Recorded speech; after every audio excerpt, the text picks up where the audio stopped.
He saved another world as a dark mage, survived demons, conquered chaos, and walked home a legend. But the moment Kim Min-jun returned to Korea, it was the day before his military enlistment. And just when he thought he could finally rest and play games, monsters began crawling out of dungeons. Now the savior of another world is stuck doing boot camp all over again.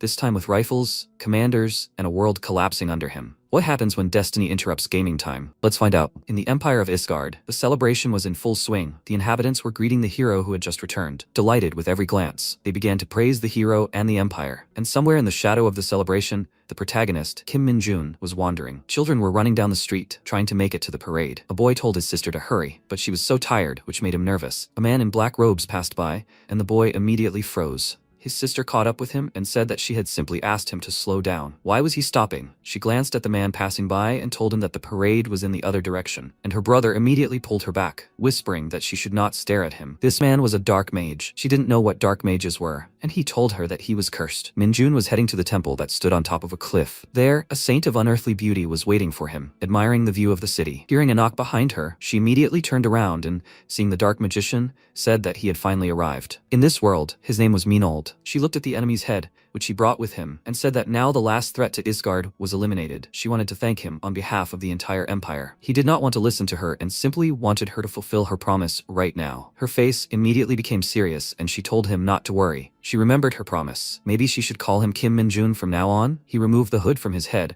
and she reminded him that she made him a dark mage, not because she didn't like him. He responded that he didn't like her at all. He really wanted to kill her. She ignored these words and said that the fact that he worked for the good of the empire, remaining in complete obscurity, deserved her boundless gratitude. Even though he could be a bit blunt, he had done a lot to forever change the opinion of dark magicians among the inhabitants of the empire. So she wanted to ask him one last time. Did he really want to return to his home world? He knelt before her and confirmed this, asking her to send him home right now. She didn't need him anymore anyway. She sighed heavily and said that if he stayed, she would reward him for all the troubles that had befallen him and for all the stress he was experiencing. He smiled and told her to end the performance, and she exclaimed indignantly, what did he mean? She was actually speaking sincerely. He stood up and asked what she could give him, which surprised her slightly. He dusted off his clothes and said that she had dragged him into this world by force. He worked for her as a slave. And what next? Does she want him to stay and continue to serve her until the end of his days? What will he get in return? She told him that if he stays, she will give him everything his heart desires. Without him, the empire will know trouble. He didn't let her finish and said that she should get him some Korean grilled chicken. She, of course, didn't understand what that was. And he said that he also wanted jokbal. The local food here is simply disgusting. All this time, she was feeding him some kind of high-calorie cookies. This is not food, but fodder. Why should he stay in a world where they can't even feed him properly? She realized her mistake and, nervously, promised him to work through this issue. He told her to forget about it. This is what he really wants. A computer with a huge monitor and the latest components, so that it works like a monster. He also needs the fastest Wi-Fi. He really wants to collect awards in his favorite game, Dungeon Power Fighter. He urgently needs to log into the game. He's already going crazy. She didn't understand a single word he said, and indignantly told him to stop. Let him ask her only for what he has in this world. She clenched her fists, realizing that he didn't need anything from this world, after which she bowed her head dejectedly and said that she understood everything. They would begin the transfer ritual right now. After that, she led him to another room and he looked around, smiling, saying that he had so many memories of this place, although he never wanted to see it again. She sighed heavily and asked him to stand in the center of the summoning seal, where he appeared. He did everything as she said, after which a magic circle appeared under his feet, and she said that first she would free him from the saint's protection. He took off his glove, and looking at the mark on his hand, thought that, despite the name, this thing did not protect him, but rather served as a chain, holding him back from killing this woman. Finally, she would take this off him. He had waited for this moment. He extended his hand to her, and, while she was busy removing the mark, she said that she truly didn't understand. The incredible power he had received in this world, as well as the wealth and fame that awaited him, was he really ready to give it up? He told her to mind her own business, and asked if she wasn't afraid at all. Once the mark was removed, he would be able to kill her. She answered him that in that case, she would humbly accept her fate. After all, it was she who had started it all. Finally, the mark was removed. She told him that everything was ready. Now he could kill her, if that was what he wanted. And if not, then they could begin the ritual. Finally, after so much time, he got rid of this mark, and this excited him. The saint stepped aside and said that now she would deprive him of the powers he had received when he came here. It was dangerous for him to enter the portal with these powers. Now Min-jun decided to fulfill what he had wanted for so long. He smirked, and grabbing her by the neck with streams of energy, lifted her off the floor. Choking and coughing, she looked at him and asked what all this meant. He smiled and asked if she had any idea how much effort he had put into developing this power. He would not give it up so easily. He would not let her take it. After these words, he let go of her, and she fell to the floor, and she thought that she understood his plan. However, being a dark magician, there was no way he would be able to open the portal. So she thought until she saw the opposite. He opened the portal without any problem, and her eyes widened in surprise. How did he manage to open the passage using dark magic? She became worried and told him to stop. He could not use interdimensional magic so carelessly. He told her that he knew it. That's why he had rehearsed this moment 1,000 times. After all, now he was at the peak of his powers. They're all weird here. Why separate magic into dark and light? It's all the same thing. He reached into his pocket, saying he had one last thing for her, then gave her a rude gesture and jumped into the portal, telling her goodbye, that it was very nice meeting her. He hoped they never met again. And even if they did meet, she wouldn't live. She reached out to him, nervously asking him to stop, but it was too late. The portal collapsed and split into many streams of energy, and then it all rushed into the sky, and she could only watch it. After that, she angrily slammed her fist on the floor and asked if he thought she was doing it for fun, or because she enjoyed it. He was just a sick idiot. Meanwhile, he had transported back to Korea, straight to his room. He fell to the floor and caught his breath, and from fear he covered himself in a cold sweat. Because of her words, he was afraid that he wouldn't be able to move. Thank God it was all nonsense. Pulling himself together, he got up and looked around his room, remembering the old days, and his gaze fell on the phone lying on the table. As soon as he picked it up, he smiled, because he missed this feeling so much. He turned on the phone, his favorite game, and laughed out loud with joy, exclaiming that he was finally back. He finally got out of that hole. The joy did not leave him exactly until the moment the notification about a broken connection appeared. He had no internet connection, which was quite annoying. Meanwhile, a squad of soldiers was moving cautiously outside. They hid behind a building, and Corporal Choi In-ho asked, "The target was heading that way, right?" The soldier confirmed this, saying that they were sent to this area. What was the whole thing there? Why did they pull them out? He asked in response, how was he supposed to know about this? Let him ask the officer if he was so interested. He took a few deep breaths, trying to overcome his fear, then nodded and signaled them to go forward. When they ran out of the corner of the building, they were very surprised. Minjun was walking down the street as if nothing had happened. He found out that 2 years had passed since his conscription to Isgard, and the very thought of it infuriated him. It's good that the phone works at all, but there's no internet. He started waving his hand, trying to get a network, but he couldn't and started cursing because even all the stores were closed in broad daylight. The soldiers stared at him in surprise, and the corporal asked, "What is that?" One of the soldiers said that he looked like a civilian, and the corporal said that he thought civilians were not allowed in this area. What do security even do? He called out to the guy, telling him to come here, and MC turned around, surprised, asking what the military were doing here. He thought they were probably having some kind of training, although they were doing something strange. They should have been just walking in circles around the neighborhood. He smiled awkwardly, apologizing to them, and the corporal, noticing something behind him, excitedly told him to run. A wolf pounced on Minjun from behind. He turned around in confusion and, seeing the monster, said that this piece of meat is not worth even one blow. He wanted to attack, but suddenly discovered that his demonic energy was completely gone, so he went a different way. He grabbed the wolf by the head, then slammed it with all his might onto the hard pavement, and the military was shocked. The wolf quickly lost strength. MC called it a blunt piece of meat, and when the beast growled, he struck again. The soldiers' faces turned pale at a sight, and Minjun asked, did it think he was a pathetic loser who could be attacked just because he had no demonic energy left? Even if he had become a little weaker, such a monster would still be no match for him. He smirked, reminding him of his endurance training in Isgard. He looked down at the monster and wondered what in this world it was even doing. After that, he stood up and wanted to say something to the soldiers, but they, out of fear, ordered him not to approach. After that, they took him to the evacuation point. In-ho said he didn't understand why he was going so far. He could even go to prison for this. He was lucky that the commander allowed them to let him go so as not to escalate the situation. By the way, does he seriously not know what's going on? He smiled and confirmed it, saying that he had simply lived abroad for a long time and had only just returned. After that, he frowned and thought that Korea wasn't the same anymore. What happened during these 2 years? When he was about 7 years old, dungeons began appearing all over the world. Monsters appeared in their reality. He even remembers soldiers killing them back then, much like now. Along with the dungeons and monsters, so-called awakened ones began to appear. They are far more powerful than ordinary humans. A squad of hunters was created from the awakened ones, whose task is to immediately destroy the monsters that escape from the dungeons. So before that idiot summoned him, Korea had no problems with monsters. Realizing what had happened to his favorite game, his face reflected all the frustration. The dungeon power fighter server still wouldn't open. He started frantically tapping the screen, thinking, did he really come back for nothing? Let it open immediately. He wants to play so badly. The corporal glanced at him incredulously and thought that the whole world was in the same situation and he was saying he didn't know anything. It was somehow suspicious. Remembering how easily he finished off that monster, he decided not to ask him any more questions. At that very moment, MC called out to him and asked if people were able to evacuate safely, especially game developers. Do you think it's possible to find a job now? Especially at a gaming company. And what about the buildings? Was anything destroyed? Especially the server rooms. And what even happened here? What's this mess? Inho smiled nervously and said that he would tell him everything he knew. You might not notice it, but he got an A in dungeon theory and monstrology at university. He was surprised that they taught such things at universities now, and the corporal said that it was harder to find a university that didn't teach such things. The reason the situation had gotten so bad was a strange phenomenon that appeared in the dungeons about 2 years ago. One day, dungeons simply started appearing more frequently and getting bigger, and worst of all, the number of giant monsters also increased significantly. Because of this, the military had a hard time controlling the situation, and they even had to cordon off several of the most violent residential areas. Since then, the army has been constantly trying to push the monsters back, but there simply aren't enough people. Minjun stared at him in shock. That's understandable, but what about the gaming companies? He just wants to play Dungeon Power Fighter. The corporal asked how old he was, and he hesitantly replied that he was 21. Inho smiled and said that meant he was about to serve. 5 years of his life down the drain, he sympathized. MC was surprised and asked, really? 5 years? That's how long the Awakened serve, while ordinary people serve 3 years. He replied that the authorities had changed the law due to the worsening situation. Now everyone serves 5 years, not just the Awakened. If he's 21, he should have received his summons by now. Upon learning that he would have to serve for 5 whole years, he turned pale and wondered, was he serious? Upon his return, he planned to do nothing for a while. Just play and relax. Now he's being conscripted for 5 years. He can't even log on to the game server. At that moment, a national appeal arrived on his phone. It was a message about the start of his military service, and he asked, what is this tomorrow? Are they really sending out summonses via SMS now? They certainly chose an unfortunate time. Ino smiled and remarked that it was serious, and he exclaimed in shock,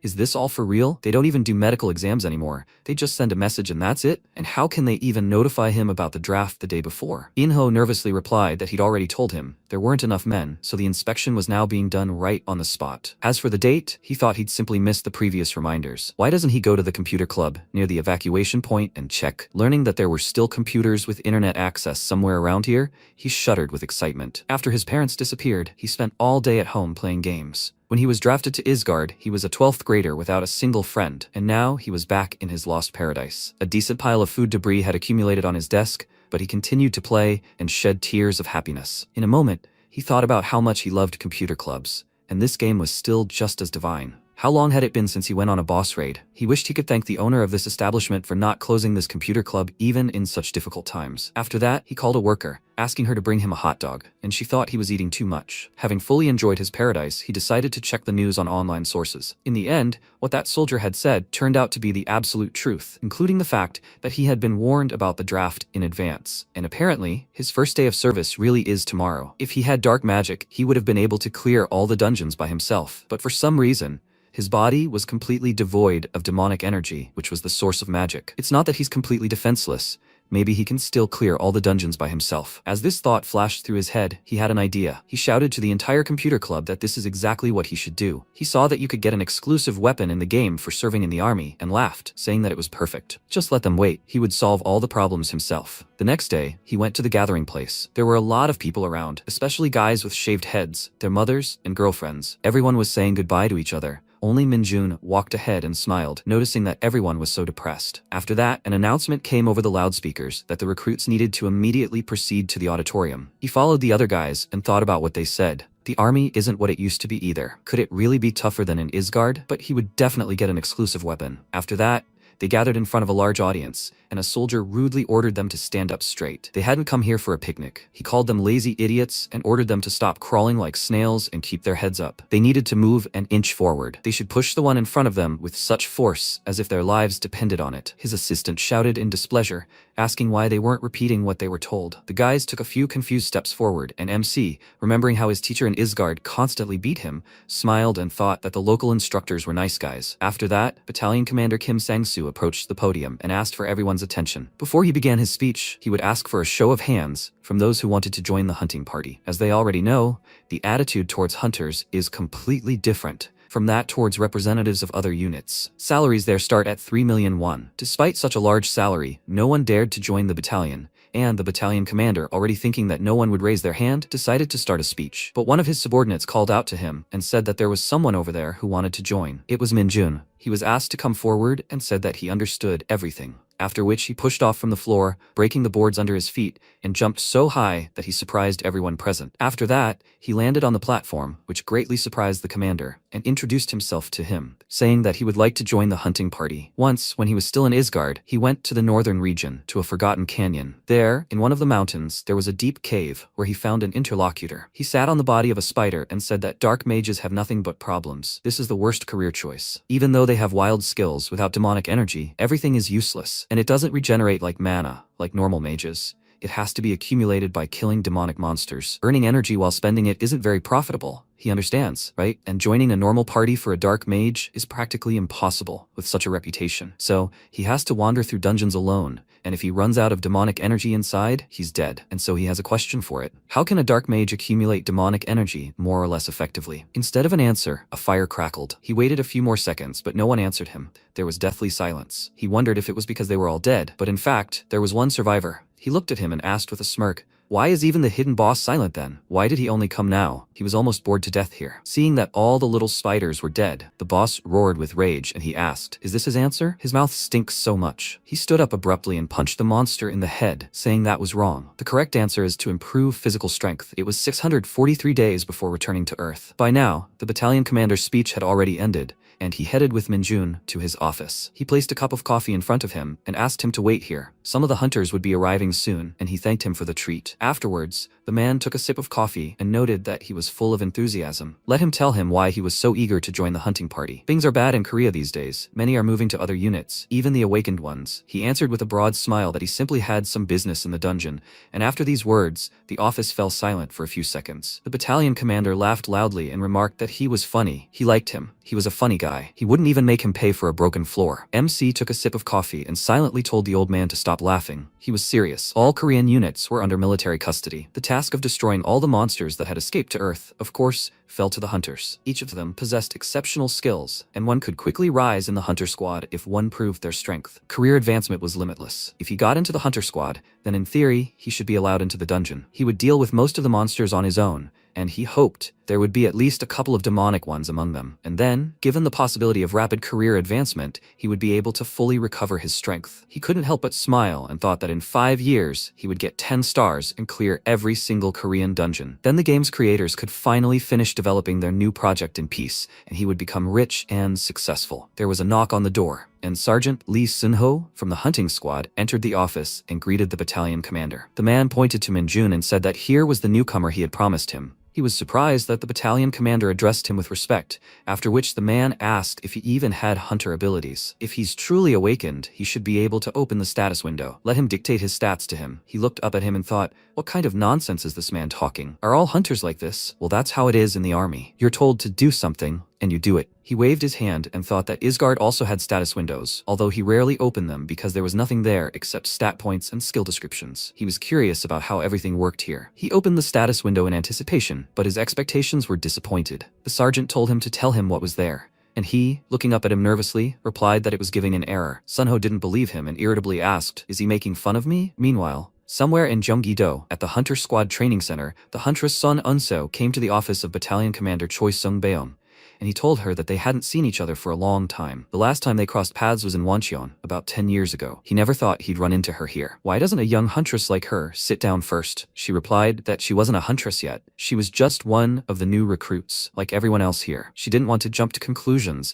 but if he'd called her here only because of her father, she would immediately warn him that she didn't want special treatment during her training. He laughed and said that she had misunderstood everything. He had called her for a completely different reason. Of course, she wouldn't get any special treatment. After all, the hunting party wasn't some shady outfit. Hadn't her father told her about this? She felt a little ashamed that she had said that, and asked why he had called her then. He replied that, as a commander, he couldn't help but be interested to learn that they had such an interesting recruit. She would soon run out of time for conversation, so he wanted to tell her something in advance. He was sure it hadn't been an easy decision. Starting from the bottom, like the other recruits, they needed people like her, so he thanked her as a military man and a Korean citizen. She blushed with awkwardness and thanked him for such kind words. After which the commander looked out the window and, seeing a car pull up, said with a smile that he had recently received a funny report. She's going to have an interesting friend. Wouldn't she like to go see him with him? Meanwhile, MC got out of the car, looking at the huge building, and wondered how much taxpayer money they'd invested in this. It was so serious. He thought there would be a computer club here too. Sunho called him a newbie and told him not to look at the local views. It was too early to relax. He hadn't been accepted yet. He was a special case, so he would personally test him. If it weren't for the decision of his superiors, he wouldn't have brought him in and sent him straight to Yangchang. Minjun blushed with anger, and the sergeant told him to keep in mind that as soon as the test revealed that he'd lied to them, he'd be immediately court-martialed. He thought he was so nasty and asked what the test was. The man rapped his knuckles on the crystal behind him and said that if he moved the block even a centimeter, he'd be accepted. He had 10 minutes. He thought that if he had even a sliver of talent as a hunter, this would prove his strength. This mineral is called Scarlet Stone, and it appears in dungeons. This material is not only unusually heavy, but also extremely hard. A boulder of this size wouldn't even flinch under the pressure of an ordinary recruit. MC chuckled and asked, "Is that all? This test is so easy?" He passed by the sergeant, who, throwing him an irritated glance,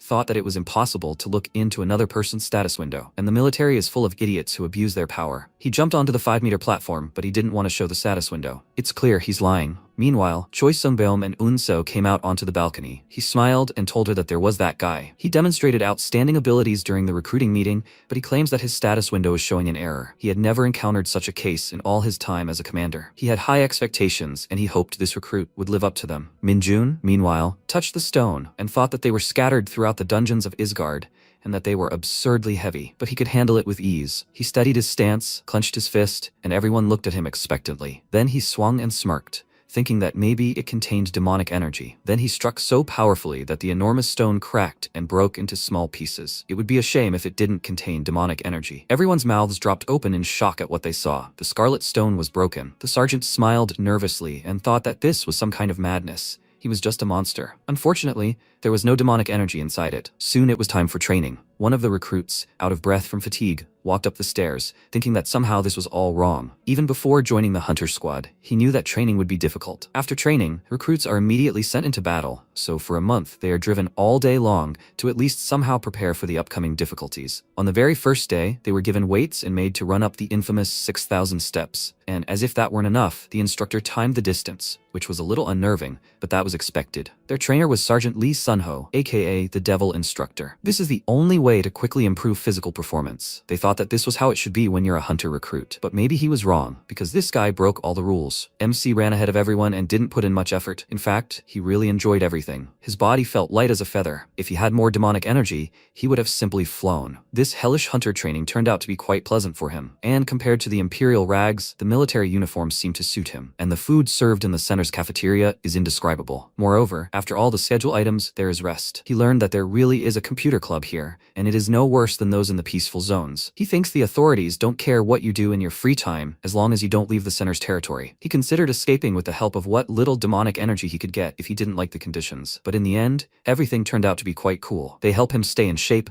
feed him deliciously, pay him well, and give him free time to play. He smiled and ran even faster with joy, shouting that the hunting party is simply the best. The other recruits stared after him in shock, wondering where he got the strength from. Meanwhile, a sergeant stood at the top. Hearing quick footsteps behind him, he turned around and was very surprised to see a recruit approaching him. As soon as Minjun reached the top, he looked at the instructor in confusion and asked, "What? He's already at the finish line?" Sunho was very surprised and wondered what was wrong with this guy. The average recruit would complete this distance in about an hour and a half, but he was already there. MC looked around for a bit, then turned his gaze to the instructor and approached him, smiling slyly, saying that he thought he'd said he'd give a day off to anyone who could run the distance in under half an hour. He wondered how long it would take him. Sunho wrote out the leave slips for him, and he happily took the paper, walked away, and wondered what he could do with his day off. Sunho smiled meanwhile. He'd reached the finish line in just 21 minutes, and he was the first recruit ever to actually receive this piece of paper. But good physical strength isn't enough. The most important thing is the ability to withstand monsters. He'll be watching him. After a tough training session, the recruits went to the barracks and began to whine from fatigue. One of them opened the status window and happily said that his stats had improved.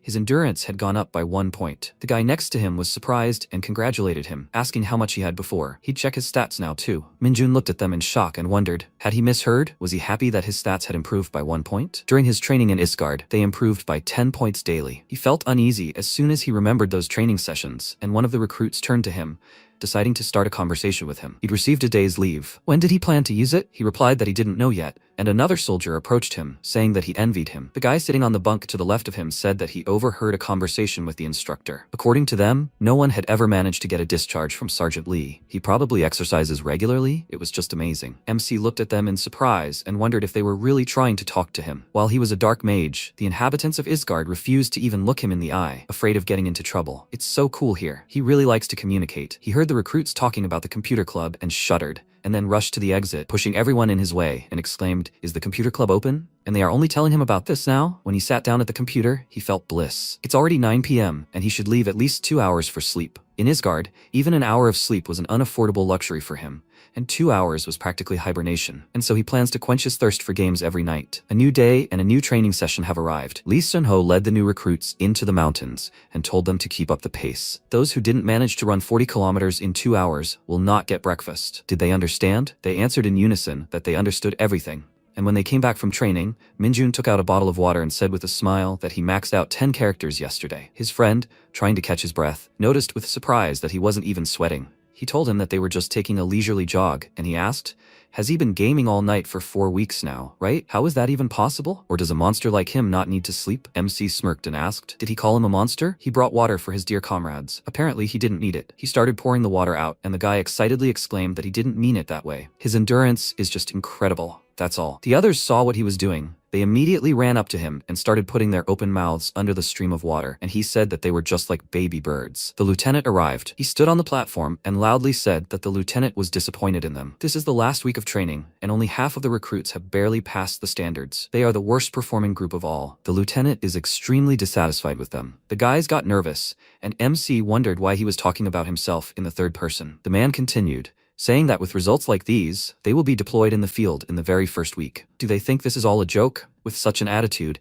they will not make it through the final stage of training, preparation for work in the dungeons. Let's pause for a second to understand what dungeon training is. Most dungeons disappear after all the monsters in them are killed. However, sometimes dungeons remain even after they've been completely cleared. In this case, they become a dynamic dungeon, with its structure changing regularly. Such dungeons are excellent for field training because they allow you to experience all sorts of situations that a hunter might experience. Training in such dynamic dungeons is called dungeon training. The recruits were horrified by this news, and the lieutenant, seeing their nervousness, smiled and thought that a little seriousness wouldn't hurt. Recruits should be treated like horses at a racetrack. To maintain discipline, sometimes a whip is necessary, and sometimes a carrot. He smiled and told them not to panic. It wouldn't do any good. The recruit with the best dungeon score will receive 3 days and 2 nights off. He expected them to rejoice, but his expectations were dashed.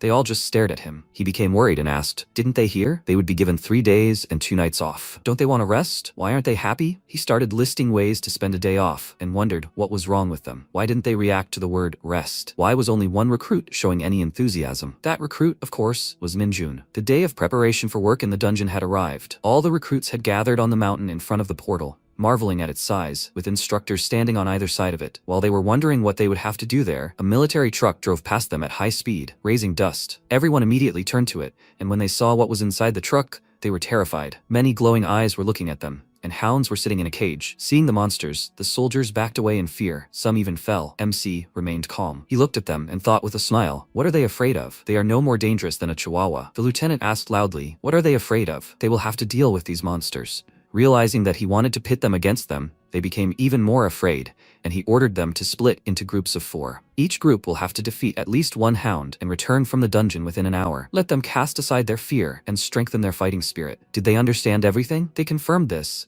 and the instructor, standing near the boxes, told them to approach one by one. Inside were special protective suits for the hunting squad. They are designed to protect the body in extreme conditions, an extremely heavy and simple design. They began to dress, complaining about the discomfort, and Minjun thought that there is no mobility or comfort, only protection. And this costs 50 million won? They should use such expensive equipment to the fullest. He can practically smell the sweat and fear of the previous owner. This thing has a nasty aura. He doesn't like it. He got dressed and approached the lieutenant, saying he had a question. After they kill the hounds, can he immediately remove the armor? He asked in displeasure. Has he lost his fear? But seeing that this was best recruit Minjun, he immediately changed his tone and told him to do as he wanted. But let him remember, this is team training. He can't do everything for his comrades, and he wants to see how he can work in a team. MC glanced at the guys who had already started thinking about how to kill the hound and thought it was easy. They need to be taught how to kill monsters properly. And that's it. It's done. He called out to them and said that he would now tell them the plan he had come up with. The hounds would rush at them, trying to bite their necks, but when they jumped, they shouldn't panic, but simply grab their paws and break their spines. Usually this is enough to kill the hound, but if it was still alive, then just let them separate the two halves and tear them in half, just like kimchi. He smiled with a gleam in his eyes and asked, did they understand everything? They didn't understand anything. They looked at him with stony faces. As soon as everyone was ready, the lieutenant gave a signal to the instructor, and he opened the cage and released the enraged hounds. Ignoring the soldiers, they quickly disappeared into the portal. One of the recruits noticed in surprise that they immediately ran into the dungeon without even paying attention to them. Minjun said they'd spent the whole day in some cage, and then suddenly their home appeared before them. Why would they run somewhere else? The guy smiled and said that made sense. How did he know monster psychology so well? MC remembered how he'd wanted to go home and mentally answered that it was because he'd been like that himself. The lieutenant approached him and ordered them to stop laughing and chatting during training. Do they want to die? They immediately told him that wasn't true, after which he said with displeasure that he'd made his decision. Their team would go first. This news made them very nervous, after which the instructor gave the signal and the four guys headed for the portal. Minjun said that maybe that was even a good thing. The sooner he could take off that stinking heavy suit, the better. His comrade asked if he was serious. After that, the lieutenant took the radio and contacted the instructor, informing him that training was starting and that they should be vigilant. They need to monitor the situation in case the recruits are in danger and need help. The instructor told him that he understood everything. At the moment, he and his partner were hiding in a block of ice from where they had a view of almost the entire dungeon. The instructor looked at the four guys below and told Corporal Kim Ho-jun that the recruits had entered, the first group inside, the rest outside. He asked what else was there, and he answered that the idiot Kim Min-jun was with them. The corporal became nervous and thought, is that the same subject under special surveillance? This is the strongest recruit. His progress during 4 weeks of training is amazing. He will probably show his best in the dungeon. Meanwhile, hounds were hiding behind a block of ice below and keeping an eye on the guys. MC had noticed them a long time ago and thought, are they already going to attack? They are so impatient. He could finish everything quickly by killing all the hounds himself, but then his team will not get any combat experience. He's so caring. He stopped and told his comrades that there they were. The guy nervously asked who exactly, and he responded by asking, what do you think? There's a pack of monsters there. At that moment, the hounds ran out of cover and growled loudly, causing the guys to squeal in fear, and MC told them not to be afraid. These protective suits are really strong. He decided to take command and stepped forward, asked the hounds who will be first. 3 hounds ran towards them. Minjun stepped aside while one of them barked at him, and he asked, will it be first? He immediately hit the dog on the head, and this blow was fatal. One was dead. The second hound pounced on the guy behind Minjun's back and tried to chew through the armor on his arm, and he started calling for help. Seeing him, MC turned and met the hound's gaze, after which he kicked it, slamming it straight into the ceiling. The second hound was dead. There was still one left. Minjun told the guys that if they were rushing at them, they shouldn't stand still, but attack. They would think they were easy prey if they panicked. The guy he saved, out of excitement, called him sir and said that he understood everything, and he asked what kind of sir was he to him? They were comrades, after all. He immediately apologized to him, and he exclaimed that if this were a real foray, like in the dungeon, 2 people would already be dead. There were many of them, and this advantage should be used to pin the hounds to the wall. The guys decided to take his advice and began to press the third hound, and he told them that they were doing everything right. Let them press on. They were already afraid. They needed to keep up the good work. They would soon lose their speed. Ho-jun looked at him in surprise and asked, is he really an ordinary recruit? His partner clarified, he was talking about Minjun, right? The corporal said that usually during their first practice in the dungeon, new recruits lose their heads from fear and can't do anything, but thanks to Minjun's guidance, this group was able to overcome their fear. What does he think? Is it possible that some sergeant was reborn in the body of a recruit? His comrade asked, did he read too many novels? The corporal noted that he didn't just deal with all the hounds on his own, but helped his comrades cooperate and organize teamwork. He gets an A for his dungeon preparation. The rest will get an average. After that, they emerged from their hiding place, and he said that they did an excellent job. Now they can go out. Learning that the instructors were there this whole time, one of the recruits was surprised, after which they followed to the exit. And MC began to pester them, asking when they would tell them their scores. He will get a discharge, right? The man turned to him and told him to shut up. They'd talk when they felt it was time. He smiled and asked if they were worried about the newbies. He knew they were really good-natured inside. The corporal became agitated, and then suddenly everything around them started shaking. Small chunks of ice rained down on them from above. They almost reached the exit, and the instructor turned to the corporal, asking what they should do. He ordered everyone to go to the exit immediately, and the recruit asked what was happening. Was it an earthquake or something? Minjun answered him that it wasn't an earthquake. They were in a volatile dungeon, and it was being rebuilt right now. The guy wondered what would happen next, and when he saw what was happening with the entrance to the dungeon, his eyes widened in shock. The entrance closed on its own. Everyone became nervous, and while one of the instructors tried to contact the lieutenant on the radio, MC realized that they wouldn't be able to get out. The portal disappeared, and he realized things were bad. The instructor turned to the corporal General and informed him that the radio had stopped working and the dungeon was changing too quickly. He exclaimed that there was still a month until the next transformation. Why was this even happening? First, they needed to urgently evacuate the new recruits to a safe place. After that, they moved to another location, and the corporal said that, as they could see, an unforeseen situation had occurred. However, there was no reason to worry. They would wait an hour in this place, as prescribed in the instructions. Maybe the entrance would open again. The recruits felt relieved and asked, "Is this true? They only need to spend an hour here to get out?" They were already afraid they were stuck. Hojun laughed nervously and said that he was sure they were working on a solution on the other side too. The lieutenant would take all the necessary steps. They just needed to calmly wait for help to arrive. Minjun looked at him doubtfully and wondered, does he really think that? The reason this particular dungeon was chosen for training the cadets was because they were 100% confident in its predictability. The sudden closing of the entrance took everyone by surprise. The instructor ran excitedly to the corporal to tell him something, and he first suggested he step aside. Watching them, MC thought the instructors seemed to sense trouble too. They weren't showing it, but they were likely just as confused and unsure what to do. If the dungeon had transformed into a closed one, then exiting it wouldn't be so easy. Something similar happened in Isgard too. However, nothing truly catastrophic happened because he was here. Meanwhile, the instructors discussed the situation away from everyone,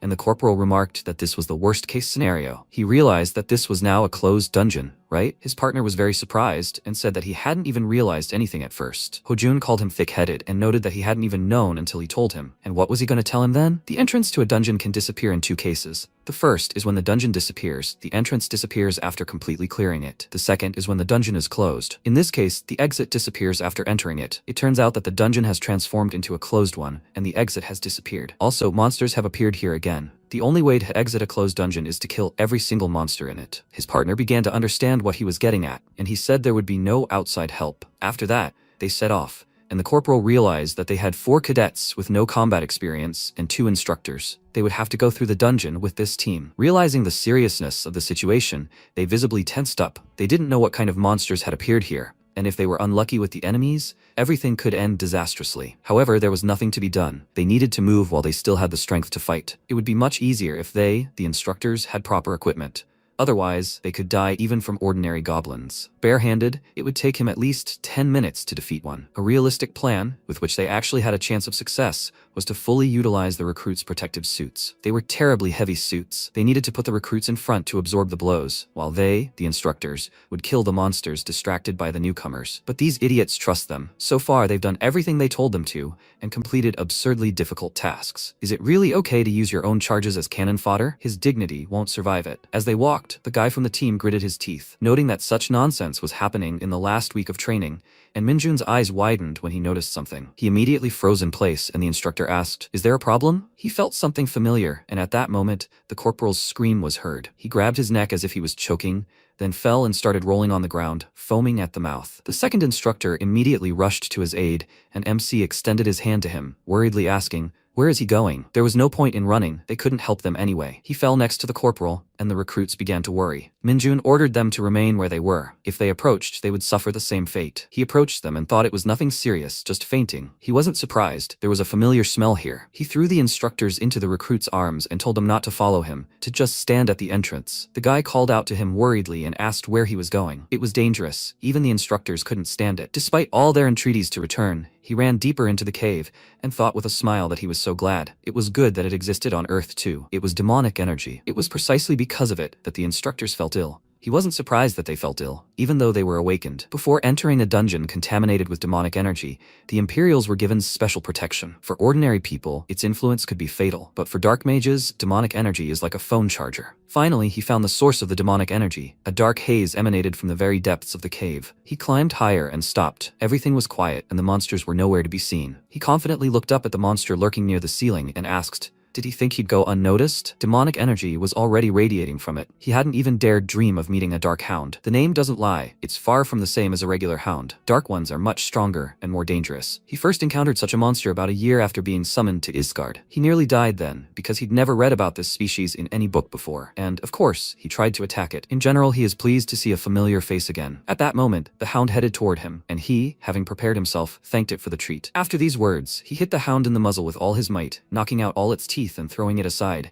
saying that he adored demonic energy. After such a blow, the monster died immediately. Demonic energy began to splash out of its body, and he thought that the smell of blood still made him sick. He looked at the raging streams of energy and thought that after death, a lot of demonic energy spilled out of it, which is why they were so difficult to defeat. This monster's blood was poisonous. Upon contact with it, ordinary people's skin began to rot. He extended his hand forward, beginning to absorb demonic energy, which burst the blood vessels. Although this energy is poisonous, naturally, this does not apply to dark mages. He thought that it was so pleasant for him to absorb demonic energy for the first time in so long. It was as if his battery was running low. And yet, what was a dark hound doing in this world? He thought such creatures only existed in Isgard. It's good that there are monsters containing demonic energy on Earth too. But judging by the instructor's reactions, you don't see them very often here. Also, there was no mention of demonic energy at all during the lectures during the training. The likelihood of the Dark Hound having accomplished interdimensional travel is 0. Only a very powerful dark mage like him, or a priest using divine powers, is capable of such a thing. In short, creating portals is not available to everyone. He decided that he was simply making this up. Most likely, it was an unimportant detail. Having absorbed the energy, he went in search of the hound's body, as he needed it for his report. He found it. Meanwhile, Corporal Kim Ho-jun began to wake up. He distantly heard voices calling him, and opened his eyes slightly, seeing a crowd of guys huddled above him. He immediately jumped up from his seat with a loud cry and worriedly asked the recruits, "Are they all okay? Are there any wounded?" The second instructor stood up, wondering what had happened, and the boys told them that Minjun had gone exploring the dungeon alone. The corporal was very surprised to hear this, and when they told him everything in detail, he started shaking the poor guy by the shoulders and exclaimed, "Did that idiot really do that?" He nervously clenched his teeth and thought, how could he even think of separating from the group in such a dangerous situation? For this alone, Kim Minjun deserved to be kicked out of the training center. But did he have the right to say such things now? He was supposed to protect the recruits, and he himself had fainted. Since there was no time for such thoughts, he decided to urgently follow Kim Minjun's trail. But he had already arrived. One of the recruits called out to the instructor and pointed excitedly in the direction. Minjun emerged from the darkness, dragging the carcass of a hound on his back, and with a smile asked, "How are they doing here without him?" The instructors were very surprised when they saw the monster and exclaimed, "What, a hound?" Even though it looked different. MC threw the body right in front of them, and they started examining it, asking, "So, was it because of this beast that they lost consciousness?" One of the recruits exclaimed in surprise, "So, Minjun killed such a huge monster himself? But how is that possible?" Before that, it was something small, not like this colossus. There was a sound. MC turned around and saw a portal opening. The corporal put his hand on his shoulder and asked in surprise,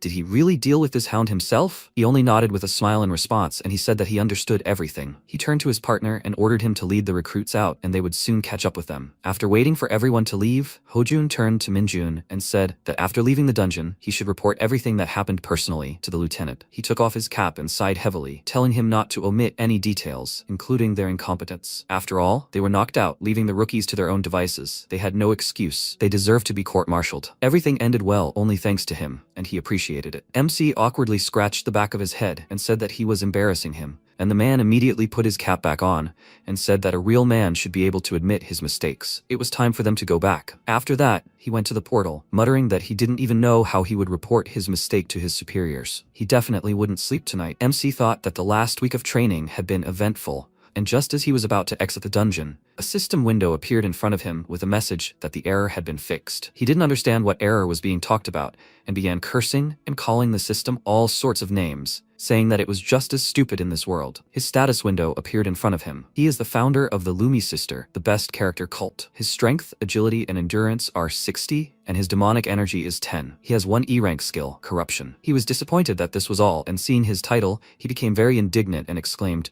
"What is this doing in his status window?" The Lumi Sister, the best character cult from the game Dungeon Power Fighter. Having achieved the highest results in dark magic during his time in Isgard, he created this cult as a joke to brush off the fanatics who followed him everywhere. But in the end, the fanatics only increased. It seems he has weakened significantly. His stats are much worse than he expected. Having discovered that all his demonic energy had disappeared upon returning to Earth, he decided to expect other unpleasant surprises. But this was too much. Of the countless skills he had mastered, he only had one left, and a weak one at that. It seems like the effect of corruption is a stomachache. Things were different in the novels about dark mages. He's already starting to feel sick. He won't achieve his goals this way, but he was able to level up to the max in Isgard, so he thinks he'll succeed here too. Now he has a clear goal: urgently regain his strength to save the game company, which isn't making a game due to monster attacks, and it's a very achievable task. It's certainly better than the days in Isgard, when he had no choice but to endure. Let the developers just wait for him. That day, the training center was in utter chaos. The dungeon had closed during the training, the lieutenant hadn't been able to give clear orders, and the rookie had single-handedly eliminated several monsters without assistance,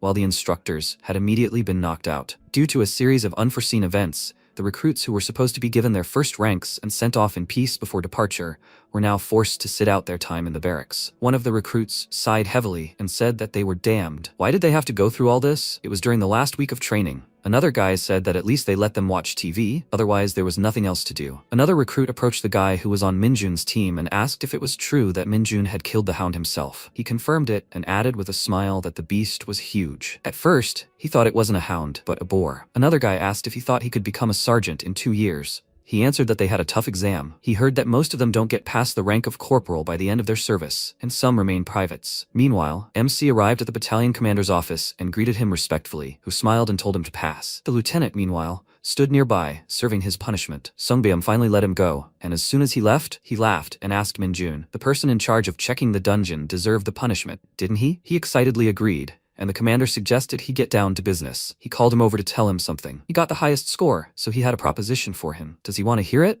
A heron among chickens. That's how they describe people who stand out from the crowd. Sungbyum looked at him with a grin and thought that he really was an unusual guy. He was lucky to live to meet him. Who knew that the heron would turn out to be such a one that even excellent recruits would look like a flock of chickens in comparison? The army and the country would lose a lot if he were sent to the regular troops. They are so short of men. He said that he heard that he wanted to move up the career ladder as soon as possible. However, according to the rules, privates cannot apply for promotion during the first year of service. But who said he couldn't make an exception? He exclaimed that if he agreed to join the hunting squad in Cherwan, he would use his commander's rank and help him. After that, he laughed and jumped up from his seat, exclaiming that he wouldn't have to wait a whole year there. What did he think about that? MC remained silent, and after a few seconds of silence, the commander felt awkward and thought that perhaps he had gone a little too far. He was hardly that desperate. The promise of a promotion wouldn't be enough here. Minjun, meanwhile, was thinking about Chorwan, 104th Division, the invulnerable squad. The other recruits advised him to stay away from that place at all costs. It was terribly cold there, it snowed constantly, so there were snowdrifts everywhere. But if that wasn't enough, monsters constantly appear out of nowhere and new dungeons are constantly opening. Chorwan is considered the most extreme location for hunters, but for him, it's perfect. In fact, he really doesn't care where he serves, as long as he gets promoted. And if they make an exception for him, that would be perfect. On top of that, Chorwan has tons of dungeons, which is exactly what he needs. His plan requires rapid advancement. The higher the rank, the more mobility options he has. And even a fool can see that the fastest way to get promoted is by clearing dungeons. He told the commander that he agreed, and the commander, sighing with annoyance, asked him to then tell him where he wanted to go. When he realized what he had just said, he looked up at him in surprise and asked him to repeat. The MC confidently declared that he was ready to go to Chorwan. The day of departure arrived, and all the privates were seated in minibuses. A guy who had become very close with Minjun burst into tears and asked him to contact him when he arrived in Chorwan. He responded by saying he was sure he would forget about him immediately upon arrival, and he indignantly exclaimed that this was not true. The MC laughed at him, after which the guy wiped his tears and said that he couldn't even believe he was actually going there. But still, why did he volunteer to serve in a place where everyone was afraid to end up? He answered with a smile that he simply didn't understand. He had incredible ambitions in life. They couldn't even imagine what they were. He asked him to tell him at least something, like increase the maximum skill level by 100? He answered him that it wasn't true. He had just reached 13 yesterday, so 100 is not that difficult. He noted with surprise that he was crazy, after which the minibus started moving and he looked out the window and waved at him, telling him to be sure to call him. Minjun also waved goodbye, then sighed and thought that the noisiest one had left, and now he was alone. At that moment, he heard the noise of wheels. The truck stopped right in front of him. Then Sergeant First Class Kim Minji got out and approached him, asking if he had been waiting for him for long. He couldn't get through because of the snow. He introduced himself and wondered if it was a bit early for snowfall. It wasn't even winter yet. After that, the man abruptly turned on his heels and said that they were moving out and that he should climb into the back. Looking at him, he thought that he really was kind of strange. After that, he climbed into the back, the truck started moving, and he thought that as soon as they reached the base, his soldier life would begin. He doesn't care about harsh training and constant monster attacks. There's only one thing that worries him, the initiation ritual. He doesn't want to get into a stupid situation like in all those programs. He just doesn't have the patience for that. He sighed heavily and thought that he just had to hold on. Just one punch to the face of a superior officer would be enough to land him in military prison. Soon, they were almost there. He looked around and thought that there really was snow everywhere. He successfully arrived at Gangwon-do, Chorwon, the 104th unit of the hunting squad of the 2nd Battalion. After that, the man led him into the barracks, pushed him into one of the rooms and told the guys that here is the newcomer. Let them show him where everything is. All eyes immediately turned to him. Their eyes sparkled and they smiled widely at the sight of the newcomer. They immediately rushed to him, asking him about everything. Is he the super soldier everyone is talking about? He tore a hound to pieces with his bare hands. The red-haired guy, Sergeant Cho Tae-wook, pulled the bag off him and threw it into the hands of a private, ordering him to sort out the rookie's things. An MC frowned slightly, thinking, are these two supposedly in charge here? They look at him with such happiness in their eyes, as if they had been given a new toy. Sergeant Kim Jong-tae happily said that he could have gone to the rear, considering that his grades were definitely good. So why did he come to them? He answered him that he heard that the front is the easiest place to gain combat experience and advance in the ranks. The two of them looked at him questioningly, then smiled and said that he was crazy. They started asking him about his family, whether he had sisters, a girlfriend, and in the end, they asked him to show them what he was capable of. He thought for a second and realized that if he showed them, maybe they would leave him alone, and then said that now he was going to demonstrate one-finger push-ups. Tae-wook asked with displeasure, did he think that was something special? He could do push-ups like that all day long. Jong-tae told him not to freak out, let him show, and when he did, they were very surprised. He really did push-ups on one finger, but only vertical ones. They were shocked, and Tae-wook asked, can he do that? And does anyone else in their battalion do that? Jong-tae told him that that idiot can do it, and he exclaimed in response that that idiot is actually a sergeant, and at that very moment, he appeared in the passage and ordered Minjun to get out of the way. Sergeant Cho sighed in annoyance and exclaimed that he was ruining all their fun, and his buddy said, there is that idiot. Hearing a familiar voice, MC turned around, and imagine his surprise when he saw Sergeant Lee Sunho. He walked into the room with a disgruntled expression, and Tae-wook asked irritably, what's he doing here? He just arrived, after all. Jong-tae chuckled and asked, did they send him on leave again for torturing kids? How many days did they give him this time? He ignored them, and they called him an arrogant idiot, pretending not to hear them. After that, Sunho turned to them in irritation and exclaimed that he was given 4 days. They should stop pestering him with questions. Cho gave him the middle finger, and calling him a loser, said that it served him right, and his friends said that he was such a bore that they were about to leave themselves. After that, they left the room, and the sergeant said that they were so annoying, it's a shame he couldn't give them a good whack on the head. Minjun was glad that they finally left, after which Sunho lay down on the floor and took out his phone to watch various videos, for example, about a volcanic dungeon, where the temperature reaches dangerous levels which can cause serious harm to a hunter. MC glanced at him and thought that even in such a small place, there are representatives of all ranks, and it seemed like there wasn't even anyone over 30 here. Sunho called out to Lee Dongjin, and he immediately jumped up and said that a private first class was here. The sergeant ordered him to instruct his junior officer. Minjun wondered if he'd gotten his rank. After that, Dongjin approached him and introduced himself, then whispered to him for a snack. He just received permission to visit the soldier's store. Hearing this, he was very surprised and thought, do you even need permission to go to the store here? After that, they went to the store, and the guy told him to take whatever he wanted, and he'd pay. He asked doubtfully, is he sure? He had a good appetite. Dongjin smiled and confirmed it, telling him to choose whatever he wanted and eat as much as he wanted. MC thought he was a cool guy, then filled the basket with 300,000 won, and when Dongjin paid, he was shaking nervously. After that, they went to the cafeteria. Minjun grabbed a bunch of chips, jelly, soda, and other things. Dongjin wished him a good appetite, and while he was eating everything in sight, he asked why they couldn't go to the store whenever they wanted. He said something about permission. He told him that privates first class and below can go to the store a maximum of 3 times a week. By the way, only privates first class and above can use the gym and the computer club. When MC found out that he wasn't allowed into the computer club, he was horrified, and the private said that it was, of course, stupid. But there was nothing they could do about it anyway. They would just have to put up with it. Minjun asked if he was sure there was no way. He answered that to be able to decide anything, you need to rise to at least a corporal, even a sergeant. Well, it's not that easy. He crossed his arms discontentedly over his chest and thought that tricks and manipulations might not work, and that's bad. The ban on using the club's computer is too much. Are there really no options other than promotion? Dongjin said that even becoming a sergeant in the squad is very difficult. He's failed the exam several times already. He's already in his 3rd year as a private first class. Is he really a loser? MC disagreed and said that he was sure a promotion would be waiting for him very soon. He added silently that once he got his act together, he would drag him along with him, and the guy thanked him with a smile for the kind words. Suddenly, a stranger's heavy hand fell on his shoulder and he asked, what's this? Are they eating all sorts of delicacies here without him? It was Corporal Kim Gwangshik. Dongjin excitedly invited him to eat with them. and he, of course, didn't refuse. Watching him devour his chips and soda, Minjun frowned and wondered, who the hell is this? Guangshik said he wouldn't say anything about their chatter, but let them know. If they prove useless at the shooting range tomorrow, they should consider themselves the walking dead. He turned to the newbie and told him he didn't even expect him to cut him any slack. He already knows how to shoot, right? Dongjin nervously scratched the back of his head and said that he was just about to tell him about shooting practice. After all, things are a little different here. Guangshik asked if he thought he was overstepping his bounds again. In his opinion, he was asking too much of them. He nervously answered that that was not the case at all and apologized to him if he had expressed himself incorrectly. The corporal asked why he was still a private if he was so smart. Are the examiners idiots? MC frowned with displeasure and wondered why he was bothering them. He was losing his patience. He stuck his hand under the table and, directing demonic energy towards it, willed it to spit out all the food as quickly as possible. A second later, the corporal felt something shoot underneath him. He immediately stood up and froze, trying to cope with it, and Dongjin asked what had happened to him. Minjun smiled, watching his reaction, after which the corporal began nervously searching the packages for expiration dates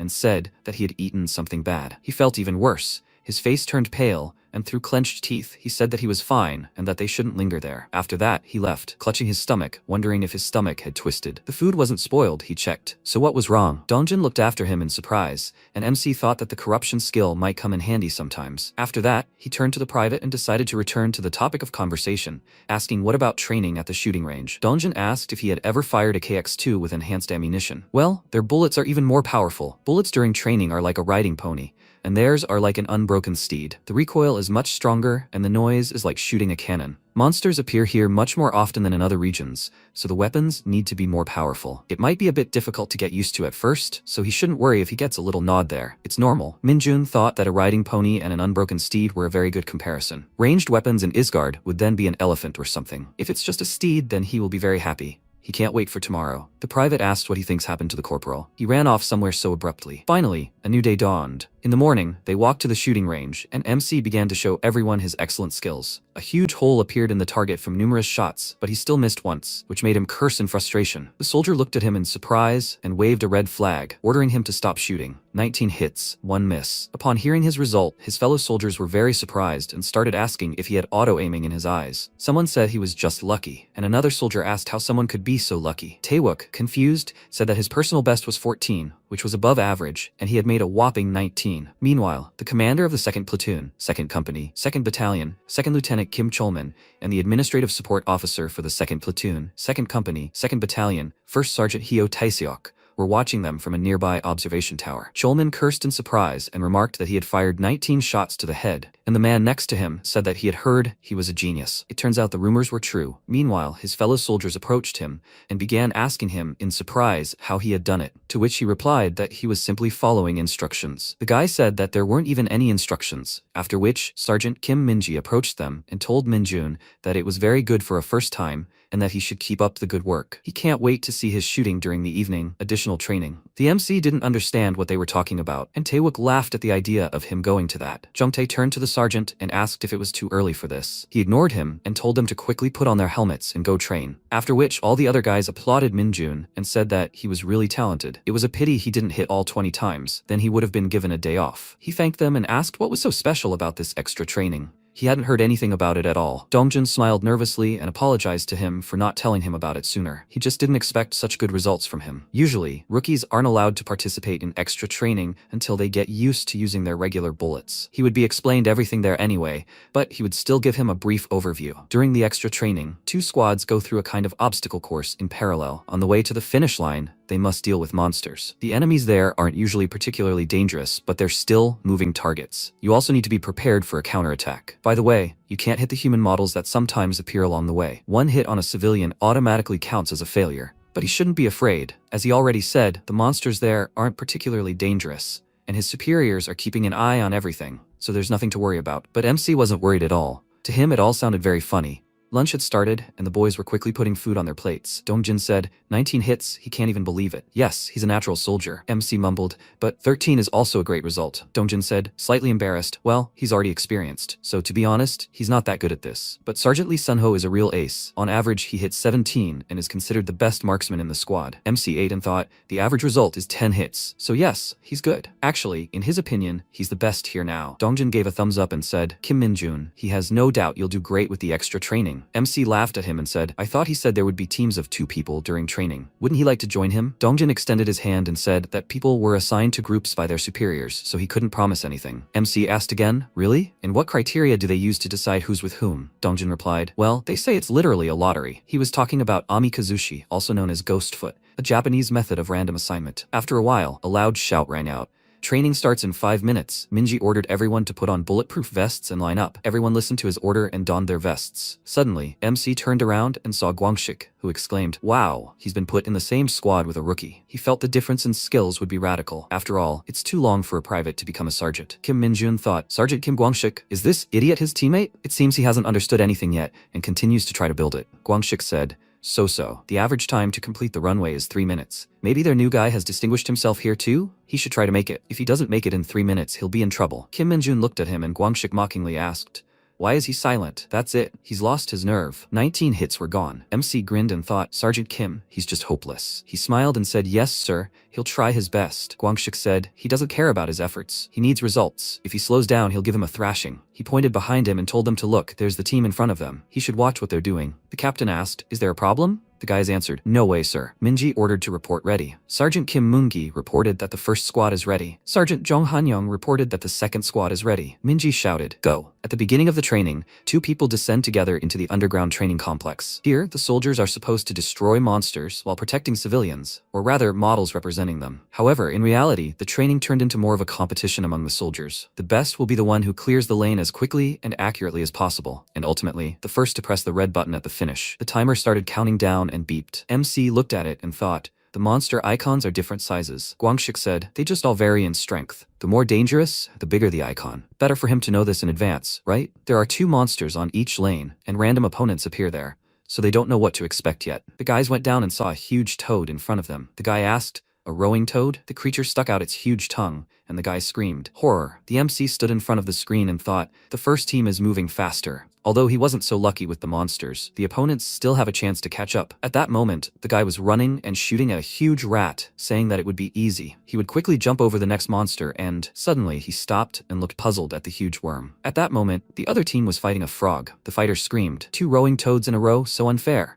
Horror, he's definitely done. He saw a red button in front of him and joyfully pressed it. The timer stopped and the guys screamed joyfully, 2 minutes 24 seconds. That's not bad. In the second line at the end is the desert worm. The same one that's hard to take down? Moongi looked at the other and asked with a smirk, what's taking him so long? And how is he going to defend his homeland with such sluggishness? Hanyang answered irritably, yes, he was just unlucky. Moongi chuckled and said, let him justify himself. In fact, he's just better. And he also lost him a bag of snacks from the store. He looked at the figure and asked, not only was he late, but he also shot a civilian? He didn't have to rush. He would have been disqualified anyway. Hanyang said discontentedly, oh well. He took off his helmet and said, okay, just make sure he doesn't take anything too expensive. Moongi said happily, but they didn't agree on that. Guangshik looked at them and said thoughtfully, they even bet on food. MC thought, a bet? He asked, why don't they bet on something? Guangshik asked in surprise, did he misheard? Kim Minjun frowned and said, no way, sir. He's offering a bet on a wish. May the best man win. Guangshik laughed and asked, his seniors praised him a couple of times and that's it. Is he cool already? Okay, if that's what he wants. Who is he to refuse even Private Kim Minjun? The thing is, he doesn't have any wishes that an ordinary private could fulfill. He'll have to give him at least his entire salary for the next 3 months. Will that do? MC thought, do you need the money? Well, considering he's so simple, it's not surprising. He said shake stakes. If he loses, he'll give him 3 months salary. Guangshik said, he's so serious. Dongjin said, Kim Minjun. Minji shouted, next group, get ready. Soldiers, are you ready? Any problems or questions? The guy shouted, no sir. Minji shouted, great, go. They moved and Kim Minjun thought he'd fallen for his cheap provocation. He hadn't intended to get into trouble in the first place. He knows he shouldn't do this, but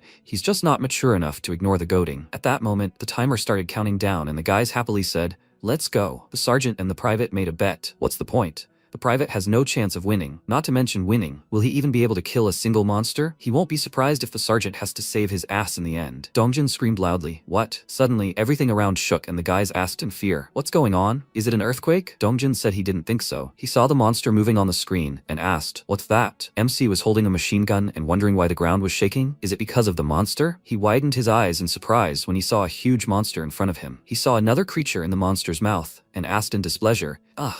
What's it eating there? Is it eating a monster? The huge creature looked down at MC and then threw the monster's corpse aside. It screamed loudly. and MC started to attack and jumped back. He frowned and thought, is chicken on the menu for dinner today? I wish he could finish it quickly and go eat. If he hits that mock-up, he'll be disqualified. So, shooting recklessly in all directions will cause problems. The creature growled and swung its huge paw, and Kim Min-jun thought, by the way, why is he screaming so madly? He swung and attacked the monster, leaving scratches on its huge arm. The monster screamed loudly and started waving its arm, and MC grinned and said, great, now he's not so loud. Now he'll have marks like that all over his body. He looked in surprise at the monster's arm, which began to regenerate. The creature's arm turned into a huge blade. At that moment, the screen showed the huge monster standing in front of Kim Min-jun. The guy asked in surprise, what's going on? There's a new recruit there now, right? The soldier asked, isn't this a glitch? Minji froze in surprise and thought, there's a second monster on the second line. Isn't that a one-eyed demon? Or, in other words, a devouring demon. It absorbs energy at this point, and then its regeneration and attack power increase sharply. But here's the strange thing. It never attacks first unless its life is in danger. Even when it leaves the quarantine zone and hunts other monsters, it then runs away. What made the monster so angry? At that moment, MC was fighting the monster, attacking from different sides. He jumped up and said, it's so active. The creature is certainly easy to catch, but this is still shooting practice. Kim Min-jun shot at the creature's eye, causing it to scream loudly. He dodged and thought, does the creature's eye regenerate so slowly? He should finish off the monster in one go and be done with it. He tried to dodge again and widened his eyes in surprise when he saw the approaching blade. He thought, let them see the creature. It attacks so accurately. Can it still see? Or does it hear well? How? He dodged the attack. Kim Min-jun said, strange. Is it really possible to use such a mad monster for training? It can't see anything, but it has already identified his location twice? Can it really sense his dark magic? At that moment, Minji came down to him, clutching a weapon in his hand, thinking, this is a failure. Why did this happen to a rookie? He started to run and thought, it's all his fault. A one-eyed demon that absorbs energy is a monster that a mere private can't defeat with a personal firearm. Just don't let him die, Kim Min-jun. Let him hold on a little longer. At that moment, Gwangshik was running down the corridor and happily looked at his watch. He thought, great. He did it in 2 minutes and 30 seconds. With such a time, a private is no match for him. As he thought, this is too easy a victory. What should he do with the money? As soon as he goes on vacation, he will immediately. He stopped and looked in surprise at the MC, who was standing near the button. He shouted loudly,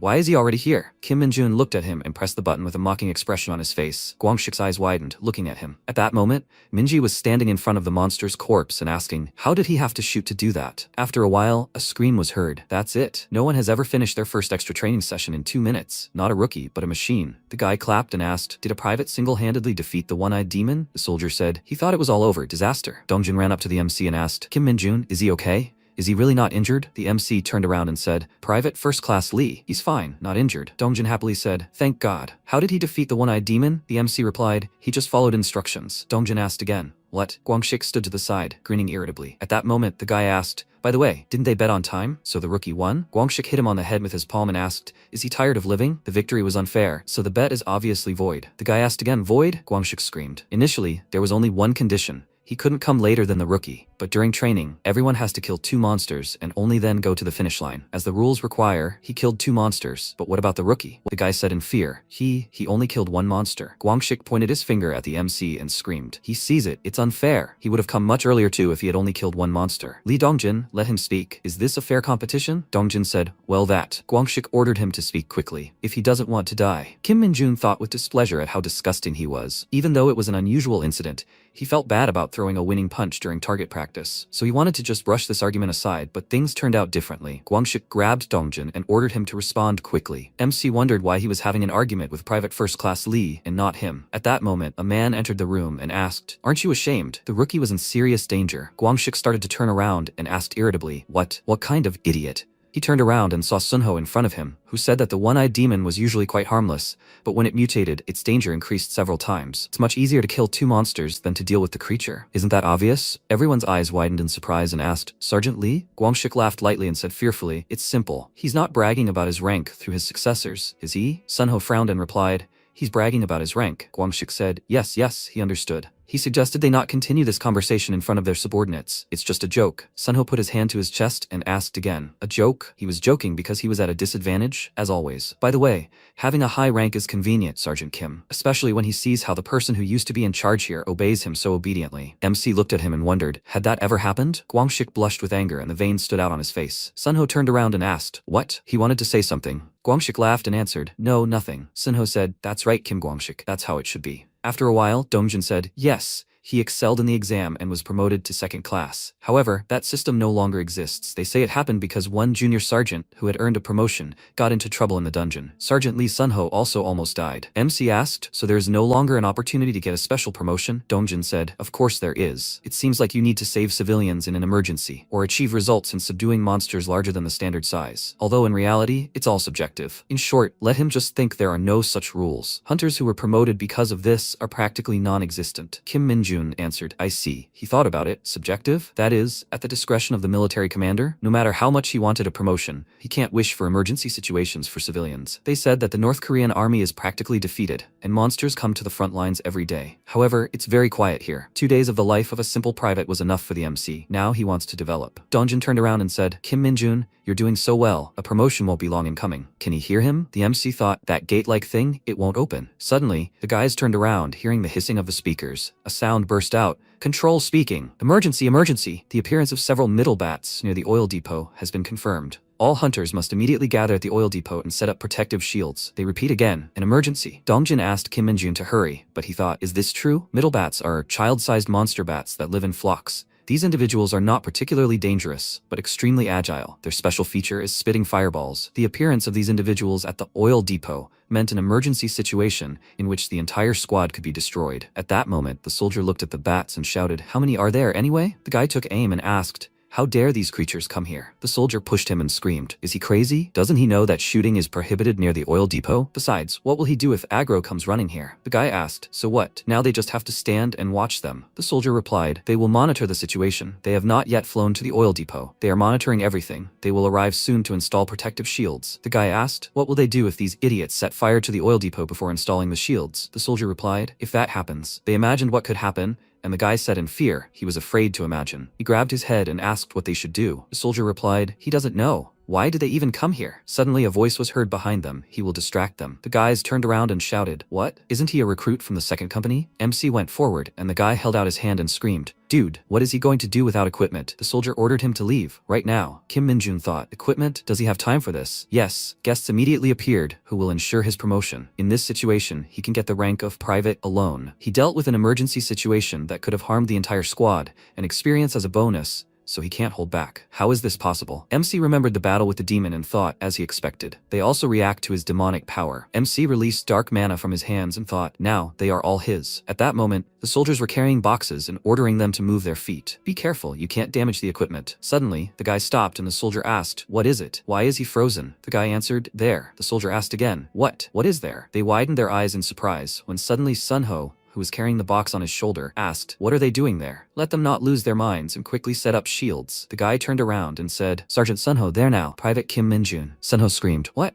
They idiots. The private is dealing with the aggro, and they stood rooted to the spot. The guys asked for forgiveness. MC grabbed monsters and tore them apart with his own hands, completely cold-bloodedly. He thought it takes a lot of time to tear them apart one by one. Is there anything better? Sunho screamed, Kim Min-jun, you crazy idiot. He ran towards him and ordered him to duck and get back right now. What is he doing there without a bulletproof vest? Kim Min-jun thought, what nonsense. They are all his. Let them just try to lay a finger on them. He saw a baton in Sunho's hands. He smirked and thought, wow, this will be fun. Sunho turned pale and thought, that's terrible. Why is my stomach hurting now? MC came up to him and asked, Sergeant Lee Sunho, what's wrong with him? Is he okay? Sunho grabbed his stomach and muttered, he's okay. Min-jun asked, really? He offered him to use this weapon? Sunho replied, no, he can't. Hurry, let him run back. MC spoke up, no need to worry about him. He'll figure it out in no time. He grabbed the baton in his hands and turned it on, thinking that it was not bad. Is this an electric fly swatter? He grinned and thought, will they jump? He began to strike the monsters, joyfully waving the baton. Sunho stood up and thought in surprise, this guy, he's suppressing countless middle bats? The guy looked up and screamed, there he is. He saw a huge monster that was accumulating fire in its mouth. Sunho ordered to shoot on his responsibility. The duty officers answered, yes. They aimed and fired, when suddenly their eyes widened in surprise, seeing MC. He called out to the middle bat and asked, didn't you teach this creature? He swung his baton and said that fire is no joke. He attacked the creature, after which energy lightning spread across the sky. The guys asked when he managed to get so far. They don't know. How many meters had he already run? After a while, the military activated the barrier above the oil depot and reported that the protective shield is activated. We need to quickly deal with the cables. What's up with the middle bats? How much longer will they mess around with corpses? Suddenly, Sunho was called out. The military man saluted and said, he wishes him good health. Sunho turned around and said, yeah, he's a good boy. Where did these idiots come from? Are their screens not on the radar? Junshik waved his hand and asked if he could smell rat droppings. Who did all this work? How many creatures were there in total? Sunho replied, 30 individuals. He wondered what the duty commander was so busy with that he didn't even deign to show up. The strategic officer was General Song Jun-shik. The guy said the battalion commander would be arriving soon. Jun-shik replied. He understood. Even if he wasn't specialized in military operations, how could he show up only after the situation was resolved, without providing any help? He must have been looking at the monster radar in the control room. Jun-shik spoke up anyway. By the way, Sunho, wasn't he the one who fried those monsters with electricity? He'll report to the battalion captain. Sunho replied. It wasn't him. Jun-shik asked in surprise. What? Then who? Was there someone else in the squad who could wield electric rods as well as he did? Sunho replied. And not only did he deal with one middle bat with an electric rod, he finished them all off single-handedly. Let him report that. Jun-shik screamed. What? Is he kidding him? Is he saying that all those torn middle bats were defeated by one person? All the leaders had already left work, so except for him, he could. MC approached them and said, he wishes you good health. He came to return the electric rod that he lent him. He looked at their serious faces and asked fearfully, did it really cost that much? The next day, Sunho was in the battalion commander's room, ordering Kim Min-jun to confess. Has he re-enlisted? MC answered no. Sunho asked, then maybe he was remobilized? Kim Min-jun answered no. Sunho said, if not, then he should not repeat such absurd actions like yesterday. This time he was lucky, but he is a hunter, and no one knows what will happen next time. MC thought it was not luck, but he must stand here and listen? Sunho said, he knows that hunters are a special organization. The only thing that distinguishes them from a regular battalion in terms of scale is the level of the squad, 4 different divisions. Besides, their battalion consists of far fewer soldiers than a regular battalion. Kim Min-jun thought about it, but awakened ones can't be summoned indefinitely. Then why did he suddenly start talking about it? Sunho frowned and asked, does he know how that's possible? MC looked at him questioningly, and Sunho clenched his fist and said, it's because every hunter, from the private to the military commander, is awakened. Of course, not all of them are fighters. There are especially many officers specializing in administration, monster study, military strategy, and weapon research. MC remembered the sergeant, and Sunho said, and yet, they are all awakened. Hunters are promoted only based on results and skills, not by barter. Kim Min-jun thought, since this morning, when he was told that the battalion commander was calling him, he expected something good. And what happened? Time for instructions? Sunho turned around and asked, did he expect anything because of the internal summoning to the office? It would be worth it, Kim Min-jun. Today, a hunter from the 104th Squad, who killed the largest number of monsters, will come to their battalion. At that moment, the Major General's car sped down the road. The car stopped and he got out. After a while, everyone lined up. Captain of the 2nd Battalion, Lieutenant Colonel Lee Jeonbom, Captain of the 2nd Battalion, 2nd Company So Jong-yun, Strategic Officer of the 2nd Battalion, Captain Song Jum-shik, Commander of the 2nd Battalion, 2nd Company, 2nd Platoon, 2nd Lieutenant Kim Cholman, Commander of the 2nd Battalion, 2nd Company, 2nd Platoon, 2nd Squad, Sergeant Lee Sunho. Seokyung shook Sunho's hand and cried out, Sergeant Lee Sunho. Yesterday, he calmly managed the situation, right? Great job. Sunho thanked him, and Seokyung said that they hadn't seen each other for a long time. MC looked at him and thought, what a lively look. He wondered what level his 2 hunter stars were. Seokyung approached him and asked if he was Kim Min-jun. The MC replied, yes, that's right, Private Kim Min-jun. He looked at his hand and thought how strong his grip was. Seokyung slapped him on the back and told everyone to rest. After a while, he asked, have they found the location of the gate the middle bats came out of? Jeonbom replied, yes. Their location was confirmed on a hill, 1.5 kilometers from the northeastern part of the squad. Their surroundings are under surveillance, and the gate level is being investigated. Seokyung said that as soon as everything is confirmed, they should immediately report to the division captain's headquarters. He heard they were having some problems with the radar. Jun-shik screamed. The alarm didn't go off until the middle bats got inside the squad. It was confirmed that there were no problems with the equipment, and they are now checking for blind spots. Seokyung said, if the problem isn't the equipment, then it's the quantity. He ordered to report to the logistics center and install 2 more radars. Jun-shik shouted, yes, he understood him. MC thought they were all huddled? That's cool. Seokyung turned around and asked, Kim Min-jun. He acted very bravely yesterday and reacted quickly from the very beginning, but why didn't he take care of himself? He needed to get equipment. MC shouted, Private Kim Min-jun apologizes. He thought, yeah, at this rate their squad would have been blown to pieces. Seokyung came closer and said, come on, he's joking. He single-handedly finished off 30 of them? MC replied, yes, that's right. Seokyung said, if it weren't for his quick reaction, the oil depot would have blown up. He's great, that's excellent. Everyone's eyes widened in surprise, and Seokyung said that the division commander owed him a gift. He ripped the patch off MC's chest and stuck a new one on. Seokyung congratulated him on his promotion. First, he had to pass several tests, but soldiers who have achieved stunning results should be immediately rewarded. MC shouted, Private Kim Min-jun thanks him. Seokyung ordered the battalion commander to give him a 3-day leave immediately. The battalion commander replied, yes, he understood him. MC was surprised and thought of course he hoped for a promotion, but he didn't count on this. And a leave as a reward? A soldier's life is getting more and more interesting. After a while, Kim Min-jun was walking down the corridor with Cholman. The commander turned around and said, well done. He had only just arrived and they had hardly spoken. and he had already achieved such results. Thanks to him, he had received many compliments. MC smiled and said, "Thank you." The man happily asked, "Is this his first trip home after enlistment? What will he do?" MC replied, "He is." After some time, Kim Min-jun was walking down the street and saying, "Of course he'll go to the computer store to play Dungeon Power Fighter." He smiled and thought, besides, his house is in a controlled area and there's no internet in the whole city. He'll save time on moving and stay here for all 3 days. He headed towards the establishment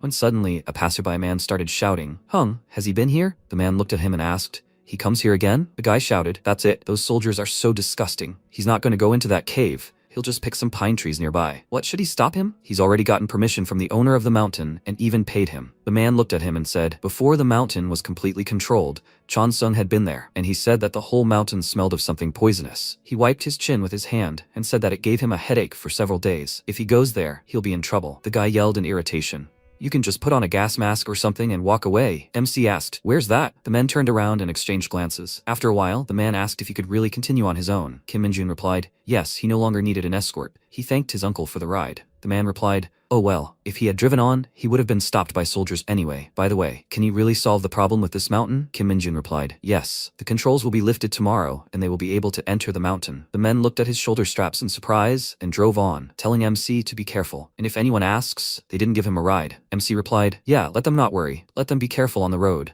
He turned around and saw dark mana. Kim Min-jun thought he left the computer and came to Wachon. What a familiar smell. He knew it was demonic energy. He walked on and saw masked soldiers, thinking that the entrance to the mountain was only blocked from the front and on the dungeon side. Why was the border protection so weak? In that case, he's still a soldier and it's best for him to stay out of sight. The soldier screamed. His stomach suddenly hurt again. Another soldier answered, and he had it too. The guy asked, and he did too? The soldier said he could bear it. He asked for forgiveness, but it wouldn't work. The guy said there were no people here anyway. Let him go in the bushes. 5 minutes would be enough for him. The soldier ran to the side and said, "Okay." At that moment, MC emerged from hiding and climbed inside the cave. He crawled and wondered why he couldn't sense the presence of monsters. Where did this energy come from? Okay, anyway. He released his mana from his hands and pointed it to the side. The system window reported that the magic statistic had increased by 1. The magic statistic had increased by 1. Several more of these system windows followed, and MC said it's slowly rising. The system window reported that when a certain level of magic is absorbed, the corruption skill is strengthened. With the absorption of a certain level of magic, the skill Night Wanderer was unlocked. Kim Min-jun happily thought how lucky he was. The system window reported, Kim Min-jun, he is the founder of the religion, Lumi Nuna the Best. Strength, agility, and endurance are 60 points, and demonic energy is 15 points. Possessed skills, D rank corruption, F rank Night Wanderer. He thought, just think, a skill suitable for the magic granted. Night Wanderer is a summoned creature in the form of a shadow. Its specialty is sneaking up and killing the target. It's very famous since the time of Isgard,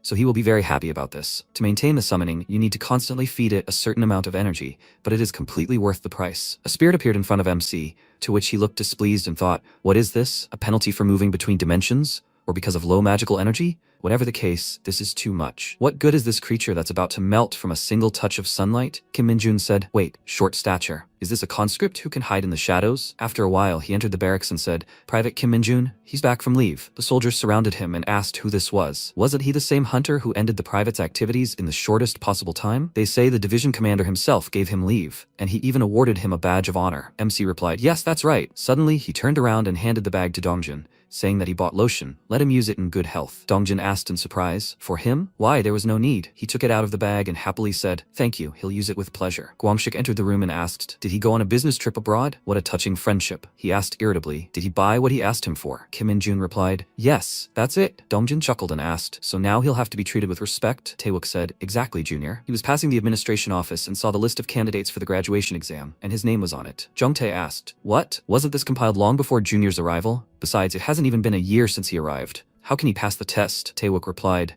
the division commander probably did his best, but it seems a bit out of time, huh? The guys started talking among themselves. Graduation exam, juniors? Will he be able to handle it? But he's a private now, not junior, right? Kim Min-jun replied, to be honest, the training center battalion commander suggested something to him. He told the guys everything, and they widened their eyes in surprise. Taewook asked, did they tell him to take the graduation exam early and come there? Is he crazy or something? Since they've set their sights on him, does that mean he'll be taking the promotion exam? He's definitely crazy if he can pass the exam. Gwangshik sat off to the side and listened to all of this. Jungtae said, in any case, those taking the promotion exam on Saturday will undergo training tomorrow. They're preparing basic weapons for them, so let them work hard. Taewook waved his hand and, laughing slightly, said, good luck to them. Sergeant Kim, he won't be taking the exam? Jungtae asked.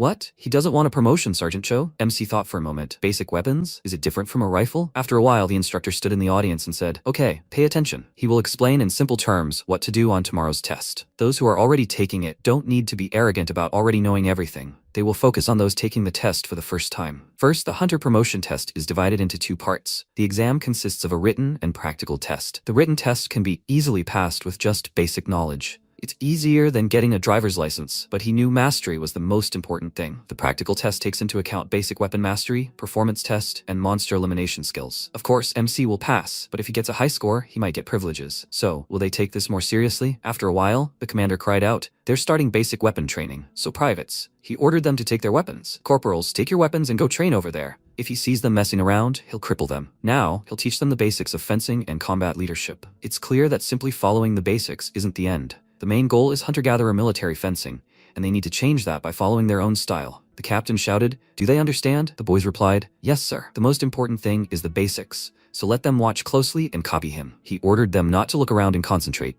The captain quickly moved from place to place, swinging his sword. MC thought about it. Now he understood why this training was necessary. Killing monsters with just a rifle, that's stupid. The soldiers started copying the captain and didn't understand if they were doing it right. MC quickly understood what and how he needed to do, so there were no problems. Kim Min-jun thought about it. Fencing was better in Yizgard, but everything has its place. The commander ordered them to stop moving. Kim Min-jun let him get up to the podium. MC's eyes widened in surprise, and he said, Private Kim Min-jun, he understands him. He walked forward and thought, what's going on? He stood up, and the captain spoke. While he was watching their movements, he saw that they still had a lot of shortcomings. He ordered the others to watch closely how Private Kim Min-jun does it. The MC widened his eyes in surprise, and then began to repeat the commander's movements he had previously seen to the count. Everyone watched him attentively. After a while, Kim Min-jun was sitting against the wall and saying, he's so hot. At that moment, the commander came up to him and said, Kim Min-jun. He reached into his pocket and said, you're doing great. He really enjoyed his training. Here, let him eat it when he's alone. Kim Min-jun looked at the cookies the commander gave him and thought, does he always carry these with him? He exhaled and was about to eat it when suddenly he was called out. Dongjin said, his fencing is wonderful. If he doesn't mind, could he show it to him again during the break? The MC pointed to himself and asked again. Him? Dongjin said. He knows that today was his first time training too. His basic weapon is a sword, but he's still not satisfied with his monster fighting skills. Could he help him out a little? Kim Min-jun looked at him and said that if he needed help, he was ready to help at any time. Dongjin began training, and MC watched and thought it was immediately obvious that he had been training hard in combat. A perfect example of military fencing for hunters. The problem isn't in his movements. What Private Lee Dongjin lacks is confidence, and he specialized in correcting that. But it's not time yet. Kim Min-jun smiled and thought that once he gets it, he'll make a first-class hunter out of him. Saturday, the day of the promotion exam. Some guys were playing basketball, others were hanging out on social media, and someone was setting up chips. Suddenly, a voice came from the loudspeaker. 1, 2. This is the control room speaking. All hunters taking the exam are requested to report to the stadium. They repeat again. All the fighters reacted to this, and the voice repeated, all those taking the exam. MC looked to the side and thought, it's time to go to the stadium. After a while, everyone gathered at the stadium. Chol-min shouted, so is everyone here? He is Second Lieutenant Kim Chol-min, the commander of the 2nd Platoon of the 2nd Company. He is responsible for leadership. He expects unquestioning compliance with all the commander's orders. First of all, they should count and report to him the number of people in each team. He ordered the boarding to be quick and orderly. He went inside and said that, as they already know, today's exam will be held at the 105th Division. They are moving to Gapyong, where the division itself is located. During the trip, they need to solve past exam questions. Suddenly a voice came. Did he hear? The MC looked in the direction of the sound, and the guy covered his mouth with his hand and said, they say that even the 4th Battalion will come to this exam. The guy screamed. What? Does that mean they'll meet the female hunters today? The guy grinned broadly and said that today, in front of the girls, he'll show off all his weapons skills, which he's been honing for a whole year. The soldier said, wasn't he planning on begging for their numbers? The guy replied, it won't be easy. The MC looked out the window at his reflection and thought, okay, good luck. Sometime later, in Gapyong, Gyeonggi-do, at the headquarters of the 105th Division, a soldier with a weapon stood at the entrance, and in the 7th Written Test Center, an exam to promote hunters was taking place. The man shouted, 104th Division, 2nd Battalion. Everyone except Cho Jung-wook, they passed. Everyone except Cho Jung-wook, they're heading to the practical test center right now. Everyone started leaving the auditorium, where a loud shout rang out. What is he even doing? He said the written test was easier to pass than the driver's license exam. Why did he fail it then? Jung-wook apologized. Unseo stopped in the hallway and looked around. After a while, a voice rang out. Well done everyone for making it this far. The entire 105th Division, including the examiners, they greet them. He, Lieutenant Colonel Lee Chol-ju, is in charge of the promotion exam. They aren't taking this exam just to improve their level. 3 divisions have gathered here. Let them be honest and compete conscientiously. Kim Min-jun thought, let them just conduct this exam already. Chol-ju said that according to the exam results, there is someone who passed it with special distinction. They are privates Kim Min-jun and Sun Un-seo from the 104th Division. Not even a year has passed since they joined the ranks. They have all heard of the 104th Division, haven't they? The MC wondered in surprise. Was there anyone else besides him? Chol-ju said he hoped they could avoid any misunderstandings. The guy said he'd heard that privates with good academic records were given some kind of privileges in exchange for going to the front. Was that true? The soldier spoke up, and he'd heard that someone from their team had also received a similar offer, but they all refused. Since this was the 104th Division, the guy frowned and asked if any of them had already become privates. The guys were whispering among themselves. Was that Kim Min-jun? Unseo turned and looked at them, finding the MC in the crowd with her eyes. Their gazes met, and Unseo quickly turned away, blushing with embarrassment. Chol-ju shouted, "Everyone, work until you pass out." He left the podium, to which the next commander approached. He said, "Good afternoon, this is Commander John Sang-chol. Now they will begin testing their strength, agility, and endurance. The first test is a test of their strength. The gist of it is simple. All they have to do is push the instructor back." MC remembered the commander telling him that if he moved this block even an inch, he was accepted. He wondered if this was a test or a punishment. What nonsense. Sang-chol shouted, "Time 1 minute. Highest score, 100 points. Highest mark, 10 meters. The test begins with the person whose name will be called. The first to go is Private Kim Jin-hyuk from the 103rd Division. Forward." Jin-hyuk stepped forward and pushed the instructor, grabbing him by the shoulder. He blushed from the effort when suddenly the instructor threw him aside. Sang-chol said, "Kim Jin-hyuk, he's out. For your information, if they score less than 40 points in this test, then their exam is failed." Everyone tensed up when they heard this. Jang Won-ho got 10 points and was eliminated. Lee Min-ju got 20 points and was also eliminated. Jung Yuna got 0 points. Jang Do-won got 15 points. Sang-chol was writing down the results and said with displeasure, "What nonsense is this? Sun Un-seo, 104th Division, 50 points. She passed." Everyone was surprised to hear this. The guy turned around and asked, slightly embarrassed, "Is that Sun Yun-seo? She's so beautiful." The soldier pointed at her and asked, "Isn't her father the division commander?" The guy said, "Wow, so that's what it means, genes." The soldier said, "Look at her sharp gaze. If you come closer, she'll kill you." Unseo looked at them and then looked away, and MC wondered if she'd received a special award along with him. Sang-chol said, "Private Kim Min-jun, go ahead." MC approached the instructor and thought, this time, how about the red stone? But if he pushes it 10 meters, he might get a bonus point. He pushed off the floor and put his hands out in front of him. He pushed the instructor, who was surprised, and flew back. Everyone's eyes widened in surprise, and the instructor landed, leaving marks on the floor. He frowned in irritation, and Sang-chol said, "Private Kim Min-jun, 100 points." Unseo looked at him carefully, and he said, "I don't think he'll get an extra point." After a while, shouts were heard again. "Private Yu Jung-hwa, 20 points. She's out." The girl got upset and left, and the rest of the fighters were very nervous, biting their lower lips. Sang-chol screamed, "Silence! The strength test is over." Without interruption, they move on to the agility test. All those eliminated must follow the instructors in an orderly manner. The guys started setting up nets and shouting, "More to the left." To the left of whom? They were setting up the equipment, and the soldiers were wondering if they really had to dodge a bullet now. The commander grinned and said, "Easy. These are rubber bullets, but still, if it hits, it will hurt. So let them try to dodge." MC smiled and thought, that's something new. The commander said, "The maximum result of the agility test is 1 minute. They just need to stay within the edges of the net for 1 minute. This is an agility test, but if they are confident in their tanking, then simply enduring a minute will also pass this stage. The passing time is 30 seconds. If they leave the net or get injured before 30 seconds, the promotion text will fail, so they begin." Suddenly, MC was called out and he turned around. He saw Dongjin in front of him and was very surprised. Dongjin asked again, "What's with that expression on his face? Did he think he would fail the strength test?" Kim Min-jun laughed and answered, "No." Dongjin said that everyone present except him had already taken the promotion exam. There are almost no people here who failed the skills test. The cutoff is much higher now than in the days of the privates, and if the overall score on the promotion test is low, he will be in trouble. By the way, Kim Min-jun, rubber bullets fly almost like real ones, so he shouldn't try to see and dodge them all. It is very important to watch the moving muzzle and predict its trajectory. MC asked again, right? At that moment, the bullet slammed into someone's body, and a loud scream rang out. The guy fell to the floor, clutching his head. A scream rang out, "Private Yoon Ki-tae, he's out! Instructor, get him to the medical station, immediately." Next, MC looked at the guy and thought, judging by the skills test results, it's clear why he had such a passing score. But such pickiness is simply ridiculous. "Private Ji Young-do, he's out!" Sang-chol cried out, "What weaklings are these?"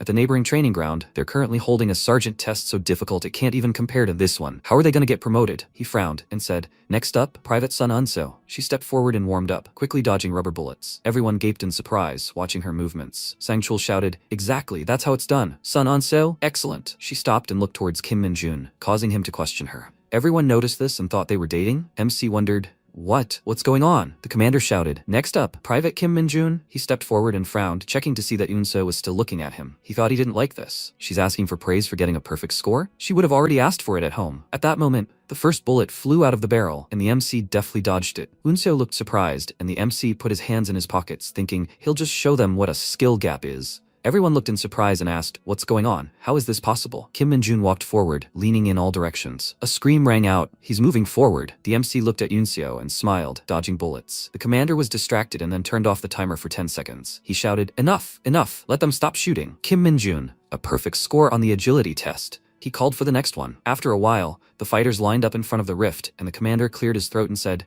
"They did well on the agility test. Next, they would conduct a physical ability test." The last test, the physical ability test, was quite simple. The system window announced that they had entered the dungeon. The test was being conducted in an empty dungeon with a 40-minute time limit. The candidates were ordered over the radio to begin. Within that time, they had to reach the turning point and receive a stamp on the back of their hand from the instructor. The only problem was how long it would take to run to this turning point. They hadn't been told about that. The MC wondered if they were adjusting the pace, since this was just the beginning. He looked around and thought, everyone is being cautious. It's sad. What will happen if he runs out alone? Suddenly, Unseo pushed him away and turned around, spreading her arms. Kim Min-jun thought, is it her again? What this time? Unseo rushed forward and the MC grinned and thought, okay, well, so what? They'll run? He jumped up and rushed forward, bending his body. Unseo felt someone approaching her and turned around, staring at him in surprise. The MC grinned and said, so. She asked again, what? Kim Min-jun answered, just thinking out loud. He himself didn't know. Unseo stopped and began to breathe heavily, watching him go. She remembered how she entered the room and heard screams. She came. The girl grinned and screamed. She met the battalion commander right after entering the training center. Another girl asked if the rumors were true. Sun Unseo, the general's daughter, the veteran with the highest skills. Unseo was embarrassed and said, it is. The girl screamed. She's so modest. It seems true. Let her take care of her. She thought she was very picky since she was the captain's daughter,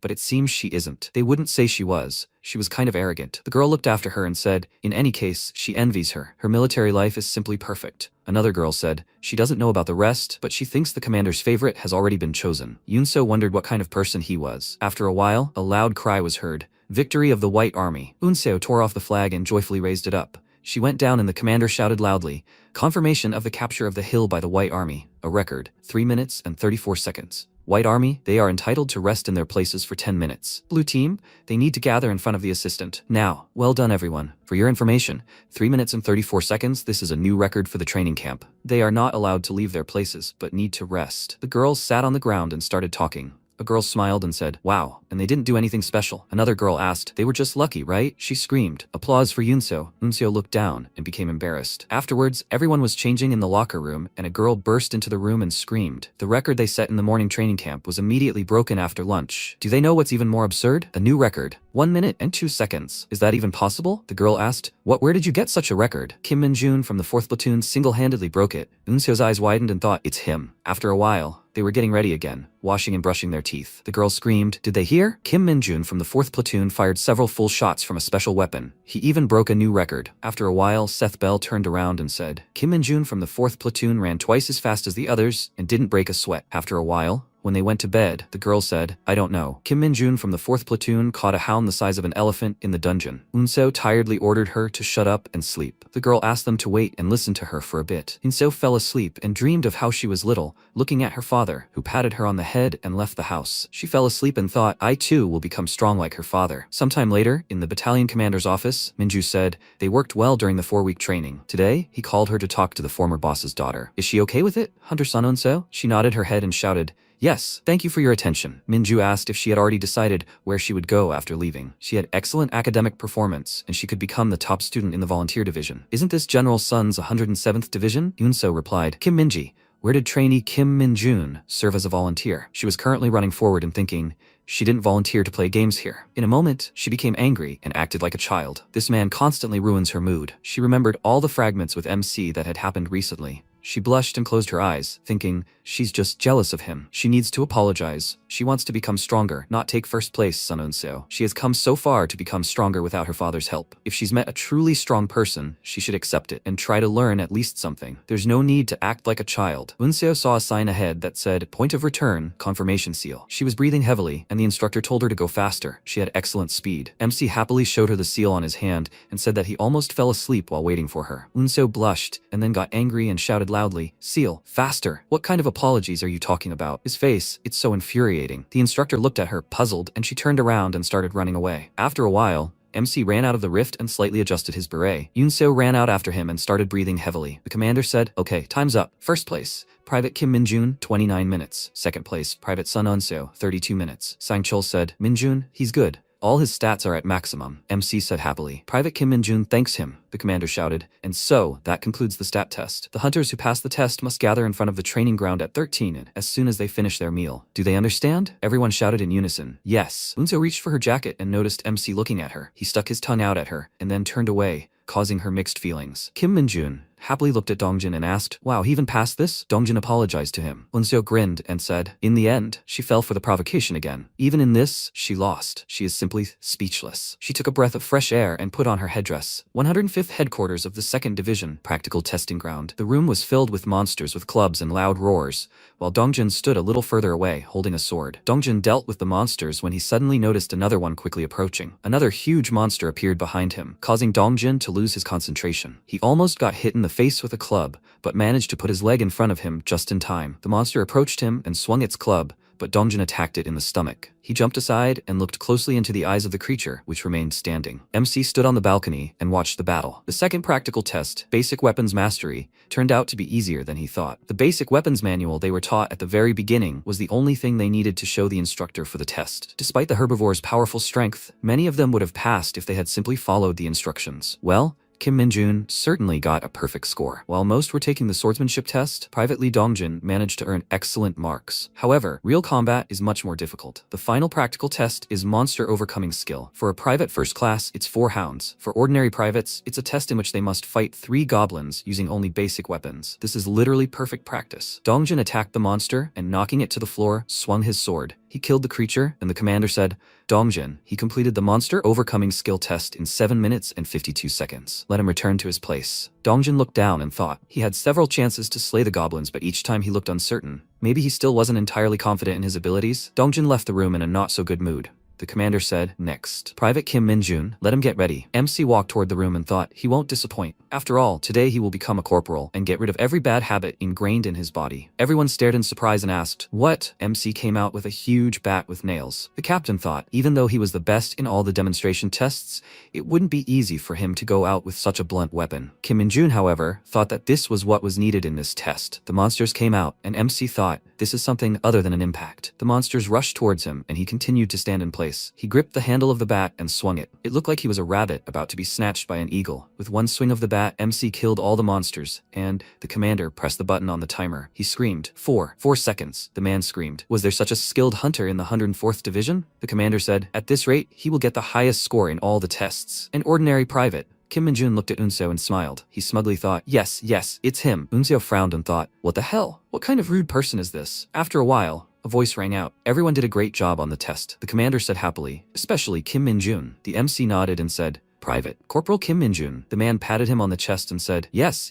he's a treasure. It's hard for him to even say how fast he's advancing. He laughed and told him to keep up the good work. He was afraid that Kim Min-jun would be the only one from their battalion who would pass the test. But after receiving the report, the battalion commander was very pleased. He was surprised that an ordinary private got the highest score on the practical test. Thank you. If he had failed, the whole squad would have suffered upon returning. The guys happily surrounded him and asked, is that really a problem now? When he becomes a sergeant, he shouldn't dare torment them, understand? The MC smiled and replied, yeah, okay. He thought, he'll see how they behave. They started to board the bus, but Kim Min-jun stopped and put his hand on Dongjin's shoulder. He said, Private Lee Dongjin. The MC chuckled and thought, when they get back, they'll start the basic weapons run through together. The fighters were looking out the bus window and asking, what? Unseo approached the bus and looked closely at the MC. He started to get inside, but turned around and looked at her shoulder straps. He thought she did very well, overcoming the monsters. She passed the promotion test, right? The MC went inside and sat down on a seat, looking out the window. Unseo continued to stand in front of the bus, attracting the attention of all the guys. Kim Min-jun thought, disrespect in a show test. This time, she decided to apologize. Unseo said, well, she widened her eyes in surprise when she saw the MC's face, who pressed himself against the glass and whispered,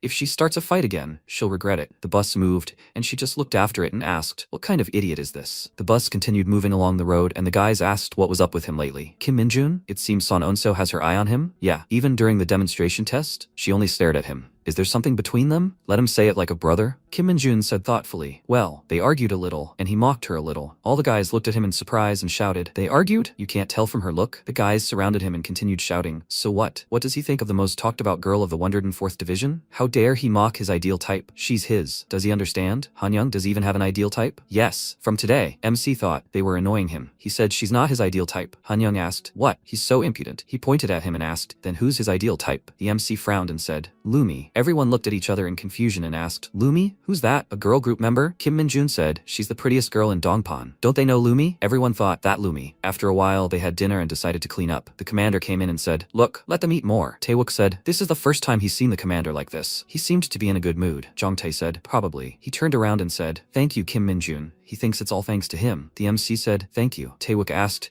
does he already have 3 stripes? So he'll soon become a sergeant. The MC looked at him carefully when suddenly a guy entered the room and said, second squad? Everyone gather in the break room. Dongjin replied, yeah, okay. Hanyoung asked, what happened? The guy replied, he's going to the administration to report on the squad's lunch. It was in honor of one of them getting the highest score on the promotion test. Taewook turned around and asked, Lee Sunho, what's that? Was it beer? Jongtae asked, they weren't planning on drinking without them, were they? Sunho said, it was a gift from the commander to Kim Min-jun. The rest of you should get lost. He started to leave, and the guy shouted after him. Taewook clenched his fist and said, he knew everything from the start. That's why he joined their squad the moment he arrived. After a while, MC was walking through the courtyard, looking around. He extended his hand forward and ordered them to leave. Dark mana moved forward and a spirit emerged from it. MC asked, how was he doing? He thought, the first time he summoned the creature, it was very different from what he expected, which surprised him, but soon a good idea came to him. He didn't need an assassin right now, so he's just what he needed. He can't act freely, so he'll be his information gatherer. Kim Min-jun said, stop freaking out and let him focus. From now on, let him secretly walk around here and keep an eye on anyone who seems like a big shot. And if there's any information about anything strange, let him tell him right away. Especially suspicions of magic. The creature extended its hand and MC said, okay. He extended dark mana to the creature's hand and said, be careful. You can't let him get caught. Did he understand? Kim Min-jun thought.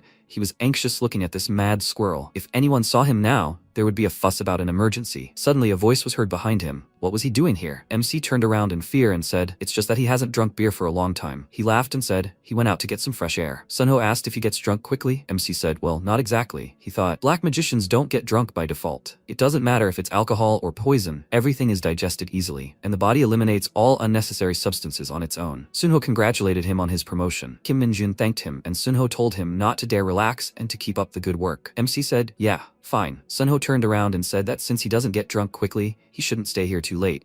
Otherwise the guys there will steal everything. MC thought, thank God he didn't see. He needs to be more careful. By the way, the more he looks at him, the more he thinks he's an FM soldier. And yet, he has a hell of a temper. The next day, the military man said he was simply a natural-born genius. When they told him that only one had passed, he was already ready to kick their asses. But this one got the highest score. Jonghyun answered, yes, during the monster challenge, Kim Min-jun set a record of 4 seconds. A while ago, the man laughed and said, wow, he's amazing. Choi Sung-bum praised him so much at the training center, and he got interested, but he exceeded all his expectations. Now the man said, they also say he dealt with all the middle bats at the oil depot. Jonghyun answered, yes, it's confirmed that Corporal Kim Min-jun dealt with them first. The general said it hasn't even been a month since his enlistment, and he's already a corporal. His growth is simply incredible, and so are his records in the training hall. Perhaps this young man is worth paying attention to. It's only a matter of time before rumors spread throughout the company. In that case, they will also pay attention to Kim Min-jun. Jonghyun's eyes widened and he asked, they? He's talking about a special hunter squad. So, the squad leader. The man interrupted him and said, yes, something tells him that Kim Min-jun is a born hunter. He thought he'd seen many hunters in his life, including those now called the legendary army of hunters. Perhaps they were witnessing the birth of a new legend. After a while, the MC in uniform stood in the desert, surrounded by a crowd of monsters. He looked around and asked, is everyone here? Some time ago, the soldiers woke up hungover and could barely move. Only Min-jun was cheerful. He had just finished bathing and walked into the room, and Hanyoung called out to him, asking if he was okay. He confirmed it and noted that he had drunk so much, he really was a monster. After that, the MC turned his gaze to Sunho and asked how his hangover was. He caught his breath and told him that he had sweated once and was fine. He smiled, thinking that this was a real soldier. After that, Sunho asked, did he go to the training gym? He should feel free to walk as much as he wants. He was a corporal now. Remembering something, he turned to him and said that their simulation machine was pretty good too. He should try it sometime. Hearing this, Min-jun immediately became inspired and thought, is this the VR hunter's room he's heard about? After that, he went to the training room. He smiled, anticipating some semblance of a game, and went inside. Looking around in surprise, he smiled and remarked that it was nice here. After which he began adjusting the settings and thought, is this how it's done? The system offered him to choose a monster: hound, mouse, goblin, and orc. He chose the orc, and now he was asked to select the number of objects. He grinned, then began clicking the button repeatedly, and the system reported that he had exceeded the maximum number of objects. The maximum number is 30. He was slightly disappointed because he thought he could have fun there.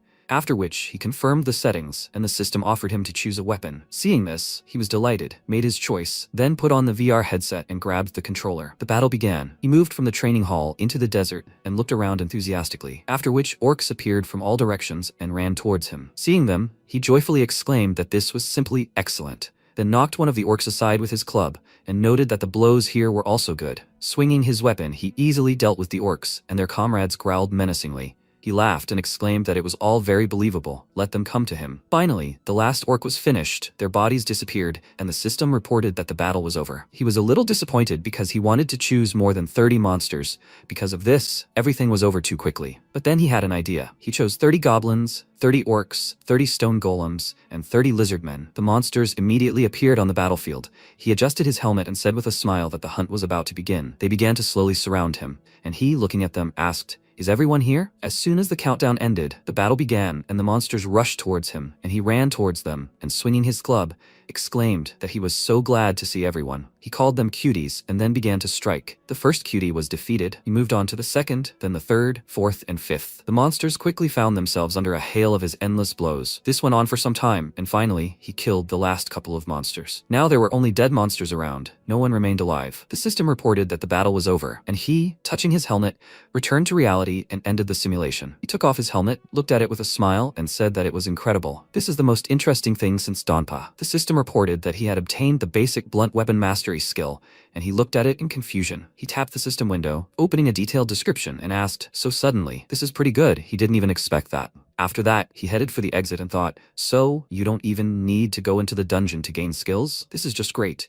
He will come here every day and have fun with different weapons." As soon as he stepped out into the corridor, he saw a surprised Dongjin in front of him. He pointed in shock at the screen next to the door and asked, "What is this?" He didn't understand what he was talking about, and when he turned around, he saw that the screen had displayed all the results of his battle. There was silence for a few seconds, after which Dongjin asked in surprise, "Did he do this alone?" He smiled nervously and confirmed it, after which an idea occurred to him and, turning to the door, he suggested that they go and talk. He nervously asked, "Does he mean talk in the training room?" He began to suspect something, and the MC laughed, saying that this was training for him. At that moment, his face turned scary, after which he began to push him into the room and asked him to wait, asking what he said there. He was just still drunk. Minjun said that he would just sweat there and feel better. After that, the door closed, and at that moment, Guangxik came in. He also saw the result of the simulation and, to put it mildly, was surprised. A new day had dawned. He entered the room and saw how everyone was chilling and discussing something among themselves. After which he asked Private Jin Cholho where everyone went and where Minjun was now. He stood up excitedly and told him that everyone had gone to the warehouse to get snowplows, and Corporal Kim Minjun said he'd be in the gym before work. He pursed his lips, realizing he'd just unknowingly addressed the corporal with respect, and he thought he was finished. But contrary to his expectations, Guangxik didn't react at all and asked him to tell him that the commander was looking for him. Cholho looked at him in surprise, then ran faster to carry out the order before he changed his mind. Meanwhile, he approached the guys and asked what they were doing here. Mungi greeted him with a sly grin and offered to make a bet. They were betting on how long it would take Minjun to become a sergeant. The bet was a bun. They basically agreed that it would take him 1 or 2 years.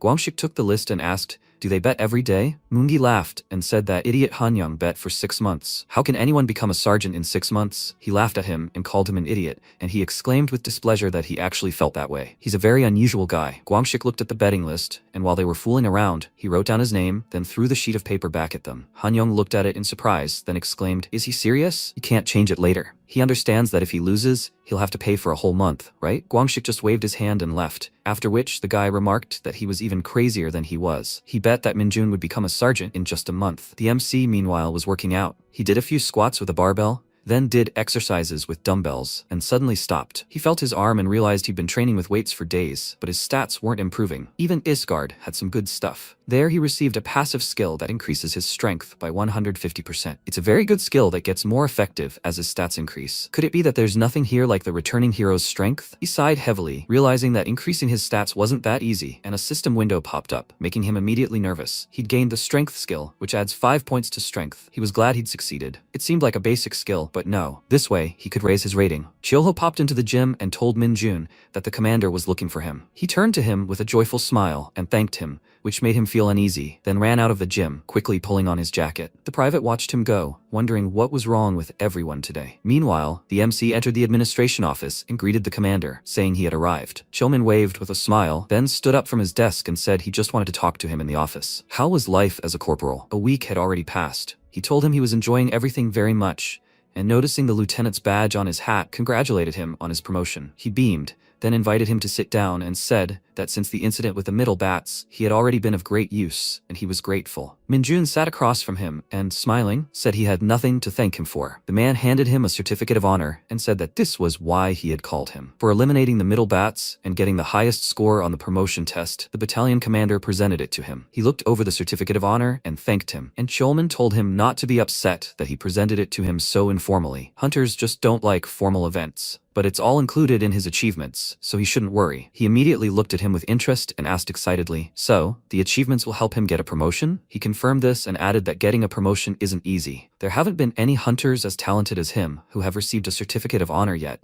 but there are plenty who have received it for their good work in the squad. MC asked if 10 commendations would be enough for a promotion. The man just smiled and silently told him that a commendation wasn't a chicken coupon for him. Did he even hear himself? A couple of days later, they set out on a mission. They stopped at the entrance to a tunnel, and the lieutenant ordered them to put on their gear and wait. Today, their platoon was tasked with clearing a dungeon. Let them act as they had trained and make sure there were no casualties. He believed they would successfully complete this mission. Minji placed a box of something in front of them that evoked horror in their eyes, and Cholman said that, as had already been announced, the dungeon assigned to them was a lair of rat monsters called a ditch. After that, everyone took a gas mask and they headed into the dungeon. Minjun walked at the back, followed by Corporal Jong Han-young and Private Lee Dongjin, followed by Lieutenant Kim Cholman and Sergeant Lee Sunho, several privates, and Sergeant First Class Kim Minji. A rat monster lair, known among hunters as a ditch. It's not considered a high-danger dungeon, but on average, about 200 monsters are found here. Sunho raised his fist, ordering everyone to stop and turn to the commander, after which they exchanged glances. The tunnel is a very confined environment, limiting the use of firearms. Therefore, it's considered a fairly difficult dungeon. Sunho looked around and said that,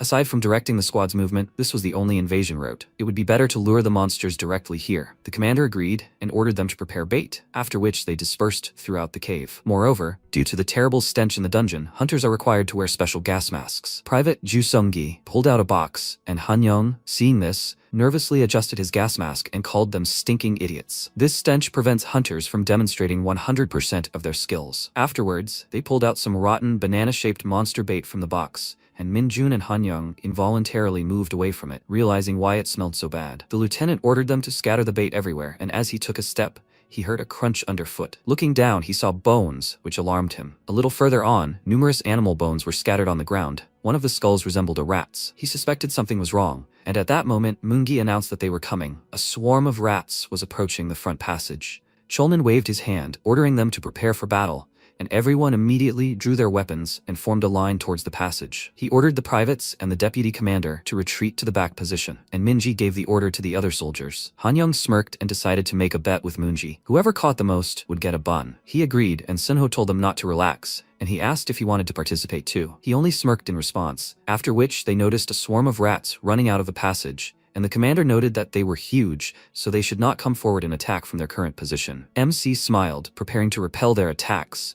after which they began to deal with the monsters. Moongi killed them with a sword, Han-young with 2 weapons, and Sunho with his fists. The commander of the 2nd platoon of the 3rd squad, Sergeant Cho Tai-wook, dealt with the rats with 2 blades, and his friend, the commander of the 4th squad, Sergeant Kim Jung-tae, with a hammer. Guangshik, meanwhile, chopped them with serrated swords. Minjun watched them, ignoring the monsters approaching him, and thought they were all admirable. He swung his club, taking down 3 monsters at once, and turned around, thinking that those 2 were especially good, catching the disabled rats from behind. The commander, Lieutenant Kim Cholman, and his deputy, Sergeant First Class Kim Minji, were now operating in the rear. Minjun glanced at them and thought that they had managed to take on such a large chunk of territory. Their level was clearly earned through hard work. As he destroyed a couple more rats, his gaze fell on Dongjin. The private cut down the monsters without a trace of fear, and he thought with a smile that it was immediately obvious they had undergone special training. Sunho watched him fight with a smile, after which someone from the side shouted that they needed another fighter, and Dongjin immediately responded. Guangshik killed a monster, then confidently looked forward and shook the rat's body off his weapon. At that moment, a private noticed rats approaching from the back line and alerted everyone to the danger. The lieutenant had already relayed the message to the others, after which he ordered the 1st and 4th squads to move to the back line, while the privates were to defend themselves and retreat, not to take any risks. The soldiers immediately began attacking the rats, preventing them from advancing further, and with each passing second, the number of dead bodies in the cave grew. Taewook noted with a smile that it seemed they were already finishing. The number of rats had decreased. But at that moment, MC noticed something. Demonic energy was emanating from somewhere. He immediately looked around and thought that he had noticed it too late because of his gas mask. but it was definitely it. He saw that the demonic energy was emanating from underground,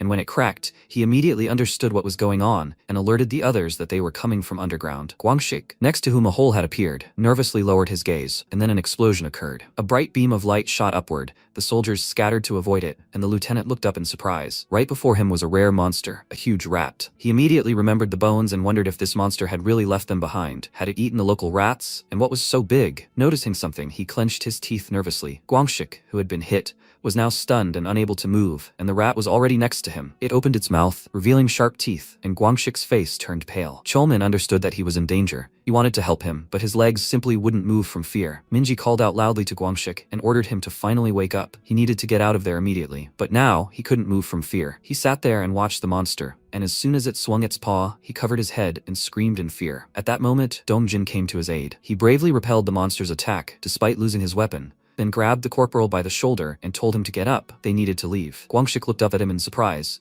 after which the beast growled loudly. It ran at them, and the lieutenant called out to them in concern, after which Minjun joined the fight. He jumped high, ending up right above the monster's head, then swung his arm and thought that those wild eyes and extraordinary energy indicated that it was magic again. He struck the monster's head with his shield with all his might, causing a bright flash that forced the soldiers to cover their eyes, after which he gave a thumbs up and praised Dongjin. He smiled, pleased with his words, then led the corporal away, and Minji ran to Minjun, telling the squad leaders to follow him, and the rest to stand still and wait. The huge rat growled loudly, and it decided to attack, swinging its paw and slamming the ground with all its might, causing rocks to fall from the ceiling, miraculously missing the soldiers. MC found himself behind a smoke screen, calling out to the rat with a grin, and just as it attacked, he used his powers and said that he was worried someone would see it. After that, he delivered a powerful blow, causing the monster to lose its balance, and then pushed it with his shield, sending it flying. The monster hit its back against the wall, and MC immediately approached it and began delivering multiple blows until he decided it was enough. He smiled and waved his hand, drawing demonic energy from the rat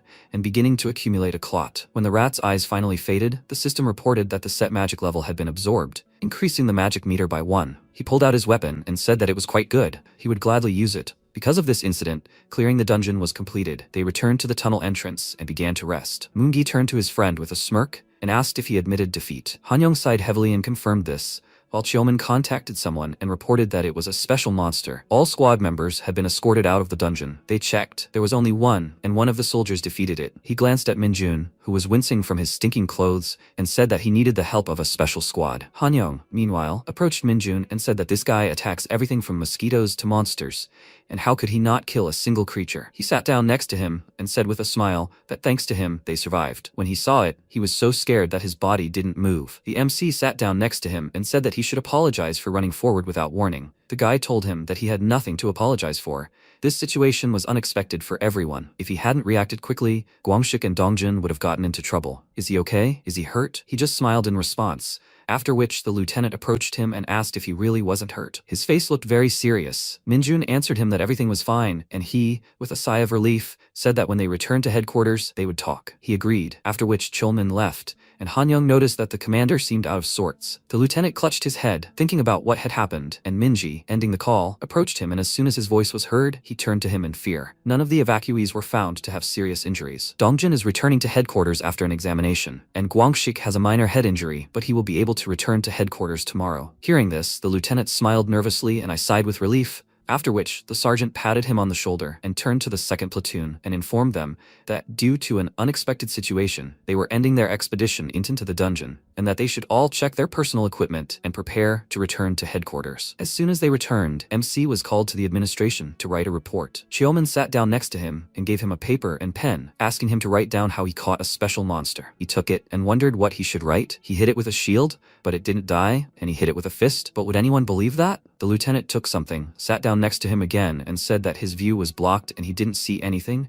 But did he by any chance kill that rat with his fist? He noticed that his hands were all covered in bruises, and Minjun laughed nervously, saying that this monster was too powerful and he had no other choice. Chulman asked what his stats were, and when he answered that he had 65 strength and 60 agility, he was very surprised. He was a lieutenant and his stats barely exceed 40. Does an ordinary soldier have strength and agility over 60? His stats are almost twice as high as most sergeants. He leaned back in his chair and sighed heavily, then said that with such a level, he could go to a military academy for hunters. He remembered that according to records, he dropped out of high school, so enrolling there would be difficult. He asked if he ever planned to become a leader. Had he considered enrolling in the academy as an external student? They could even take him as a sergeant. There are cyber lectures and all sorts of other interesting things. What did he think about that? He could find out about it for him. He answered him that he didn't want to study. A promotion for achievements was enough for him. The lieutenant smiled and leaned back in his chair again, saying that it was his decision. He wouldn't force him, but if he changed his mind, he could tell him. He thanked him for that, and he, noticing the dark sky outside the window, said that he would finish the report himself, and he should go back and rest. He wouldn't steal his time. MC thanked him again and headed for the exit, while Chilman looked at his lieutenant's badge and thought. Before Minjun left, he called out to him and said seriously that he had saved them all today. If it weren't for him, something terrible could have happened, and he couldn't react. He was grateful to him. MC told him that he had just done his job, and he just smiled. As soon as he left the administration,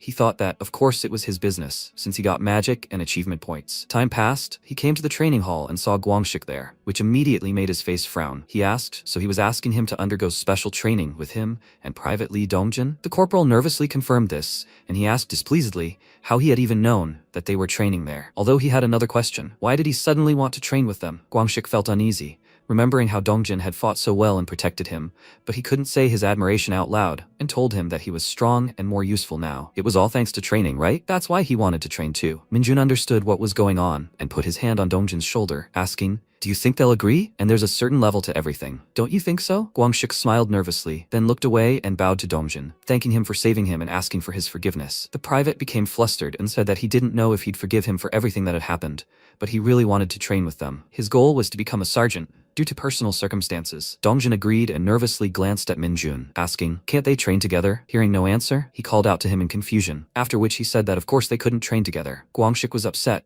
He looked down and smiled slightly, noting that they would probably be uncomfortable because of what he had done in the past. In any case, he was grateful to them because they helped him. After that, he lowered his head and was about to leave, but the MC said he had a condition. He immediately perked up his ears and turned around, and when he mentioned the pigeon, he looked at it questioningly. Minjun laughed and said that for 24 hours, starting right now, he needed to pretend to be a pigeon. Then he would think about it. Guangshik immediately boiled with rage and asked, does that mean he doesn't want to train with them? The guy clenched his teeth, about to swear, but he wanted to train with them so much that he began to imitate a pigeon with an angry face. Seeing this, Dongjin was very surprised, and MC laughed maliciously, enjoying it. Meanwhile, in the Isgard Empire, it was deep night. The protagonist's former mentor was rolling a cart with a cage through the temple after the saint. She said that he had done a good job, to which he remained silent, after which she turned to him and asked if he wanted to tell her something. He asked how long she was going to continue doing this, and she, passing by him, said that she hadn't thought about it yet. She approached the cage, then moved the cloth aside and looked at the monster concealing demonic energy,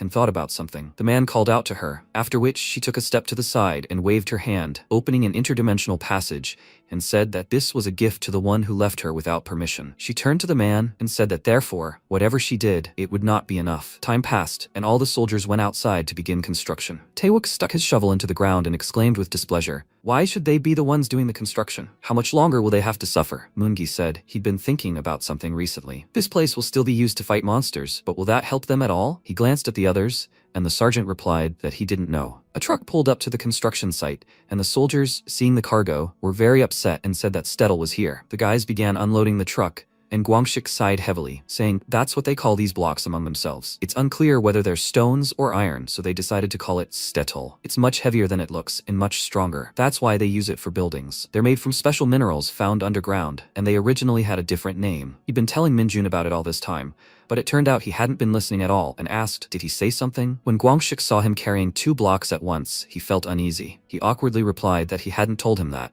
He just thought maybe someone would be interested. They continued carrying blocks and piling them up on the road. After a while, everyone was getting pretty tired, unlike Minjun, and Minji suggested they take a 10-minute break. While everyone was resting and chatting, he approached the lieutenant and said that he'd gone to division headquarters to get some supplies and heard that a dungeon had appeared on the territory of their 104th Division, presumably a dungeon of tin cans. Everyone's faces turned pale after this, and Taewook, with tears in his eyes, asked, he's joking, right? Jungtae said that couldn't be true, then grabbed his hand and said that if they went into the dungeon again, it would be the third time for him and the instructor. Taewook hugged his leg and asked, "Is that true?" He called them idiots and told him to calm down while the investigation was still ongoing. One MC wasn't aware, and Gwangshik, noticing this, quietly chuckled and told him about the tin can dungeon. The dungeon's internal size is much larger than standard, as is the number of monster species and types. Discovered dungeons without boss monsters or high-risk monsters among hunters are called tin can dungeons. Since such dungeons with a good environment are ideal for gaining combat experience, they undergo division-level training in them before attacking other dungeons. This is the same training in the maneuvers of a hunter with a bad reputation. Minjun looked at him in confusion and asked who he was talking to again. Gwangshik's mouth fell open and he paused. Then he looked away and quietly said he just thought someone might be interested. The MC was actually listening, thinking that this wasn't the most necessary training for him right now. He glanced at the guys whining in the sergeant's arms and thought they were getting on their nerves. Chilman sighed and called them idiots, saying that this was division-level training, their chance to earn achievement points. As soon as Minjun heard this, his eyes lit up with anticipation, and he happily thought, knowing that accidents were much more common on the front lines. It's good he came here. Looking down, he noticed the Night Wanderer in his shadow and wondered what he was doing here. He put his foot on his face and quickly glanced around. Fortunately, the guys weren't paying attention. He sighed with relief, glad that no one saw him, then touched him and asked what he needed. He immediately showed him what he had recently seen. A man and a female major were walking down the corridor. She mentioned a request for help. It was a special monster. Yesterday, a request for help came from a group investigating the Yangu dungeon. He asked if this was the dungeon discovered on division territory. She confirmed it and said that this territory was not inhabited. However, 2 employees participating in the investigation suddenly lost consciousness. This anomaly was reported very recently.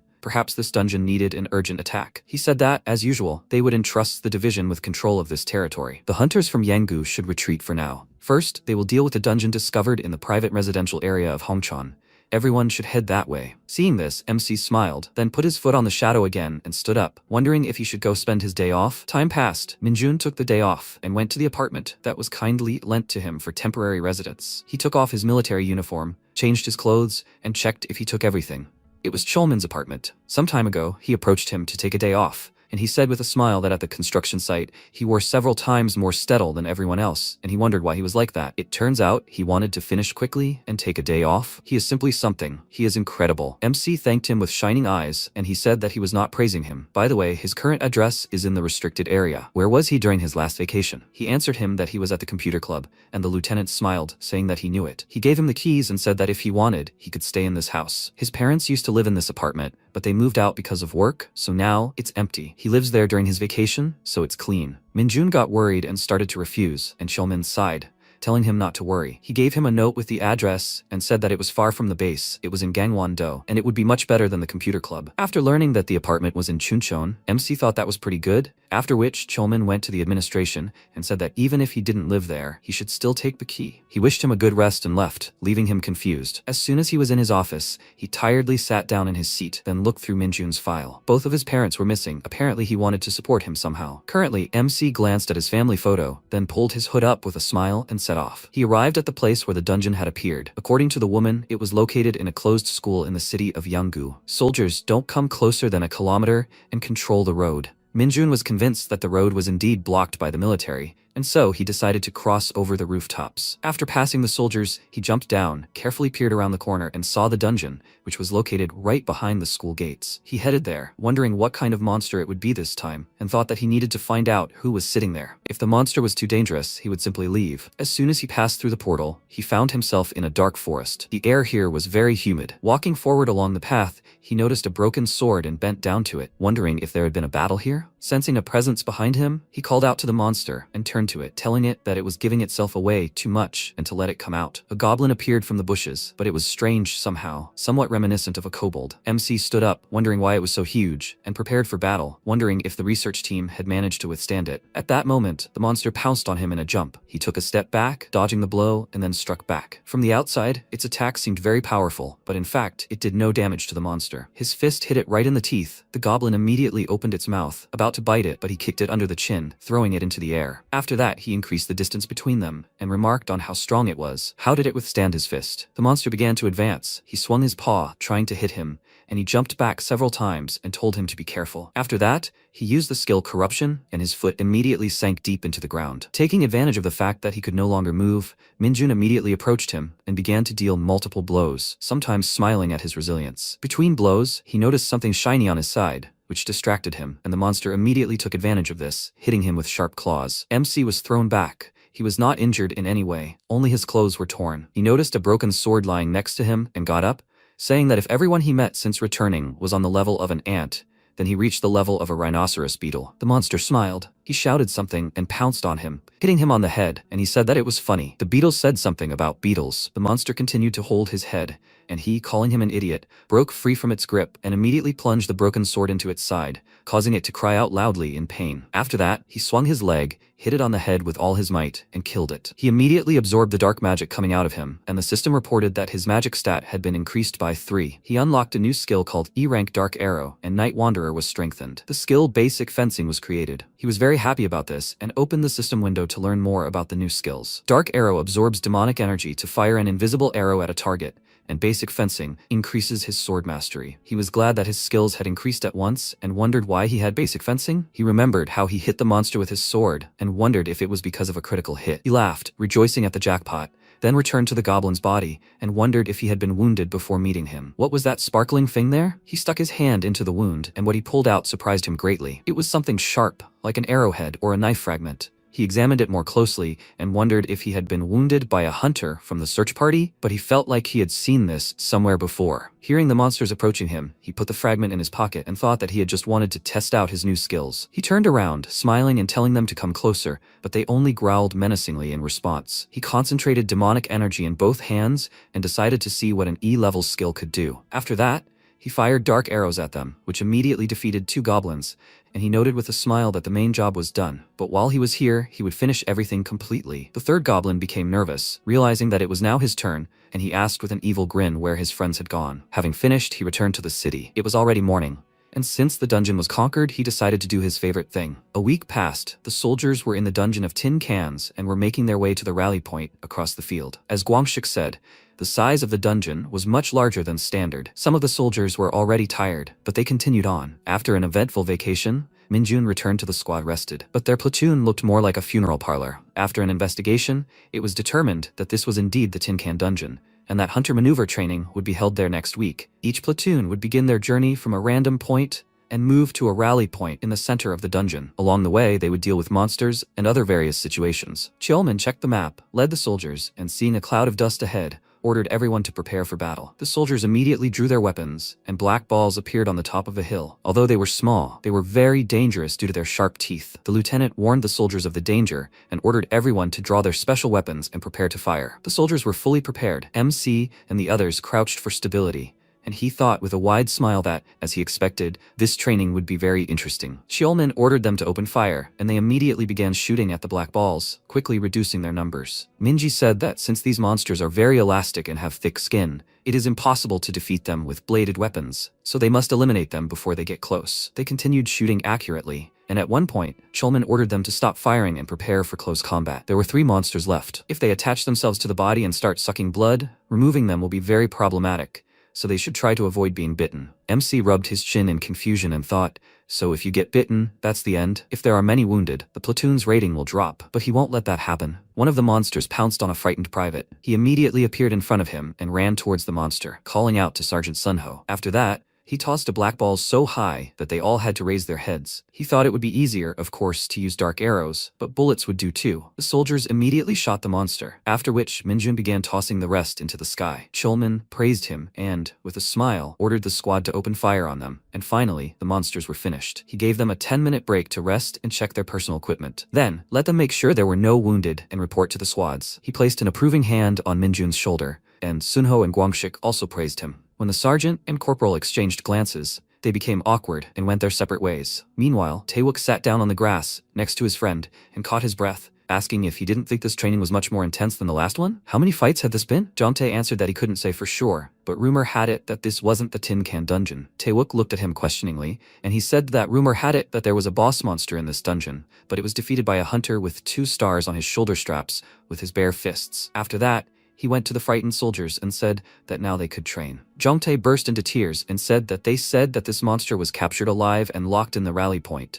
for fear that the dungeon would collapse. Minji threw his arms over their shoulders and told them they had to go. Their rest was over. They stood up reluctantly, and MC, smiling as he watched them go, remembered that 2-star hunter and thought he was quite good. Cheolmin continued to lead the squad, checking the map and noticing something ahead. He stopped, and then his eyes widened in horror. Everyone else was curious about what was going on. Even Minjun smiled nervously. Down at the foot of the cliff sat Du Sokyong, who was playing the role of the wounded man, and judging by his appearance, he was very happy participating in the training. Meanwhile, in Isgard, an old man sat by his forge and smoked a pipe, and looking up, he noticed Minjun's former mentor. He noted that he had been gone for a long time, and then he returned. Well, did everything work out for him? He lowered his head guiltily, after which the old man extended his hand and said that he was probably busy with that woman. Taking the blade, he examined it and noticed that it was duller than he thought. Was he hunting monsters? It turned out that this was the sword Minjun found a shard from in the monster. Meanwhile, in the assembly center, in one of the tents, the commanders were sitting. The commander of the 3rd Platoon of the 104th Division, Lieutenant Colonel Ko Jongchul, checked the information on the tablet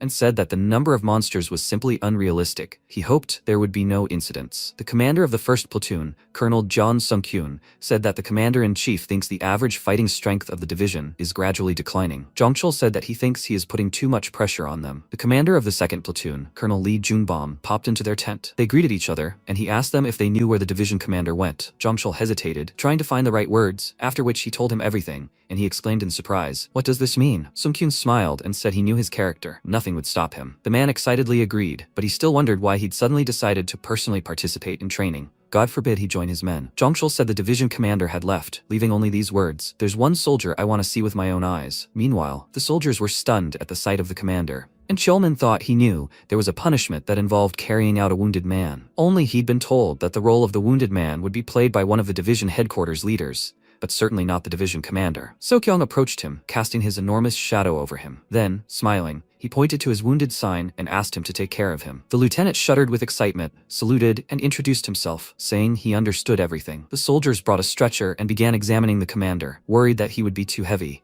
and Minji told the commander that they would transport him on a stretcher. The man gave him a displeased look, then walked up to him, and breaking the stretcher into splinters exclaimed, "Doesn't he know what kind of character he has?" After that, he clicked his tongue in displeasure and dusted his hands, and Minji replied that he was still playing the role of a wounded man. The division commander waved his hand in front of him and said that he knew nothing and was not going to do anything. They should just forget about him and continue training. He saw Minjun behind the upset sergeant, and his face immediately broke into a smile. Noticing this, MC also smiled and thought that he knew it. This training would be the best. The fun didn't end there. They encountered all sorts of monsters, and several devices prepared by headquarters made the training even more interesting. And all this time, Sokyong watched the protagonist. Private Jin Chulho was extremely tired, breathing heavily, but the monsters were still alive. He glanced at the huge frog in front of him, then rushed to attack and swung his sword, killing it. But another monster immediately appeared from behind the monster. Chulho had no strength to fight it. His eyes rolled back in his head. He collapsed to the ground, and the frog immediately took advantage of this, sticking its tongue out at him. Minjun swung his sword, quickly dispatching the monster with his new skill, basic swordsmanship. He thought that, although this was a basic skill, it significantly increased his strength. He extended his hand to the private, helping him up, and the private thanked him with a dejected expression.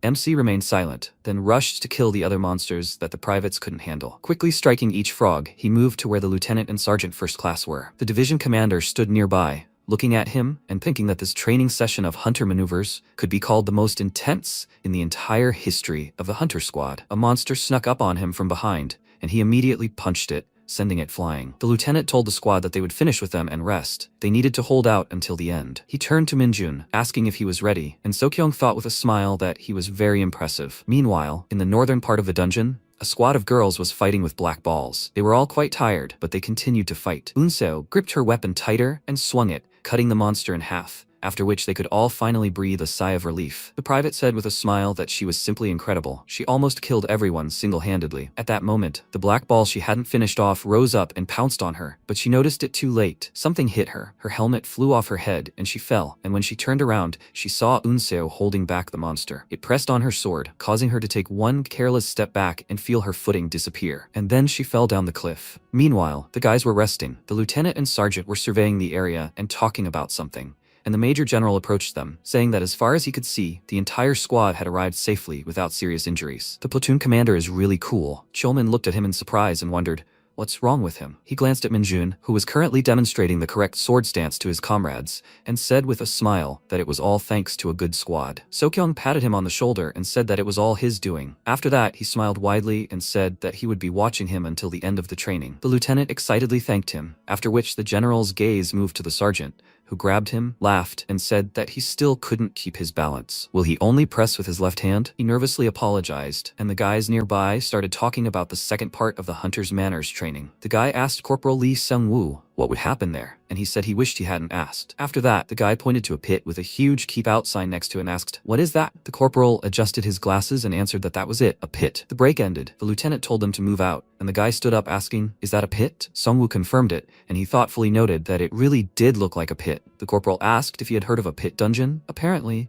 he did nothing but slack off during training. Little is known about this dungeon yet. They say it's some kind of phenomenon of connection with another dimension using gates and space. At the moment, this is the most plausible theory. That is, it's an infinite connection through infinite space. But even in dungeons, there are boundaries, points where the connection ends. And sometimes this connection is lost at a very unexpected moment. These are dungeon pits. The guy looked at him with admiration and asked what would happen if he went beyond the dungeon, or entered the dungeon pit. The corporal answered him that, to be honest, he didn't believe it, but they say that you end up in a random point inside the dungeon. Their conversation was interrupted by the surprised voices of the soldiers walking ahead. The lieutenant pushed them apart and asked what had happened, and when he saw it, he was very surprised, as was Minjun. Eunseol was lying on the ground in front of them. As soon as she came to her senses, they gave her water, and the lieutenant contacted someone. All this time, Sokyung was watching them. Chulmin ended the conversation and turned to the girl, saying that he had reported the situation to the 4th Battalion, so she shouldn't worry. She asked him to check if everyone in her squad was safe, and he smiled and told her that they were all safe and were very worried about her. They said they wanted to stop training and go search, but since they had reported everything, they would most likely continue training. She exhaled in relief, then winced, feeling pain. She had injured her leg in the fall and now couldn't walk, which she wasn't very happy about. Minji said that she couldn't train with such a leg. Taking care of her health is just as important for a hunter as improving her combat strength. Chulmin told her that he had contacted headquarters. A transport team would arrive soon. He was very sorry, but this training was over for her. She wanted to object, but immediately fell silent, realizing that he was right. Then Sokyung approached them and asked the lieutenant how the soldier was doing. Seeing him, the girl became very nervous and thought, what is he doing here? Why is he here? Shouldn't he be in charge of training? Chulmin told him that she didn't have any serious injuries, but there was a suspected fracture of her left ankle. He didn't think she would be able to continue training. The general said that it was a great pity. There was very little time left. He looked at the girl and asked her to tell him how it happened, and she, excitedly giving her name and rank, told him how she fell off a cliff while fighting a monster and lost consciousness, and when she woke up, she found herself here. He frowned and asked, did she fall on the edge of the dungeon? Or could it have been an underground pit? Although it's good that she was found quickly. Suddenly, he shuddered, realizing something, and asked her to tell him her name again. She told him her first name, and upon hearing her last name, he excitedly asked, are you from the 4th Squad, 4th Battalion? Song Taeho's daughter. She sheepishly confirmed it, after which he immediately put a wounded sign on her and began to scan the surroundings with his eyes, noting everyone's activities and their condition. He chose Minjun, who was still full of strength, and asked him to come here. He ran up to him, and the girl immediately covered her face with her hands in embarrassment, wondering why him. When the general ordered him to carry her on his back, her face turned pale, and MC raised an eyebrow in confusion and asked if he had heard wrong. Sokyung, already nervous, ordered him to put her on his back since she was injured. He looked in surprise at the shame-stricken soldier and wondered why he smelled achievement. He glanced at the general, who was already on edge, then took off his helmet and said with a smile that he understood everything. After that, he approached Eunseol, crouched down, and told her to climb. But she, of course, wasn't going to do that, and he said she could quit training, but all her points would immediately evaporate. What would she do then? She thought about it for a moment, then pursed her lips, realizing he was right, and asked him to help.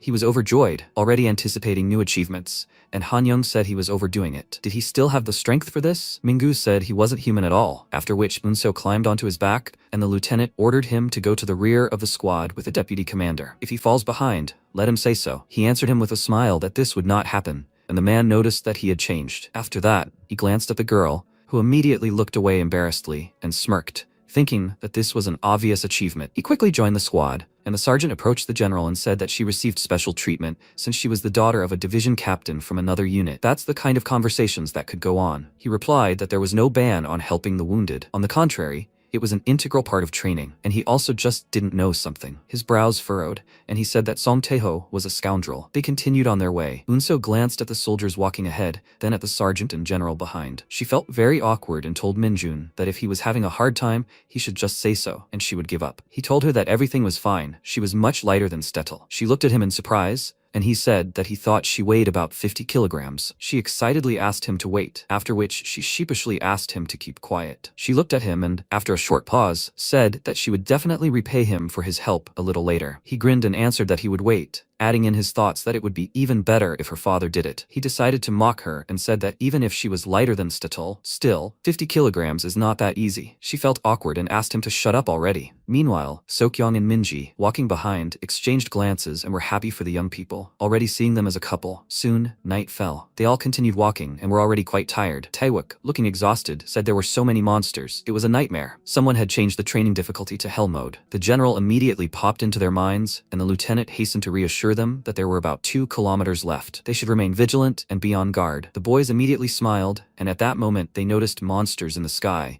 and reported them to the commander. Cheolmin ordered them to attack the monsters. They were air-type. Seeing a flock of monsters approaching, he wondered where the black rake came from. They began circling above the soldiers, and Sokyong thought they had been walking calmly the entire way, but luck had turned against them at the end. Black rake are small monsters the size of a sparrow. Their teeth and claws tear flesh. Hunters don't die from this, but in the current situation, they are very dangerous opponents. They will pursue them even if they don't pay attention. He squinted, but couldn't see them because it was too dark, and the soldiers were forced to fight them. They swung their swords, trying to hit them, and the sergeant stood in front of Minjun and the general, protecting him. Sokyong noted that this was a shame. From the perspective of a wounded and training observer, the current situation could significantly lower his scores. Minjun thought that darkness and fatigue wouldn't be considered excuses because they were a hunting party. He was no different from those who abandoned training and ran away, and the breakdown of formation could be a major factor in lowering his scores. He needed to trust the commander and wait for orders. MC, meanwhile, gritted his teeth. He really didn't like the prospect of lowering his scores. He immediately ran to the commander,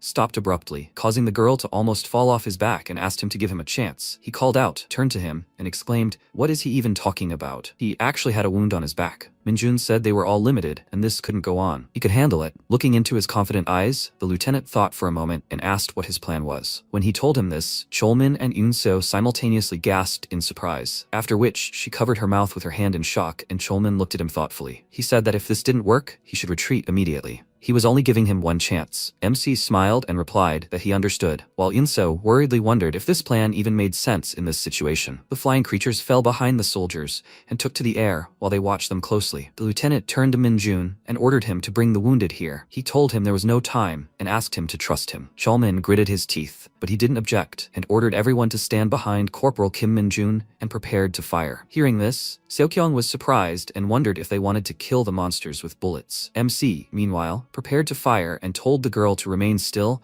and hold on tight because the wounded couldn't be abandoned alone. She closed her eyes and grabbed him tighter, mentally calling him a crazy idiot, while he activated his magic and thought that the darkness for a black mage was like basic training for hunters in the starting village. Seeing the monsters flying towards him, he aimed his gun at them with a smirk, took aim, and thought that he also had a dark arrow so he could attack them with a ranged weapon. Activating the skill, he fired a bullet cloaked in darkness. The monster tried to dodge, but the magic grazed it, and Yunseo's eyes widened in surprise, thinking, did he hit it? But how is that possible? He meanwhile smirked and thought that now they wouldn't be able to dodge his cannonball-sized bullets. Besides, no one would notice him now at night. After that, he opened fire on the monsters, expertly dealing with them all, and the soldiers only watched him in surprise and admiration. As soon as he was done with them, he turned to them and said with a smile that he killed them all, and they thought this idiot had completely lost his mind. Cheolmin looked ahead awkwardly, and then they entered the restricted area. One of them, looking to the side, said, "Finally, it's over." At that moment, Sokjin said, "All soldiers of the 2nd Battalion, 2nd Section, and 2nd Platoon have been approved." The others looked at him happily, and the protagonist, smiling, thought, "Everyone has been approved." Then Sokjin pointed to the side and shouted,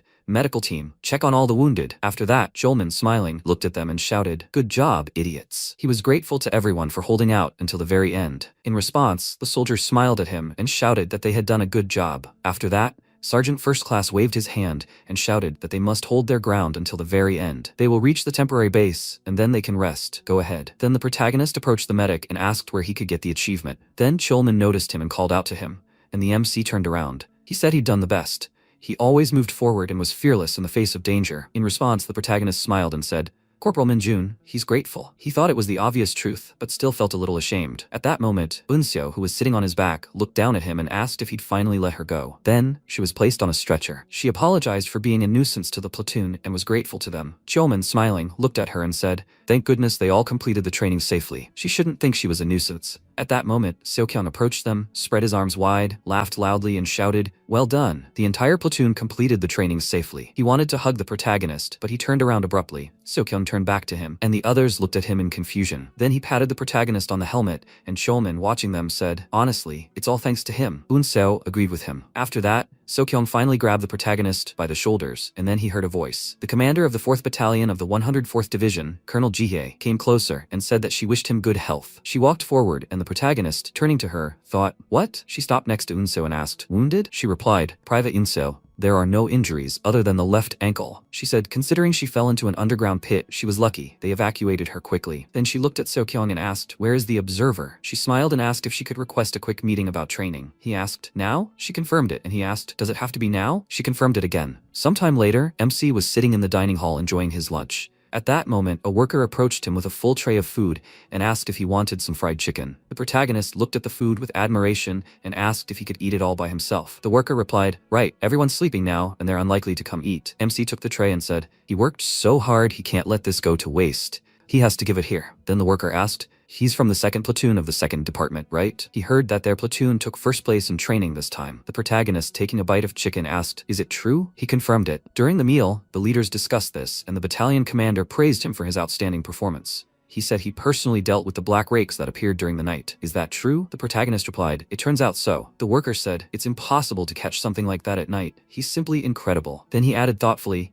he heard that this hunter training was the most intense in the history of training. Looking at the entire division, over 70% of the privates, 1st and 2nd ranks, failed. But MC thought, "Oh my god, the soup is going to come back out of him." After a while, Junbyum was walking down the corridor. He looked out the window and said, "It's very quiet in the platoon." The captain walking next to him said, "That's right, as he ordered yesterday. They gave them free time this morning, and all the soldiers are fast asleep." He replied, "Well, they give them some, you still need to eat." Then he walked forward and added, "Everyone did a great job during the training." The division captain was very impressed. The 1st platoon commander, Captain Kim Chi-woo, looked at him and said he'd heard the division captain had personally overseen the training of the 2nd platoon of the 2nd division. Their captain wasn't the least bit arrogant, but rather very cool. Then he noticed the change in expression on Junbom's face and asked if he'd said something wrong. He replied that he hadn't. It wasn't because of him. It's just that the 4th Battalion commander had given them a dressing down yesterday. He asked, what kind of person was she? How could she do that to the division captain? He replied that, in fact, she was right. He'd left his post without a word, and they hadn't been able to put up a shield, and he was a little afraid of her too. In any case, Minjun was a hero again this time. The man standing next to him agreed. He really was incredible. He said that was true, and besides, he'd proven himself to the division captain.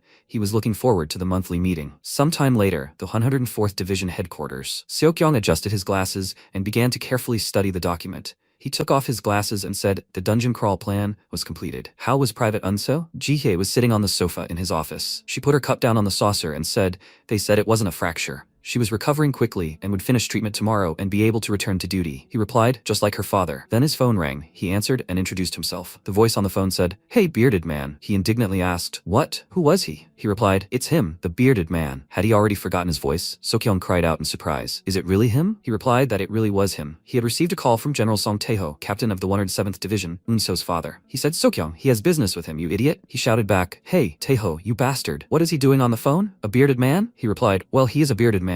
Okay, forget it. Where's a good place to meet?" He put his hand to his head and replied, "Mister, is it because his daughter got hurt? Are you sure he is in the military? And a general too?" He answered, "That's right, both a military man and a general. That's why he wants to do physical training on the most durable punching bag named Seokyung." He shouted, "What kind of kindergarten?" He was sorry his daughter got hurt, but it was during training, idiot. He replied that he couldn't even get married. He doesn't understand. Seokyung, enraged, slammed his fist on the table and shouted, "Where is he now? Why is he silent, huh? He is in Daejeon, right? He should be sitting there and waiting for him. And it's not that he couldn't get married, he just didn't want to. Why is he silent?" At that moment, Jihye approached him, put her hand on his shoulder and said, "Captain." He hung up. He looked indignantly at his shattered phone, then looked at her and shouted, Does she have Taiho's number? She needs to connect him right now. She said, he needs to calm down, Captain. General Song has a right to be angry in this situation. He indignantly asked, what? She took his side? Was she the one who complained to him? She replied that the patient had been evacuated. The hospital would have notified the guardian anyway, and that guardian also had a daughter who was injured during training and not evacuated at the same time with benefits for completing the training. She had enough authority to know about this. No apology is necessary, but he should at least explain himself to him. His goal was to see the capabilities of the 2nd Battalion, 2nd Platoon Division, right? He replied that was exactly it. But in the end, they were transporting a real wounded person. Okay, it was a misunderstanding. He should explain himself. Then Jihei took out her phone and said she'd put them on speakerphone. They sat on the couch. Then she put the phone on the table. Taiho answered and asked, what's wrong? Colonel Yu? Is she wearing a beard now? She replied that she was greeting him. The captain's phone was broken, so she called him. Sokyong folded his arms and said he was too nervous to talk properly. This unexpected situation during training had happened under his watch. He was stupid.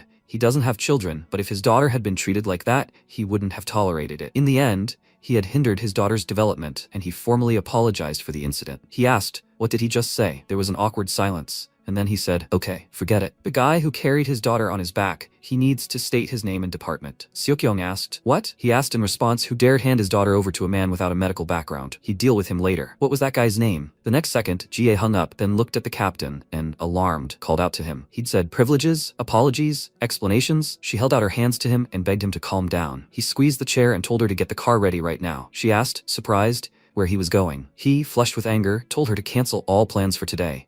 They were going to Daejeon right now. She thought, what idiots. Meanwhile, the protagonist was walking down the hallway. He noticed a presence behind him. He turned around abruptly and noticed the Night Wanderer hiding behind a cooler. He indignantly grabbed it and stuffed it in his pocket, then went outside and threw it on the ground. He pointed a finger at it and asked, what's wrong with him? He told him not to show himself to people. The Wanderer looked at him in surprise, then gestured with his hands in different directions, and then held his hands out in front of him. The protagonist sat down opposite him and said that he knew there was no one around. But didn't he think that sticking his head out like that would make him nervous? The Wanderer looked down awkwardly, and then the protagonist concentrated energy in his hand and tossed it to him. After that, he asked, what is it this time? The Wanderer pointed his finger at him, and the MC reached out to his finger, wondering, what? And monsters attacked? Is that why he felt the presence of demonic energy? And again in Hwacheon. Then he asked, did he even find it all the way there? Well done. Then he tossed another clod of energy to the Night Wanderer and thoughtfully said, so, I need to think of an excuse to go out this time. After a while, he approached the right door and thought, it would be strange to suddenly announce a vacation. It would be wasteful to waste his time on situations that might raise suspicion. He went to Yanggu because it was a reward from the training center. He peeked inside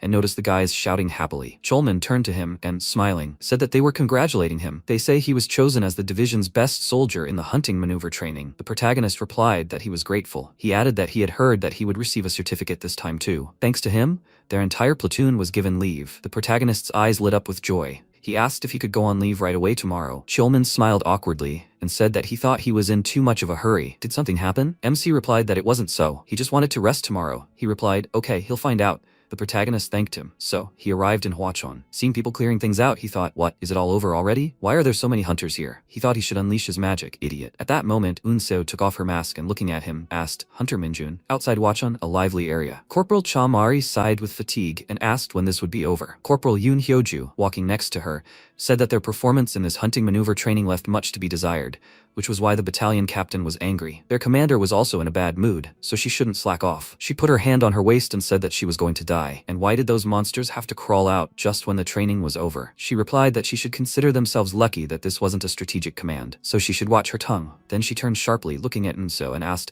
aren't you overdoing it? She replied that she was fine. Hyoju smiled and asked, is her treatment over yet? If not, then she should rest. She replied that she was grateful for her resilience. Then they looked away in surprise and asked, what? The girls turned their attention to the protagonist and started chatting, one of their division. What battalion? Unseo took off her mask and asked, Hunter Minjun? The protagonist turned around and saw her and wondered what she was doing here again. Then he walked forward, and she asked what he was doing here. Hunter Minjun? Only their battalion was supposed to work here. He replied that he was on vacation. She looked at him indignantly and asked, is he lying? Who puts on a uniform and comes to the scene straight from vacation? Is he a deserter by any chance? Before she could finish speaking, MC handed her a document, and she, looking at it, asked if he was really on vacation. He noticed that she didn't trust people at all. She returned the documents and asked why he came here during his vacation. Didn't he know that this was a restricted area? He thought, what's wrong with her? He can't say he came to gain demonic energy, can he? Then he looked away away and said that he came because he had business in Hwacheon. He saw an emergency there and came to help. The next second, he noticed the gate behind the girl and thought, a gate. Unso turned around and shouted in surprise, a gate. Mari shouted, what? They just finished. It opened again? We have to clear out again. Hyoju shouted that first they need to evacuate and report everything to the platoon commander. They need to run to the commander's location right now. At that moment, Unso ran forward. She looked at the protagonist and shouted that they need to leave quickly. He thought, who knows what to do. Then he said that monsters might appear here. He turned around and smiled, saying that he would stay and stall for time. She shouted indignantly, what the hell? He knows that monsters can run out here, and he still does what he wants? He needs to leave quickly. Before she could finish speaking, he said the strategic team had most likely already left the scene. If even one monster appeared, everyone would be in danger. As soon as he senses danger, he'll run away. So she shouldn't worry. She should give him some kind of weapon and leave. She wanted to object, but he asked, her legs still hadn't healed, right? So she should leave quickly. She was in his way. She clenched her teeth, then pulled a knife from behind her back and handing it to him, told him to flee immediately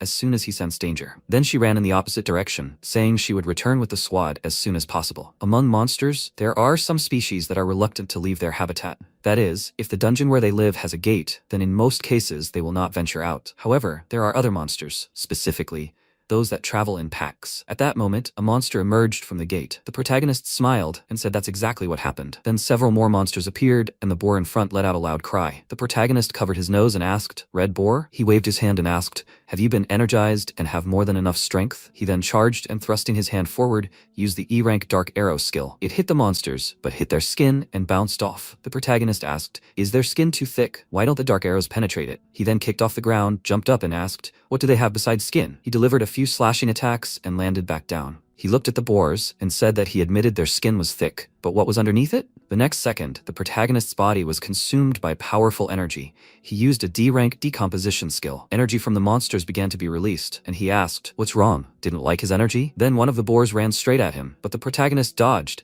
then concentrated the energy in his hand, which seemed to suck all the energy out of the monsters. He said, group kill. Captain, thank you. After that, the monsters fell to the ground, and MC, holding a knife in his hands, said, well, now it's time to use the knife. He delivered several slashing attacks, and the system reported that he had absorbed a certain level of demonic energy. Magical energy increased by 1. Night Wanderer skill increased. Basic swordsmanship skill increased. Then he looked at the gate and asked, that's not all, is it? Where are they? At that moment, he turned around and hearing his name being called, he thought, damn, what took them so long to come here? The commander of the 104th Division, 4th Battalion, 4th Platoon, 4th Section, Lieutenant Jien grabbed him by the shoulders and shouted, is that him, Corporal Minjun? How is he? Are you hurt? He replied that he was perfectly fine. She shouted, really? When the gates open, you have to evacuate first and report it. Why didn't he leave here? He replied that monsters might have appeared, and he decided to buy himself some time to evacuate his comrades. The girls looking at him blushed with embarrassment, saying, oh my god, who is this hunter? The protagonist thought they should shut their mouths. They'd ruined everything. Then Yoon asked, what was he doing here? And where was he from? He handed her the documents and said,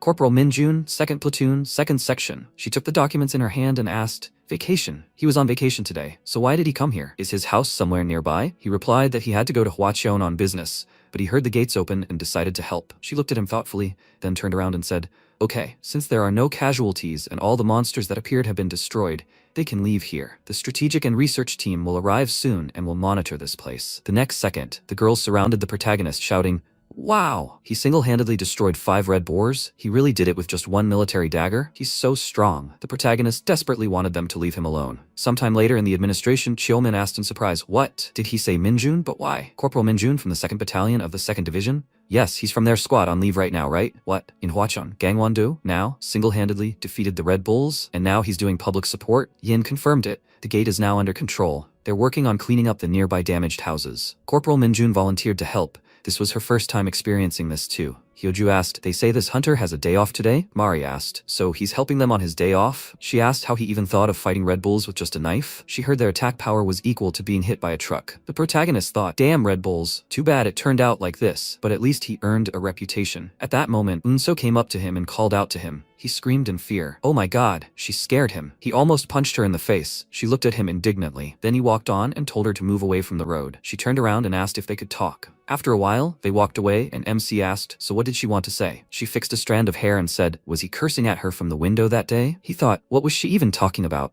Oh, about that. He raised his index finger and said he didn't swear. He said he'd give her a dressing down if she tried anything again. She screamed. Well, he swore. Then she sighed and, lowering her head, said she admits that she started it that day, apologized for being late, but she asks for forgiveness. The protagonist thought, why make things so complicated? Then she looked at him and asked, does he accept the apology? He held his hand out in front of her and said, there's nothing to apologize for. They'll just forget. If that's all, then he'll go. He turned around. She said, the private passed the promotion test with the highest score. Did he even know that this had only happened once? He asked. Did she mean him? She replied that wasn't true. There was only one other person. He asked, who was that? She replied, her dad? No, her father. He asked, the division captain? She looked away and answered, that's right, her father is the only one who went all the way from a soldier to a captain. She also wants to become like him, and that's why she joined the soldiers. The protagonist thought, so her father is the Sunbae who was the first to achieve his goal? That's interesting. Then he said, stop. He was 7 years old when the gate opened, and the hunter activity began. So, after awakening, the captain signed up as a private again? She replied that that's not true. To be honest, even since his youth, her father was very weak. He was removed from military service due to poor eyesight, and so on. He said so, his physical strength increased after awakening, and he joined the army. She confirmed this. He was very happy that thanks to awakening, he can protect her and his mother. He sighed and said that he suddenly wanted to meet him. She smiled and said that if the two of them manage to meet,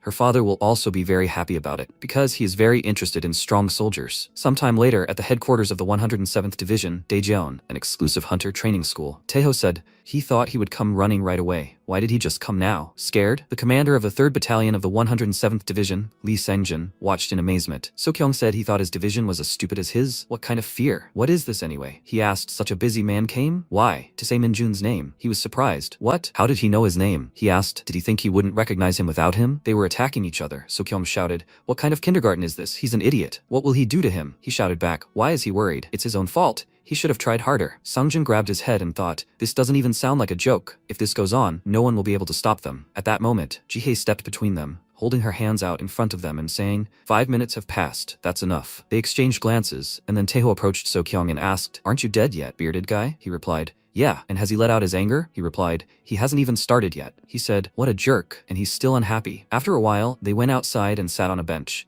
Jihei approached them and said, the 3rd Battalion commander reported that the cleaning of the Red Bull gate is complete. Sokyong nodded and said, yeah, he tried his best. She did well too. She saluted him and then turned around. Taeho placed his hand on his knee and asked, okay, so why did he come? Does he want to say something? Sokyong looked at him and then said, Minjun, he plans to promote him to sergeant. He shouted indignantly. He came here to brag about the guy who touched his daughter? He replied that he didn't touch anyone. He's the ungrateful one. He even helped. Then Taeho sighed and said, didn't he just recently get promoted to corporal? And he became a private first class through a special promotion. What the hell is he thinking? He replied that he wanted to promote him to officer first. Taeho chuckled and remarked that it would be very noticeable. He thought that idiot Gu Hakchol would sit quietly, since he even acknowledged him. He clearly had his sights set on the kid. He replied that that's why he was telling him he should side with him. Taeho frowned and said that he couldn't just do whatever he wanted. He would personally see. Doesn't he have any goals anymore? Meanwhile, the squad in Hwacheon. MC said in surprise, is that really it? He saw a figure begin to emerge from the portal. Not long before, the soldiers were boarding the bus. Mari, looking out the window, looked at the protagonist and thanked him for today. Next time they will definitely have dinner together. Her number. Before she could finish, Hyoju covered her mouth and smiling said, good job. Then the protagonist looked at Unseo, after which the bus moved off. The protagonist sighed, then looked at the Night Wanderer in surprise. He extended his hand to the side and MC placed his hands on his waist and said, why did he subdue these demons? They just went and ruined everything. The Wanderer looked at him in surprise, then began waving his arms. The protagonist asked, what is it? What happened? A being with demonic energy is crossing the dimension, not through the gate to the dungeon but on its own? He wondered if this was a sea-level overload perception. He smiled and wondered if this was his original purpose. Then he said, so where is this place? After some time, the Wanderer led him to the forest. The protagonist threw him a clod of energy and asked, here? At that moment, a portal began to form, from which Lee Bonggu appeared. The protagonist asked in surprise, is it really him? He emerged from the portal and smiling said, I found it. MC grimaced, looking at him, and Bonggu stretched out his hands to him and shouted, Mr. Manold. The protagonist shouted, what a crazy person. He fell to the ground, and then the protagonist patted him on the back. He lifted him by the shoulders and said, you idiot. Didn't he tell him to forget about him and move on? Why did he come here? He answered, Mr. Manold. He remembered how he found himself in front of a huge monster. Then he closed his eyes, after which he noticed how a clot of dark energy was heading straight for the monster. MC concentrated the energy in his hand and asked, why is a man here? He turned to him and asked, who is he? What, is he dying? He sat down next to him and asked, but why is he so handsome? Why is he silent? Really? He asked. Is he Mr. Minold? The protagonist asked. Can he talk? How does he know him? He said with tears in his eyes, is this he, the hope of all black magicians, the real Mr. Minold? The protagonist asked, is he also a black magician? Why is he so weak then? Or is this normal? And what kind of hope is this? He shouldn't say such things anymore. Since he is so weak, it is better for him not to go into such dungeons. He turned around and walked forward, and then turned around again and asked what his name was. He answered that he had no name. The protagonist asked in surprise, really? As weak as an insect? And also without a name? Then he will give him this. From now on, call him. At this moment, he grabbed him by the shoulders and starting to swing asked, Bong, does he know how to do his own thing? What was he thinking when he was shifting dimensions? He replied that he'd abandoned them, leaving only a single note. Their order was on the verge of collapse. Why hadn't he told them anything? MC screamed. Was he supposed to tell them, so that crazy fanatics like him would come after him? He tossed him aside and screamed, did he actually show up here? Bongu, holding himself up with trembling hands, said with tears in his eyes,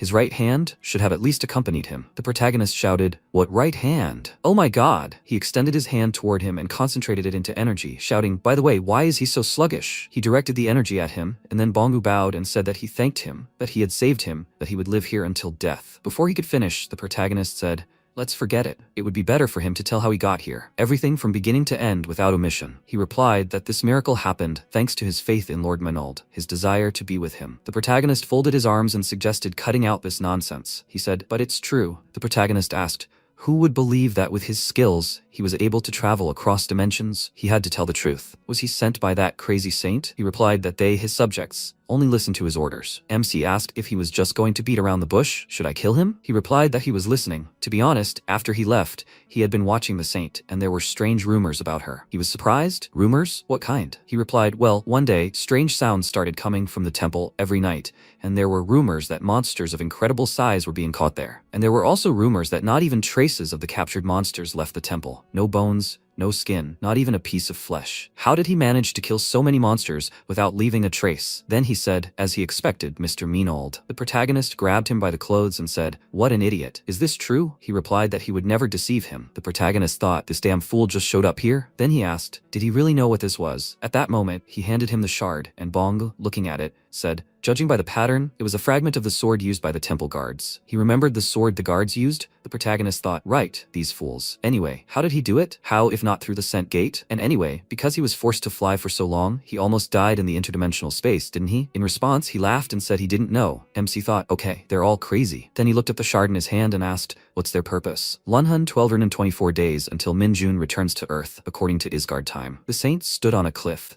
The protagonist approached her and asked, why did she suddenly summon him to such a place? She turned around and, adjusting a strand of hair, said, sometimes it's quite nice to go out like this and feel the wind, isn't it? He grimaced, looking at her, and then said, to say that to a person who spends several days sleeping outside when she goes out, what the hell was she talking about? She apologized and said that she didn't think because she can't go outside the temple. He replied, okay. Why did she call him? She replied, several of her colleagues were badly injured in the Farkas dungeon. In this religion, Little Sister Lumi is the best character. The protagonist waved his hand in front of her and said, not that colleagues, there is no religion there. Those fools followed her and were attacked by Darkhounds. No Farkas. The cleansing is already finished, so they will not die. She smiled and said that he said Darkhound. That's from his homeland. The protagonist came closer and said that there are no such things on Earth. On Earth, a Kasa is called a hound, and he simply confused Farkas with a Darkhound. Incidentally, no matter how much he thought about it, he still couldn't figure it out. Are the monsters in Isgard, which actually appeared on Earth, unrelated? She replied that it was true. As she had already said, gates and monsters began appearing in Isgard hundreds of years ago. If there is a connection between them and their homeland, then they are suffering from the same phenomenon. Doubts are natural. He sees here the monsters he saw in his homeland. Besides, he came here precisely through this gate.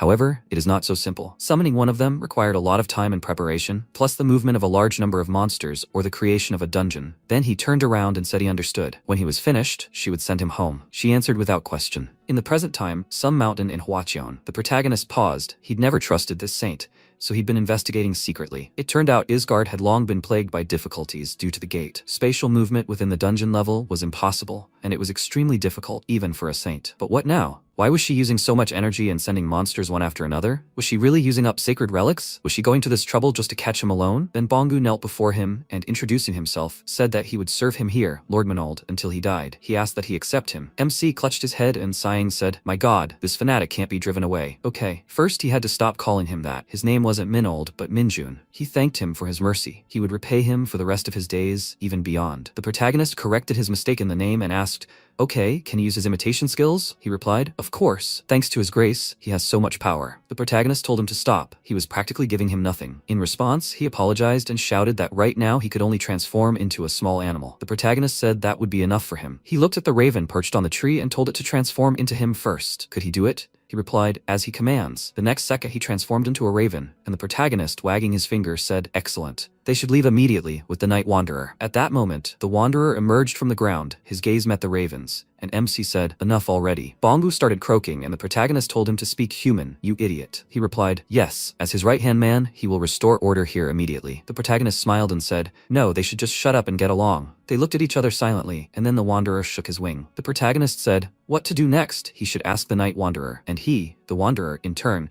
if Bongu tries to do something dangerous or something that attracts attention, should immediately stop him. Safety first. Understood? They confirmed it. Then he sighed and said, okay, so they should go their separate ways. The next second, the wanderer hid underground and the raven flew into the sky. The MC sighed and, looking at the moon, said he had eaten too much jangjamin and was going to bed. A couple of days later, Guangxik walked into the room and joyfully shouted, it happened. The others looked at him in surprise. Han-young asked, have you gone crazy? Moongi said he recently started pretending to be a dove. What's going on with him? Jungtae asked, what? Taewook asked what was posted there. Guangxik replied, a list of the platoon's quarterly performance was posted in front of the administration office. The others looked at it in surprise. Jungtae asked, was he in first place again? He had a lot of training and cleanups this quarter. Taewook said, hey, he's a point-earning machine. Guangxik added, Sergeant Lee Sunho scored 75 points this quarter. The others were surprised. What? He's first in the platoon again. Or not? First in the department then? Jungtae said he'd at least be over 50 if he had a fine and a ban at the end of the year. He replied, Sergeant Sunho took second place. The others were surprised, right? Good news. Someone from their platoon scored more than 75 points? Who? At that moment, the protagonist walked into the room and shouted that he wished him good health. He's back from vacation. Taewook said, really? Guangxik answered, that's right. He took first place with 99 points. The others were surprised. 99 points? At that moment, Cholman entered the room and, waving his hand, asked if everyone had a good dinner. They replied that they wished them good health. The second platoon is undergoing personal maintenance. He shouted, Min-jun, how was your vacation? He replied, everything's fine. He laughed and said, okay. He sees that? The others looked at him in surprise. Cholman holding his chevron. The guy was surprised. Sergeant, really? The others were surprised. He'd been promoted again? For the second time in such a short time? He said that an official letter had arrived from division headquarters today. He had been chosen as the division's best soldier in the last hunter maneuver training session and had also contributed to the dungeon work in Hwacheon, for which he had received a recognition award. He had received another special promotion from the general, and they were congratulating him. The protagonist thought, Sokyong. Then the chevron was placed on his uniform, and the others clapped happily. The next second, Han-young pulled out a note with the names of the people who had placed bets and said, wow, awesome. Guangxik put his hand on his shoulder and thanked him. He'll gladly eat it. He replied, okay, he admits he has to eat. The next second, the MC snatched the list from his hands and asked, Guangxik, he knows he's a sergeant now, right? He replied, yeah, right. He asked if you had fun here without him. Did he win? He answered, right. The protagonist said, yes, he is rich. Great. After some time, the MC, smiling, looked at Han-young and Moongi while Guangxik was working hard. He clenched his teeth from tension and said, Sergeant Min-jun, he owes 30%. What do you think? The protagonist approached him and asked, what is he talking about? Money has nothing to do with it. He is not doing this for money, but for educational purposes. He asked, then maybe 40? The MC put his hand on the barbell that Guangxik was lifting and said that he already said that he does not need his money, and in general, he is not at all angry about their bet. Does he think he is lying? Guangxik replied that he is not. Then the protagonist put his finger on the barbell and he screamed, sir! He started coughing, but then the protagonist took the barbell from his hands and looked at the others. He asked, he wants to get stronger, right? That's why he's training him. His intentions are pure. Then he looked at the others and said, okay, next. Han-young, smiling awkwardly, put his hands in front of him and replied, thank you, Sergeant, but I think he'll have to go. Moongi also smiled awkwardly and said, no need. He's already trained today. The protagonist asked, really? What a pity. Han-young said they were grateful for his attention. If he doesn't mind, they'll go. They headed for the exit, but then the protagonist said, what a pity. He turned to them and, smiling, said, it's a shame they think they have a choice. They turned around, horrified, and then screams were heard from the room. After a while, everyone was exhausted. The protagonist folded his arms and said that perhaps now was not the best time, but he wanted to ask them for a favor. Moongi asked what favor. Han-young looked up at him, apologized, and told him to ask for anything, just not training. MC said that as long as they were below private first class, they weren't allowed to use the PX. They looked at him in surprise. Then he added that they couldn't use the gym. Even the computer club was closed to them, and only sergeants and above could have smartphones. No, nothing was allowed. Han-young, perplexed, said that he thought this was extremely unfair. Moongi added that he was amazed that such a bizarre order reigned in the modern army. Han-young extended his fist and, smiling, said that it would be nice to somehow get around all these restrictions, right? He extended his fist in return, and smiling, suggested that they should see who could handle it better. Would they like a bet? He agreed. The protagonist told them to take their time, privates. They agreed. He said he'd try to talk to the sergeants, but he'd leave the rest to them. Hanyoung told him not to worry about it, Sergeant. Moongi added that he could count on them. Then the protagonist waved his hands and they ran for the exit. Guangshik followed them, but MC called him. He turned and said, "Corporal, he needs to listen, sir." The protagonist asked if he'd heard the news yet. The platoon commander said he'd be transferring to the second squad due to a troop reshuffle, so now they can always train together. Explosive snake. This monstrous reptile spends most of its life underground. Unlike ordinary snakes, these are never venomous. However, they do explode before dying, so before killing one, it's important to first get rid of the tail, which serves as the detonator. Otherwise, a chain of explosions could be triggered. For this reason, the best option for clearing the area of explosive snakes would be a small squad of experienced hunters. But well, someone else in Isgard had caught a whole bunch of them. At that moment, the squad was fighting explosive snakes, and the protagonist was easily collecting them in a sack on his back. So, he alone was quite enough. Then Cheolman sighed and said, "Okay, they should take a short rest." At that moment, the protagonist looked at the system window and thought, great, it said that he had unlocked the Agility Leap skill. Agility Leap rank E increases agility by 5. He thought it would be great if he got a class skill, but this was also good. This dungeon is a real treasure trove. Then he heard a voice. "Mr. Minjun." He asked, "What is it?" The voice replied that it had detected a huge amount of demonic energy. The MC looked around and, clenching his fists, happily said, "Great, where is he now?" Bongu replied that he was in Incheon. The protagonist was surprised. What? A couple of days later, Incheon. The protagonist, putting on his hood, approached the house and asked what the situation was. Bongu, flying closer, said that, as he had ordered, he was only observing, not doing anything, and he didn't sense any monsters, so perhaps the energy was coming from the dungeon. The MC asked how many people were here. He replied that there was no one there yesterday. However, now there is only one person in the house. If only he had come yesterday. The protagonist asked, does he think it's that easy for a soldier to escape? When he had barely managed to get a night's leave, he then put the mask on his face and added, "At first glance, it might seem like he's about to break in and enter, but in fact, they're going to remove a dangerous object from a civilian's house." Bongu flew forward and said, "Yes, that's right." The protagonist headed toward the gate and asked, "Still, he should try to keep a low profile, okay?" He replied, "Yes, sir." The protagonist entered the house through the window, hid, and peeked around the corner into the hall. There, he noticed a crystal and thought, this is it. This crystal emanated pure dark energy, but it didn't harm his body. It was as if the crystal had been treated. He reached out for the crystal, but at that moment, he heard a voice. "Stop." Inzio stood behind him, clenching her fists and looking at him. Not long before, she had been lying in her bed, texting her mother. Mom wrote that she and Dad had gone to a late-night movie and were on their way home now. Had she had dinner? She replied, "Yes, recently." "Why did they suddenly decide to go to a late-night movie?" Mom asked. "Who knows?" Dad simply said he had already booked everything. She replied, "I see, it turns out Dad has a sweet side too." Mom asked, by the way, is it okay that she spends the day off alone? She replied that everything is fine. She will go to Daejeon tomorrow morning. Then she looked ahead in surprise. She peeked out of her room and then quietly descended the stairs. She noticed a dark figure in the hall and thought, who is it? A thief. She said, "Stop. Thieves don't go into houses these days. Who is he? And why did he break in here?" MC turned around and thought, damn, it's her again. Then he asked why the house that contains the demonic energy item turned out to be Unseo's house. How is that possible? Bongu awkwardly flapped his wing and said that he didn't know. He noticed it first. He pointed his wing at the Night Wanderer. The protagonist thought, okay, this is the general's house, so it's understandable where such a thing would come from. However, how come she came home today of all days? Their relationship with her is already strained. She yelled at him to put his hands up and not move, otherwise, he'd be in trouble. He thought that now he was inside the house, so he couldn't just leave. She yelled. She told him not to move. She kicked forward, but the protagonist managed to duck, dodging the blow. He took out a piece of paper and a marker. She tried to strike, but he easily dodged and wrote a note. She kept hitting him and screaming. He looked at her and thought, oh, she moves pretty well. At this rate, she's not far from the sergeant, but...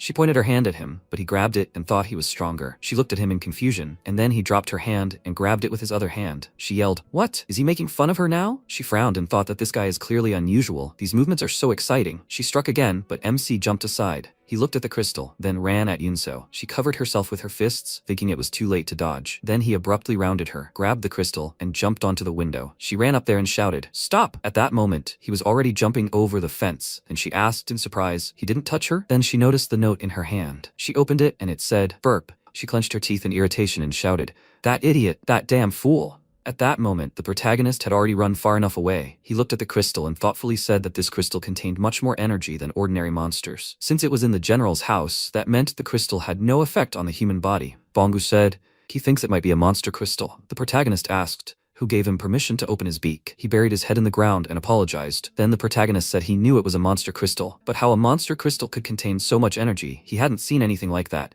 even in Isgard.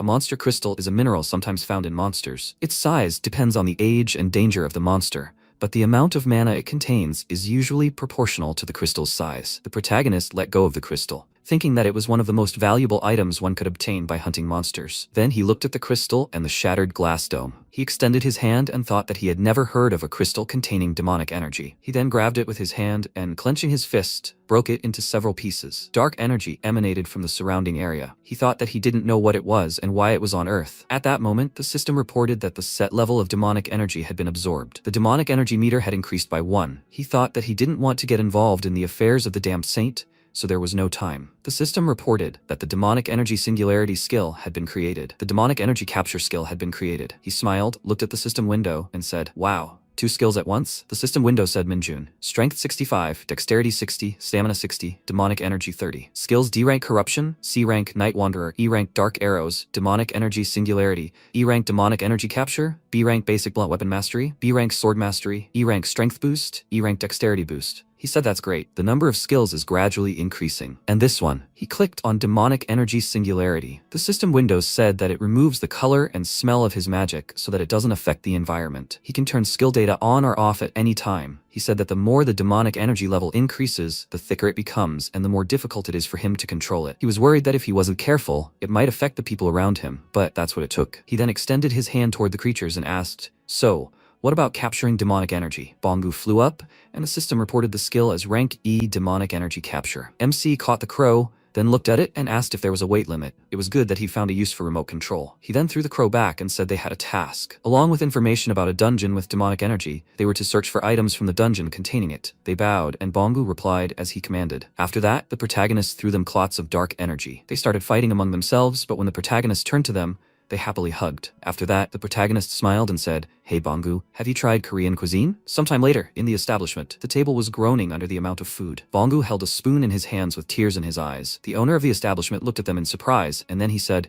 "This is too delicious, Mr. Minjun." The protagonist shouted, "Hey, he either eats or cries. He should decide already." In response, he agreed and began eating. The protagonist thought, really, in Isgard, he only ever ate weird dry cookies, so he could understand. The next second, his phone rang. He looked at the screen in surprise and said, "Oh, he was the one who decided on the phone ban for those below the rank of corporal." There was a post in the chat of the 2nd platoon of the 2nd squad. Someone asked if he was having a good time on vacation. Guangshik asked, "Corporal Minjun?" Sinho left the chat. Guangshik invited him back. Guangshik wrote, "Corporal, this is terrible. The training schedule is simply insane. They're scheduled for guerrilla training next week." The protagonist said he'd been writing all night. Training in the special area for awakened soldiers is called Guerrilla Training for Hunters. The MC was enthusiastically engaged in the training. Then the senior, putting on a gas mask, sighed and said that they would say they sang the national anthem to the 4th verse and memorized the Hunter's Creed. Those who worked at night could leave. In the regular army, these training sessions had a completely different meaning. However, guerrilla training for hunters isn't much different from other training and has already earned a bad reputation. And the reason? At that moment, Taewook scooped up some food and said he never thought he'd be eating this in his last year here. Jungtae, sitting next to him, asked if it wasn't because the division commander had denounced them. What had they done wrong? He replied that he'd never even seen him, so what was his fault? The inconvenience of having to leave the dorm and sleep and eat in tents in the open. Taewook asked if he wouldn't eat. Jungtae replied that if he ate too much, he'd have to go there. He remembered the restroom outside. After a while, Captain So Jonghyun, commander of the 2nd Company of the 2nd Battalion of the 104th Division, came to the soldiers. One of them saluted and shouted, "At ease. Salute. The 2nd platoon is on personal time now." The commander placed his hands on his waist and said, "So, they must listen. They worked hard during training. Tonight, all the instructors will be deployed on night duty and raids, so they can get a good rest. For that, you could say this is the main goal of guerrilla training for hunters." He shouted, "To knock everyone out in the trench duel tomorrow. It's all about the trench duel. The rules are simple. Participants must push everyone except their own team members out of the square field marking the trench or neutralize the enemy." At that moment, Choi Sung-woo threw himself at his opponent and the instructor shouted, "Enough." The team from the 1st Division, 2nd Company, 1st Platoon, 1st Squad won the 3rd match of the 1-8 finals. It may seem like a simple match where punches and weapons are prohibited. However, the trench warfare during guerrilla training for the 4 battalions of the 104th Division's hunters has a special significance. At that moment, Colonel Junbom, commander of the 2nd Battalion, sighed as he watched the proceedings and asked, "They won last year too." Next to him, Colonel Jeon Sung-kyun, commander of the 1st Battalion, 104th Division, smiled and said, "Exactly." Sung-woo, now a sergeant, replied, "They were up against 10 squads this morning, and he single-handedly took out 9 of them. What the hell kind of stats does he have?" Lieutenant Colonel Ko Jongshul, commander of the 3rd Battalion of the 104th Division, adjusted his glasses and said that he heard that Sergeant Songwoo had recently passed his promotion exam, but he had also heard that the 1st Battalion commander was delaying his promotion. Junbom looked at everyone in surprise and shouted, "What?" He looked at Songkyun and shouted, "Is that what the 3rd Battalion commander said? Really?" He shouted. Did he know about this competition in advance? Is it because he won't be participating in trench warfare after his promotion? He shouted. No. How could he have known in advance what the division commander would come up with? Besides, who would want to hold a competition in such weather? This competition is essentially a battlefield for the battalions. Sungkyun shouted, "Hey, what kind of conspiracy theories are these?" Jong Chol said he had heard about it too. Junbom shouted, "Why are they picking on the 3rd Battalion commander? What's he guilty of?" Colonel Jihae, commander of the 4th Battalion of the 104th Division, watched silently. Then the instructor said, "Next up, 4th Battalion, 4th Company, 4th Platoon, 4th Squad. This is also where battalion commanders assert their pride." Jihae sighed and thought, is there only one squad from the 4th Battalion that passed the preliminary selection? For battalions that performed poorly, the training would increase exponentially. Then Songwoo passed by the protagonist, stopped, looked at him, and asked, "Huh?" He smiled and asked, "Isn't he Minjun from the 2nd Battalion?" The protagonist looked at him and asked, "So what if he is?" He replied, "Hey, so such a famous person is here, a hunter who rose to sergeant in a short time." The protagonist awkwardly thanked him in return. He smiled and said, "There were so many expectations because of the rumors, but who is this idiot?" The others looked at him indignantly. Hanyong shouted, "What?" Guangshik added, "Uncle, what did he say?" Then, Sungwoo put his hands on their shoulders and squeezed. He approached and said, "Wow, they shouldn't even think about this." Hanyong gritted his teeth and thought, what kind of strength is this? He can't even move. Then he said that just apologizing would be enough. After that, he and the team moved on. Hanyong shouted in irritation, "People like him still exist?" Guangshik shouted, "Sergeant Minjun, will he just tolerate this?" The protagonist raised his index finger and said that everything is fine. He shouted, "What is fine?" "He's going to go and punish him now." Then the MC's face contorted with anger, and he said, "It's fine. They'll meet anyway, right? The 4th Squad of the 4th Platoon of the 4th Company of the 4th Battalion is resting." Corporal Mari folded her arms and asked, "Why are they doing this? It's hard, and they have to touch each other. It's terrible." Corporal Hyoju said, "Yeah, they're being compared to other battalions for no reason and punished if they don't get good grades. Do they really have to choose raid kings?" Mari looked at her and said they're the only ones who passed the qualifiers. The battalion commander must be really angry. At that moment, Mari looked at the commander and said,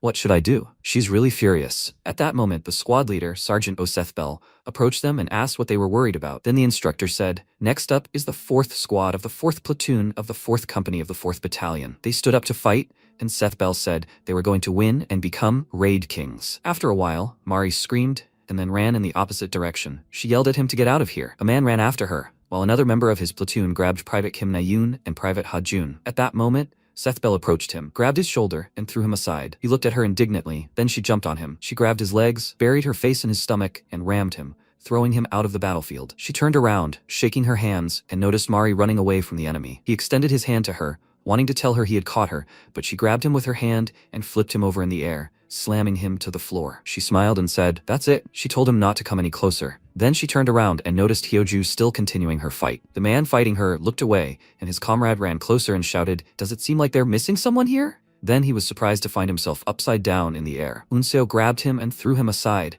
and Hyoju thanked her. After that, she sent her opponent out of the arena. One of their opponents asked if it was difficult for the 4 of them to push even one. Not that he expected anything from them, but they still surprised him. In any case, the role of the elders is to carry the younger ones on their backs. So they should just watch. Everyone is talking about Sungwoo, but this year, everything will be different. With that, he and his partner rushed forward, but Sethbel stopped them, grabbing them with her hands. Everyone was surprised by what was going on. Was she alone? What kind of power? She has to stop, she asked. "Who is that alone?" Then the rest of the girls also rushed to attack and push them out of the battlefield. The instructor raised his hand and said, "The 4th Squad, 4th Platoon, 4th Company, 4th Battalion has won the 1-8 finals." Sethbel shook her hands, and the protagonist watching them thought, "The team is well coordinated and quite strong." Hanyong said, "Wow, their team is quite talented, aren't they?" Guangshik replied, "They'll meet Sungwoo in the quarterfinals." He hoped he lost. He shouted, "No way. He had to reach the finals and meet them. They had to teach him a lesson." He answered, "Exactly. But would they really make it to the finals?" He said that as long as they had Sergeant Sunho and Sergeant Minjun, they couldn't lose, even if they wanted to. At that moment, Mari smiled, looked at the protagonist,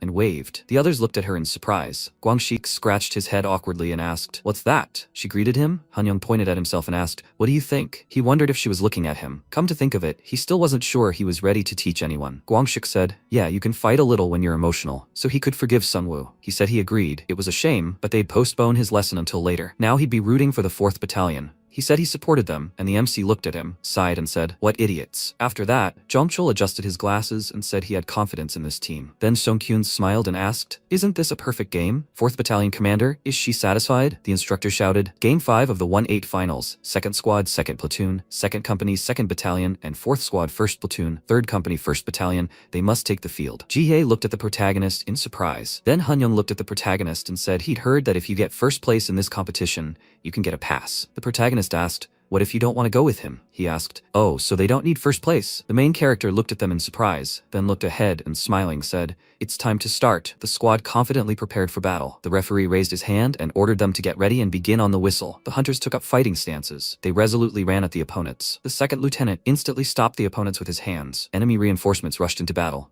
The hunters stopped the opponents. Gwangshik grinned and asked, "What's wrong?" He smiled and lifting the opponent shouted, "Isn't that too easy?" Dongjin, holding the opponent in his arms, noticed something. Han-young coughed tiredly. The hunter sternly looked at Sunho, who was preparing to attack. The protagonist turned his attention to the hunter. He smiled and thought, "That's not bad. Maybe he should try that." The hunter looked at MC with fury and shouted. Minjun confidently raised his hand and, using the skill Demonic Energy Capture, thought that he couldn't yet control that much mass. The protagonist's legs were enveloped in mana, and the hunter was very surprised to see it. MC calmly placed his hand on the opponent's head and directed mana to his feet. He struck the hunter with a smile and thought that he would be enough to unbalance this guy. The hunter looked at MC in bewilderment, kneeling on one knee. He instantly became very angry. The hunter quickly moved towards Minjun with the intention of attacking. The protagonist stopped the opponent with mana. He looked with a smirk at the opponent who had fallen to the ground. The hunter turned his head to the side in horror and looked at the protagonist. He thought that if MC noticed something, it would be bad. The hunter assumed a fighting stance and thought he should stop fooling around. Minjun ran towards the opponent with lightning speed. The hunter struck, but the protagonist instantly dodged. He grinned slyly and wrapped his arms around the opponent's waist. The protagonist threw the opponent aside with great force. MC looked at him confidently and mentally said goodbye. After some time, Minjun thought that, as expected, they had easily advanced to the finals. However, no matter how much they, Gwangshik and Han-young had hoped, a final meeting with the 4th Squad of the 4th Division did not happen. The referee raised his hands and announced that the final competition was beginning. He ordered the teams to take to the courts. The squads took to the court. Sungwoo looked at the opponents with an ominous smile. Han-young turned his attention to the opposing team. He tensely noted that they said Sungwoo was a Shiram fighter. Gwangshik added that he had heard that the opponent had trained until high school, but then awakened and quit. Han-young said that judging by the competition, he still had skills. Gwangshik clarified that they said Sungwoo had won the nationals. Han-young became very angry and asked, "Does he mean to say that Sungwoo, having such a level of skill, participated in this competition?" Sunho calmly placed his hands on his comrade's shoulders. The protagonist thought that the reason the two were so angry was because of the quarterfinal match with Sungwoo. And it wasn't because Sungwoo's team won, but because of the way they did it. The result was a good 6-0, and in that match, no one went out of bounds. It looked like Sungwoo was just warming up, and considering that fighting is not allowed here, Sungwoo isn't to blame. The only ones to blame are those who were weak and couldn't respond to him properly. Gwangshik shouted furiously that it was time to learn ethics. The MC let out a tired sigh and noted that his comrades still had a long way to go. If they were so angry at Sungwoo, they should just destroy him, and not get angry for no reason. The opposing teams stood facing each other. Han-young smiled and asked, "Is Sungwoo going to fight them alone this time?" Sungwoo smirked arrogantly and replied that such a thing was impossible with the famous Sergeant Sunho. But who was the opponent to even ask that? Did the opponent think they could win if they went one-on-one with Sungwoo? Sungwoo turned his attention to the enraged Han-young. He smiled and clarified that he'd been wondering what face the opponent would make when he defeated his girlfriend. But the opponent was the same. Han-young asked in confusion, "Which girlfriend?" Sungwoo remembered Mari and clarified, "Wasn't that girl from the 4th Battalion the protagonist's girlfriend? She'd been happily waving and zealously supporting the opponent, hadn't she?" Han-young furiously shouted, "What the hell is the opponent talking about? She wasn't waving at Sergeant Minjun." Han-young shouted, "That's right. Sergeant Minjun doesn't have feelings for anyone except Lumi from Dungeon Power Fighter." The comrades instantly fell silent, and Sungwoo snorted derisively. He laughed and asked, "To the NPC at the very beginning of this terrible game, and he likes it? Is he a complete idiot?" His comrades looked at the protagonist in fear. Sungwoo put his hand to his stomach and, laughing, exclaimed that he had certainly heard of such things, but he was seeing them for the first time. He's one of those kids who dates anime characters. He's such a trash. The referee ordered the teams to get ready and begin on the whistle. Sungwoo, wiping tears from his eyes with his finger, said that it would be easier with the protagonist. They need to return him whole to Lumi or whoever there was. The referee raised the whistle to his mouth. Sungwoo assumed a fighting stance and laughed. The squad rushed into battle, but Minjun remained standing in place. Sungwoo jumped towards the protagonist and asked, "Is the enemy still not recovered?" MC did not move. He instantly headbutted the enemy on the forehead. His comrades looked at this in amazement. The colonels looked at this with horror. The judge gaped in surprise. Minjun gaped in amazement and said, Why rush in so suddenly? They even heads. The judge and the hunters looked at this in bewilderment. Sungwoo covered his face with his hand in horror. He angrily said that he simply tripped. Sungwoo asked to try again. The judge looked tensely at Sungwoo and Minjun. He turned his head to the side and turned his attention to the colonel. The judge asked the opponents to be careful and not to create unnecessary conflicts. He will repeat once again that punches are prohibited. The judge stepped aside. Sungwoo asked angrily, "You freak, you did something, right? Now he can't even hope to survive. He's a corpse." Minjun smiled and clarified, "Did something?" The judge ordered the competition to continue. The protagonist sternly said that he hasn't even started yet. Sungwoo looked at the MC who had leaped toward him in confusion. He smirked and asked what the enemy was up to. He had ultimately decided to run away. Sungwoo froze in surprise. The protagonist rushed toward Hanyoung with lightning speed. He struck the hunters with all his might, sending them flying. Sungwoo was surprised and screamed. Even his own team members? MC threw his comrades aside, and they burst into tears. Sunho looked resolutely at Minjun. He tensed his arm and raised it, shouting that the MC had completely lost his mind. Minjun struck a powerful blow, but Sunho withstood it. Sungwoo wondered in confusion. What was this strange situation? Sunho grunted in pain. Sungwoo, watching what was happening, wondered what was going on here. Sungkyun stood up in anger and screamed, "What is Minjun even doing?" He ordered the competition to be stopped quickly. Junvyom asked, "What is the colonel talking about? The protagonist didn't break the rules. Why does Sungkyun want to stop him?" Sungkyun shouted, "Even so, is it okay to push out members of your own team?" Junboom was stunned and remained silent. He thought, what's wrong with him? Can he continue to ignore this? Sungkyun raised his hand and barked, "If someone gets injured, it will be Junboom's fault." Jihye confidently replied that the referee is responsible for that. Just like in the previous competition, she exhaled in irritation and turned her head to the side. Jihye turned her attention to the fight. The protagonist grabbed his opponent by the belt. Sungwoo wondered irritably what was wrong with him. He scattered his own comrades so they were left alone with him, and now he wants to defeat him in Shiram? He's a fool. He picked the wrong guy. He admits he's strong, but in Shiram, it's not strength that counts, it's technique. Sungwoo tried to lift the protagonist in confusion. Minjun instantly lifted his opponent. He forcefully threw Sungwoo to the ground. Sungwoo screamed in pain. The protagonist ordered his opponent to get up. Sungwoo wondered if his technique hadn't worked. He rose to his knees and thought that MC really was dangerous. He asked Minjun to stop, because he understood everything and was surrendering. Minjun smiled menacingly and, without listening to the opponent, approached him. He threw the opponent aside with great force. Sungwoo hit the ground and grunted in pain. MC lifted the opponent and screamed that who gave the freak permission to surrender. Sungwoo fearfully asked the protagonist to stop. He was surrendering and leaving. Minjun grabbed the opponent by the belt and asked him to listen to him. Sister Lumi isn't just a piece of art, but his favorite character. The protagonist threw his opponent to the ground. The hunters looked on in amazement. White foam rose from Sungwoo's mouth. The referee raised his hand and declared the competition over. The winner was the 2nd squad of the 2nd platoon of the 2nd company of the 2nd battalion. The protagonist was stunned, looking at his comrades. He scratched his head tensely and said, "What's going on?" He was a little angry. Guangxik joyfully shouted, "What an amazing match. MC didn't even break a sweat. In an entire generation, there hasn't been such a spectacular fight in this competition." To defeat Sungwoo so openly in a one-on-one fight, Hanyoung smiled, giving a thumbs up and exclaiming that it was so nice to see Sungwoo go one-on-one and lose. Did Minjun just want to defeat him alone? The protagonist could have simply said so beforehand. He would have left the ring himself. MC tiredly thought that his teammates were so naive. There was nothing wrong with explaining his actions as something good. Sunho sternly crossed his arms and added that, whatever the reason, he couldn't justify killing his teammates. He was quite disappointed with what happened. The protagonist looked at his comrade and wondered if Sunho was being too serious. At the same time, Sunho calmly exhaled. He smiled, remembering the protagonist, and thought that if he was careless, he would be defeated by his successor. Next time, Sunho wouldn't lose to Minjun. After a while, the hunter squad stood in place. Jihye stood in front of the microphone. She picked up the medal with the intention of awarding the hunter. After some time, in the forest, Guangxik came out of the tent. Moongi asked where the comrade was going. Were they really leaving already? Guangxik shouted that he just wanted to go to the toilet. He asked furiously, even though they were an army of hunters, why were they doing guerrilla training at such a time? When would they return to base? Yunseo turned to the hunter, and Guangxik looked at her with confusion. The next day, after the 104th Division completed its short and arduous guerrilla training,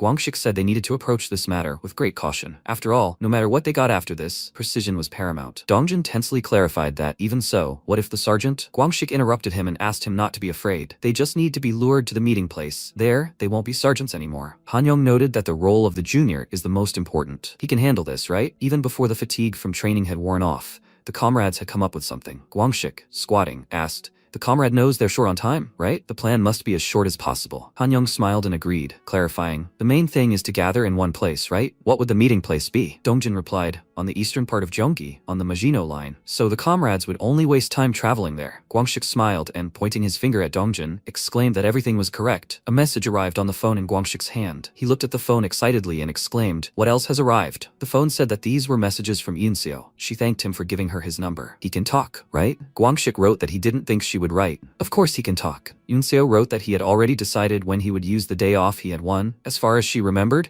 he also had a day off. Maybe they could go somewhere together. Guangxik agreed and wrote when it was convenient for her. Unseo thanked him and wrote, how about next Sunday? He wrote that they had a deal. Unseo wrote that they would decide on a date, and he would choose the place where he wanted to go. Then she would tell the commander about it. Guangxik thanked her and wrote that he would write once he decided on a place. Unseo wrote, could he please give her Minjun's number? Hanyoung asked worriedly. Was the comrade sure he wouldn't get scolded later? Guangxik wondered if he should really say he didn't know. Hanyoung replied that Unseo wouldn't believe it. Dongjin ruefully clarified that she knew they were in the same squad, so it would be even stranger. Guangxik tensed up and thought for a moment. Hanyoung stood up and said he knew nothing. There was nothing to expect. He didn't think it would work. Guangxik had made his own promise. They knew nothing. His comrade agreed, right? Hanyoung moved aside and told his comrades to leave, otherwise they'd get scolded. The comrades followed Hanyoung, and Guangxik looked at them in bewilderment. He said he just wanted to have fun with the sergeants. After a while in the hallway, the protagonist calmly opened the office door. He smiled resolutely and looked at the system window. MC wondered if it was time to check the results of his guerrilla training. The system window reported that Min Jun, the founder of the cult, Sister Lumi, was the best character. His strength is 70, agility is 66, endurance is 60, and demonic energy is 30. Skills: Corruption, Night Wanderer, Dark Arrows, Demonic Energy Singularity, Demonic Energy Capture. Basic proficiency with non-sharp weapons, basic sword proficiency, increased strength and increased agility. MC was delighted and mentally thanked Sungwoo. Since his skills exceeded 60, they rise very slowly. However, +1 to agility and strength has actually increased by 5. This is really good. The protagonist lifted the barbell and Bongu called out to him. MC instantly put the barbell down. He asked what was going on. Bongu asked if he could eat gukbap. Minjun irritably asked why his comrade was asking him. He gave him money for food. Bongu happily thanked him. The protagonist clutched his hair with his hand and, with an irritated snort, asked what was wrong with him. Bongu added that he detected some unknown energy. Shouldn't he have started with this? The MC, tired, asked what this unknown energy was. Could it be mana? Bongu disagreed and said that it was somehow strange. He didn't feel this in Asgard. He paused and Minjun, surprised,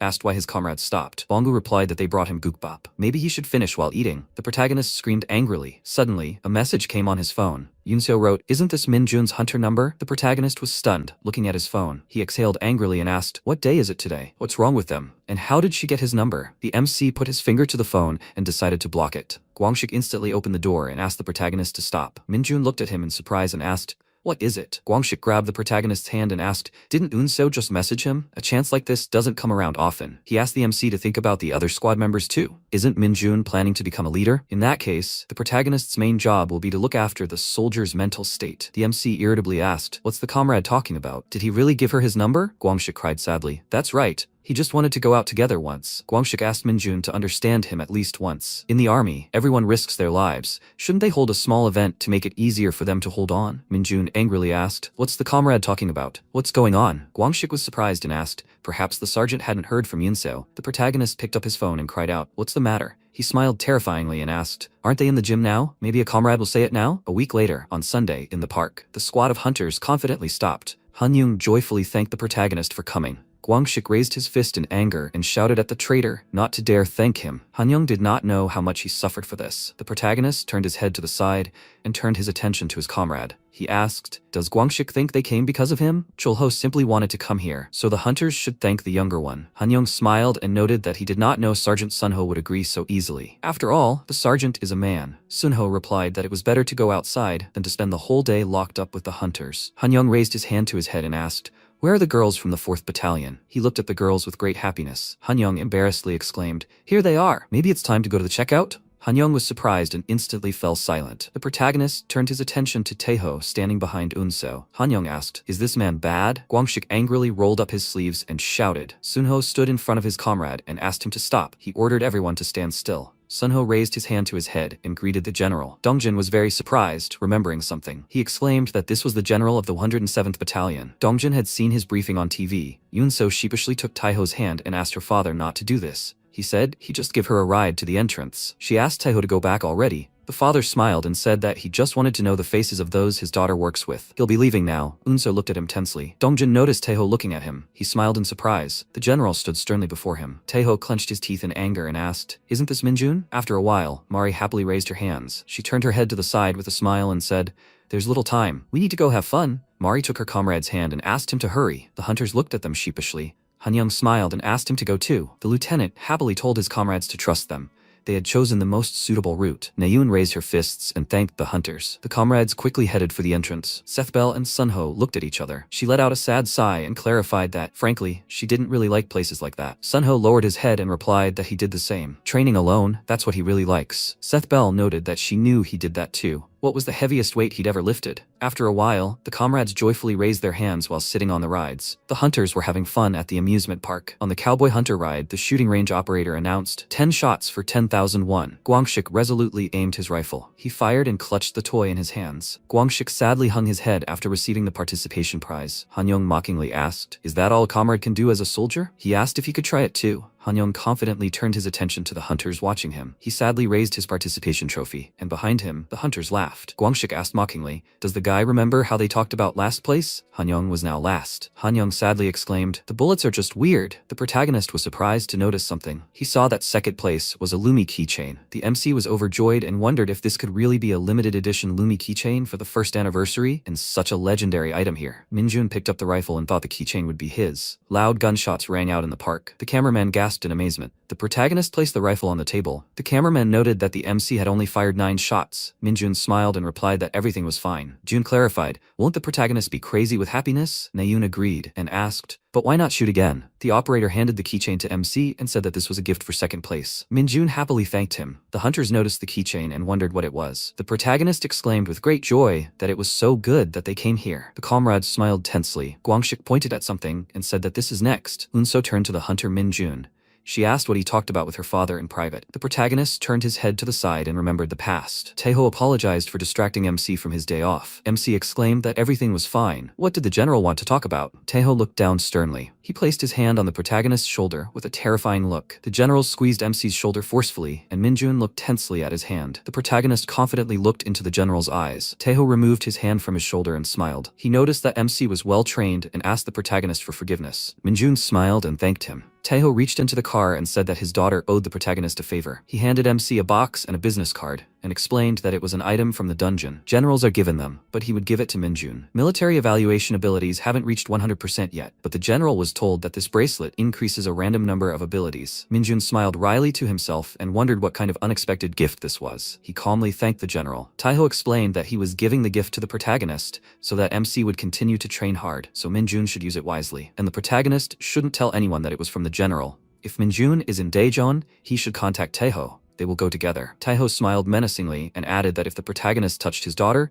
he would kill him. The MC watched the car drive away. He smiled, stuffed the gift into his pocket, and exclaimed, "Never in a million years." Minjun snapped out of his memories and replied that he hadn't done anything like that. Unseo was surprised and asked if her father had really done anything. The protagonist opened his pocket and said that he really hadn't. He picked up the business card and clarified that Taeho had simply said that if he was in Daejeon, the general would treat him. Unseo was very surprised and asked why he gave it to him. Minjun replied that Taeho seemed worried and had repaid the debt for his own daughter. Unseo sheepishly recalled the protagonist carrying her on his back. She turned her head to the side and noted that in any case, she was asking for forgiveness for the sudden meeting with her father. The protagonist waved his business card, and Unseo noticed. MC grinned mischievously and said he'd choose something expensive. After a while, the hunters walked down the park street. Guangshik turned to Mari. He sheepishly asked why she'd suggested going together. Guangshik apologized for such a tactless question. Mari looked at him with a smile. She decisively raised her fist and clarified, "Didn't their squad suffer greatly at the hands of Hunter Songwoo in the last trench battle? But Hunter Minjun had repaid him very well, so they wanted to treat the hunters." Sethbel threw her arm over Mari's shoulder and agreed. She exclaimed that they would pay for lunch, so the hunters could eat as much as they wanted. The hunters looked sadly at the departing girls. Guangshik sadly noted that they hadn't done anything back then. Hanyong raised his hands and asked, "So the hunters called them to see Sergeant Minjun?" Guangshik burst into tears and clarified that the protagonist was simply avenging Lumi. Meanwhile in Daejeon, guards stood in front of the portal. Bonggu, in bird form, landed on the table. The commanders walked past the car. Sungjin pointed at his tablet. He asked in amazement, "Is it really a 100-kilogram magic stone?" Jihye agreed and replied that a magic stone estimated to weigh 100 kilograms had been discovered in a dungeon cave. Sungjin turned his attention to the portal. He grinned slyly and remarked that 100 kilograms meant something. Sometime later in the park, the hunters stood facing each other. Mari joyfully raised her hands and exclaimed that they had fun. Sethbel wished the hunters a safe journey. Guangshik smiled excitedly and shouted that they had fun too. Next time, Hanyong interrupted his comrade, raising his finger and exclaiming that next time they'll be treating them to food. Unseo raised her hand with a smile and Guangshik shouted that he'll treat them too. Then he's in charge of dinner. The protagonist turned his attention to Unseo. The comrades raised their hands in farewell and headed off. Sometime later, on a city street, hunters walk along the street among the buildings. Bongu shouted that they were in big trouble. The MC irritably asked what happened again. If the comrade was talking about Kukpab again, he'll definitely kill him. At the same time, Bongu, in the form of a bird, looked into the portal and said that something unusual could be felt in the previously noted dungeon. Minjun clarified, didn't the comrade say that the dungeon was still being explored? He specifically took the day off to go to Daejeon tomorrow. Bongu agreed and replied that he was in control of what was happening. But suddenly, everyone became too lively. The protagonist shouted that it was a curse. The MC asked his comrade to monitor the situation until he arrived. At noon, the next day in Daejeon, a car drove along the road near the bus. The protagonist pursed his lips in irritation. He noticed that there was a mess here. The MC looked at the guards standing in front of the portal. Soldiers were transporting stones in a cart. Minjun took a business card from his pocket. The protagonist clarified that if he showed the guards this and asked to inspect the dungeon, would they give it? The MC noticed the bird and asked, "Is that Bong?" The comrade in the body of a pigeon exclaimed that this was correct. He thanked him for coming. Minjun noted with bewilderment that his comrade's appearance was strange. Bongu said that until the protagonist arrived, he had been keeping an eye on the dungeon. MC sighed in irritation and asked his companion to stop. Didn't Bongu say there were 100 kilograms worth of magic stones there? Bongu agreed and exclaimed that he had heard so. He didn't know how much they were worth, but they said the sum was large. Minjun remarked that it was comparable to the dungeon in Isgard. If they were lucky, they would get 100 times more from exploring it. Bongu cried out in surprise, and the protagonist said that everything was correct. Amazing energy was hidden there. Moreover, the stones are used here as weapons. Lightning shot out from the portal. MC noticed this with surprise. Bongu noted in amazement that Minjun had spoken of an unknown energy. This was it. Energy that was unfamiliar to him. He didn't sense any monsters inside, but this energy was very aggressive. The protagonist sternly agreed and replied that his companion might well not know about it. Even he had only seen it once. Bongu wondered if MC was familiar with this energy. The protagonist agreed and ran quickly. Suddenly, tentacles emerged from the portal. Sangjin screamed in fear. "What is this?" He ordered his comrades to run away from the entrance. They need to throw the magic stones and get out of there. The soldier exclaimed in horror that there were still soldiers inside. Sangjin furiously ordered his comrade not to go in there and to leave. They need to act according to instructions. The protagonist jumped over the fence and thought that this energy definitely meant this wasn't a real dungeon. The soldier raised his hand and asked, "Who is this?" He ordered MC to retreat, because the situation right now is not the best. Minjun dashed past the soldier and shouted that he was the sergeant of the 2nd Battalion, 2nd Platoon, 104th Division. He would reopen the dungeon from the inside. The protagonist ordered the soldier to report this to the 104th Division. The soldier asked in amazement, "What is MC talking about? You're not allowed in there." Minjun resolutely ran between the soldiers. Sangjin turned his head angrily to the side and barked, "What is the protagonist doing?" The MC leaped into the portal with lightning speed, and tentacles quickly closed the entrance. Sangjin looked at the tentacles in horror. He gritted his teeth in fear and wondered what kind of curse this was. After a while, the system window notified that the protagonist had entered the dungeon. He noticed something with interest. The soldiers looked at the MC in amazement. Private Lee Chuan, Corporal Kim Sung-won, and Private Jong Jong-tae introduced themselves. Corporal Choi Tae-yun and Corporal Im Tae-son gave their names. Minjun asked if there was anyone else here. Tae-son confirmed it and asked, "But who was the protagonist?" MC turned his head to the side and introduced himself. He said seriously that the situation was not the best, so all explanations later. Were any of the soldiers injured? Minjun ordered to check everyone's equipment and condition. After a while, weapons were lying on the ground. The protagonist looked down and clarified,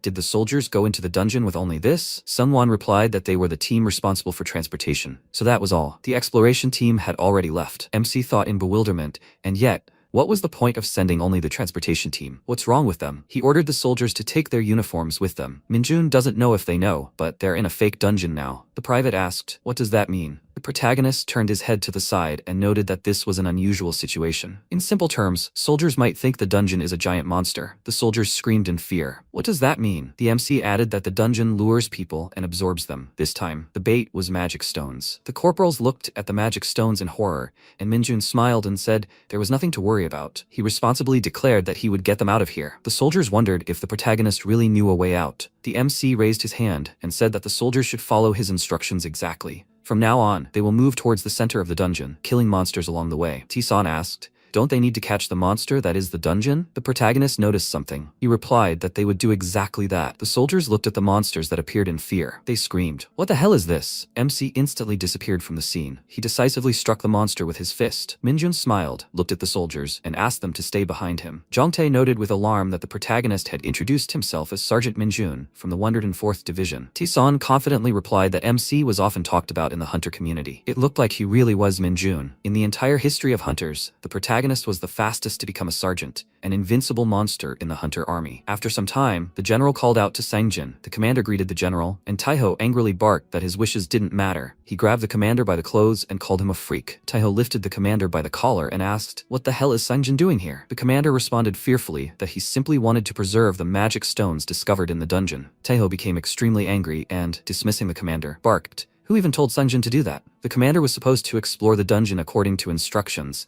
but he ended up dragging young soldiers into a fake dungeon without a strategic command. Sangjin responded with great fear that the results of a 2-week investigation showed the dungeon to be empty. He simply wanted to ensure a steady supply of magic stones. Taiho shook with anger and clarified, "The commander sent soldiers into a dungeon that had only been explored for 2 weeks without even informing him about it." Sangjin was going to keep saying such strange things? Sangjin thought the general didn't know that the commander was going crazy over increased productivity, and that was the only reason he sent soldiers there. Taiho dismissed the commander and ordered him to get ready to take off his uniform, no matter how it all ended. He turned his head angrily to the side. Taiho looked at the portal and added that if there was even one wounded person there, he would put Sangjin in prison. So the commander should pray that everyone gets out safe. After some time in the dungeon, the protagonist became very angry and replied that this was not true. Why did the soldiers continue to advance if they agreed that he would deal with them alone? T-san fearfully replied that he wanted to help. MC calmed down, exhaled, and clarified, "Didn't he say that they needed to go to the center after dealing with these freaks? The soldiers remember that, right?" They nodded confidently, and Minjun added that these monsters were not created by the real dungeon,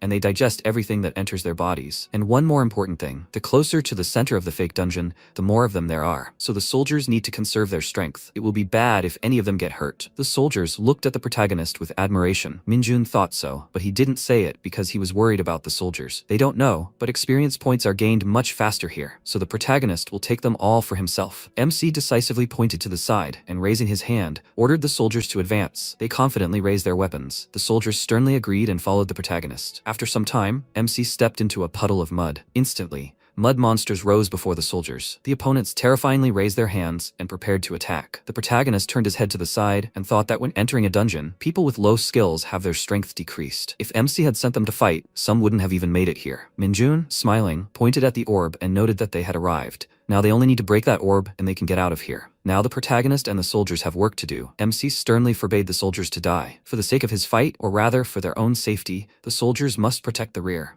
Minjun grinned madly and, squeezing his wrist, said he would do everything quickly. The soldiers confidently raised their swords and agreed. The protagonist swiftly leaped toward the opponents. The monsters instantly pointed their hands at him. Streams of mud landed on the ground, and MC, running in front of them, thought that these guys could see him anyway, so there was no point in using skills. Minjun instantly ran between the monsters. A stream of air directed through the monsters. The protagonist jumped up and destroyed the opponents with a stream of mana. MC turned his attention to the shaking monster. It instantly landed on the opponent, and mud gushed out. Minjun, grinning madly, flew over the heads of the monsters. The opponent grabbed the protagonist's leg with mud. MC decisively pierced the monster's body with his hands. The opponents looked at him in bewilderment. Minjun smiled terrifyingly and, raising his hand, ordered the experience to come here. The orb instantly sparkled, and clouds of smoke spread through the air. The protagonist tensed, thinking it was poison. He turned his head to the side and ordered the soldiers to retreat. They froze in fear. An explosion thundered and streams of poison spread outward. MC thought he was immune to poisons, but these guys weren't. Depending on the strength of the poison, the soldier might not last long before they escaped. There's no time. They need to complete the dungeon first. The bracelet in the protagonist's pocket sparkled. The system window notified that the bracelet was reacting to magical power. The bracelet's hidden abilities were unlocked.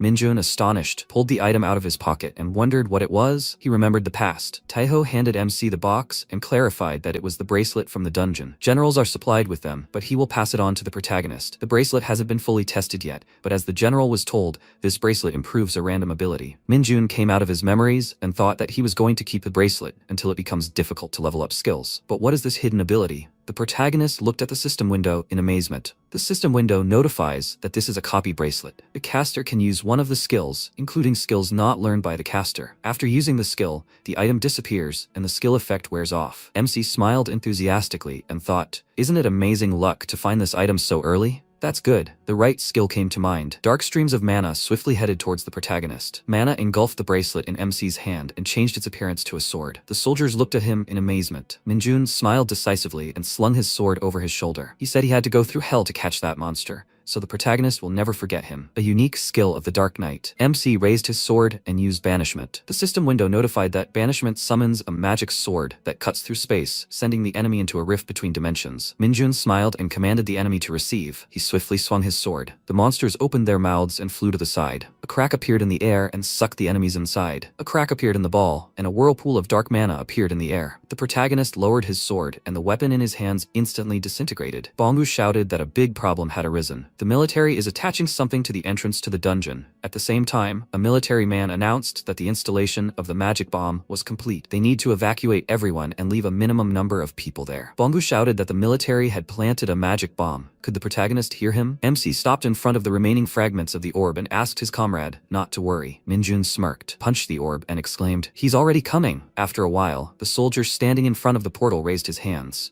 The soldier, holding the bomb's remote control, addressed the division commander. Taiho thought it would be good if this could open the entrance, but there was still a chance the dungeon would lure people in again, and a similar situation would happen again. If that's all it was waiting for. A while ago, the general shouted, "Is Minjun really from the 104th Division?" The soldier replied that it was true. They found out that the protagonist had entered the dungeon with their men. Taiho angrily asked why MC was in a dungeon that didn't belong to his division. The soldier replied that, as the entrance guards had said, after the gate had behaved strangely, MC had immediately run there, stating only that he belonged to the division. The general inquired if the soldier had contacted the 104th Division. The soldier agreed, and clarified that the commander of the 2nd Battalion, to which Sergeant Minjun belonged, would be arriving shortly. Taiho glanced anxiously at the portal. He sternly agreed and replied that he understood everything. At this point, the general thoughtfully placed his finger on the button on the remote control. The soldier announced that the soldiers had been evacuated to a safe distance. Taiho looked at his assistant and agreed. He thought they had been there for 4 hours without proper equipment. The general wanted to trust the protagonist, but he couldn't wait any longer. The portal immediately shook and mana spread outward. The tentacles rapidly began to collapse. The soldier raised his finger and called out to the battalion commander. Taiho ran toward the portal and ordered the soldier to tell the medics to prepare to immediately provide aid to the survivors. All officers at the scene are to have their weapons at the ready. The general dug his fingers into the tentacles. The soldier turned his head to the side and looked at the stopped car of officers and medics. A nurse greeted the general and exclaimed that the medics were here. Taiho, tearing apart the tentacles covering the portal with his hands, ordered the medics to wait. He froze in place in amazement. The soldiers calmly exited the portal. Taiho called out to them with great joy. He placed his hands on Tisan's shoulders and asked, "Are they okay? Are there any wounded?" Tisan burst into tears of happiness and replied that they were all fine. The dungeon was captured. The protagonist resolutely walked out of the portal holding Jongtae's hand. He turned his attention to the general in surprise. MC immediately raised his hand to his head. Taiho smiled and repeated after the protagonist. That evening, at the headquarters of the 107th Division, the general, calmly sitting in a chair, looked at his tablet. He put a cup of coffee on the table. Taiho clarified, "The protagonist says he had a day off?" MC smiled and confirmed, exclaiming that it was true. The general inquired, "How did Minjun get into the dungeon?" The protagonist happily replied that the general invited him to eat, so he was looking for him. Taiho was surprised and asked, "Did the MC really use his day off for this?" Then, Minjun, as soon as he arrived, immediately ran inside, arriving at the exact moment of the incident. The protagonist tensed and thought that no matter how much he thought about it, it sounded too ridiculous, but he couldn't do anything about it. MC smiled and exclaimed that it was indeed so. The moment he noticed the gate's strange behavior, his body rushed through the gate on its own, even before he had time to think about it. Taiho laughed and exclaimed that the more he looked at the protagonist, the stranger the MC seemed to him. He needs to tell Sokyong about this. Minjun laughed tensely and wondered if this was really true. The general folded his arms and remarked that the protagonist had made a huge contribution to MC's ability to complete the dungeon without a scratch. He thought Minjun should be thanked. The protagonist smiled and thanked the general. Taiho looked sternly into MC's eyes, and Minjun froze in fear. The general said that the protagonist stood out too much. Up until today, MC's promotion rate had been incredibly high. Taiho thought that the hunter headquarters had already noticed the protagonist. Minjun wondered if this was a good thing. The general added that if this got the protagonist into trouble, MC could confidently tell him about it. Whatever happened, he and the commander of the 104th Division would take responsibility. The protagonist understood everything, right? MC was delighted and thanked the general. If anything happens, he'll tell Taiho about it. The general calmly leaned back in his chair and clarified that he had a lot of work today, so he wouldn't be able to eat. But if the protagonist has a personal question, he can ask it. If Taiho can, he will answer as thanks for saving the soldiers. Minjun excitedly asked, "Maybe a promotion?" The general raised his hand and, interrupting the protagonist, disagreed. He noted that he had nothing to do with it. MC made a sad face. He noticed the stone in the flask and thought that it was weak, but pure demonic energy. He only realized this now. Taiho smiled, turned his attention to the stone and asked,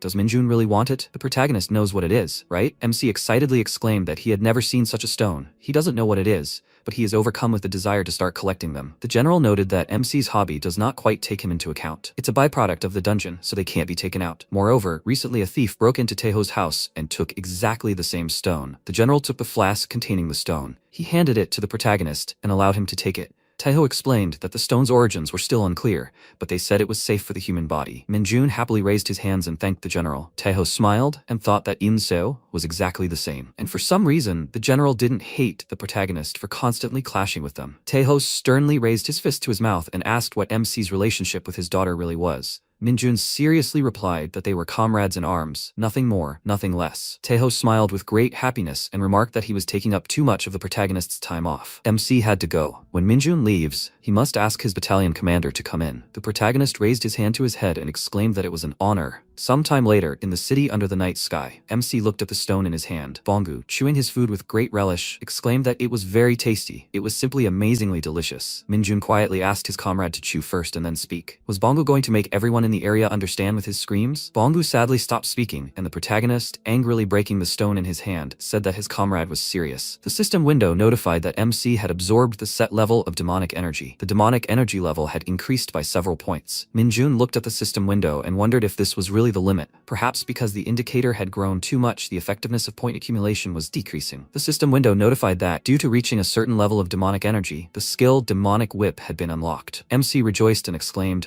"This is something new again." Sometime later in Gyeonggi-do, at the Hunter's central headquarters, Lieutenant General Kim Chan-mo called out to Taeho. He shouted furiously, "What was the general doing there to allow this?" Taeho, sitting at the table, asked for forgiveness. Chan-mo, holding a tablet in his hand, warned that an inspection would soon come to the 107th Division. "It's good that everything ended so well." Taeho would have been severely scolded. Chanmo angrily looked at the tablet and ordered Sun Jin to report this to headquarters tomorrow. Taeho agreed, and the door to the room instantly opened. Chanmo quickly stood up and raised his hand to his head to greet the Colonel General. The commander of the Hunter's army, Colonel General Gu Hak-chol, asked Chanmo not to scold him too harshly. The general could be heard even from outside. Chanmo tensely exclaimed that he would fix everything. Hak-chol sat down on a chair and agreed, saying that he had received the report. Sokyung snorted in irritation. Hak-chol sternly clarified, "Is it the protagonist again this time?" After some time, the car quickly drove down the road. It stopped immediately. Jeonbom got out of the car. He irritably climbed the stairs. After a while, Jeonbom entered the company commander's room. Chulman raised his hand to his head and greeted the captain. Jeonbom looked around and shouted,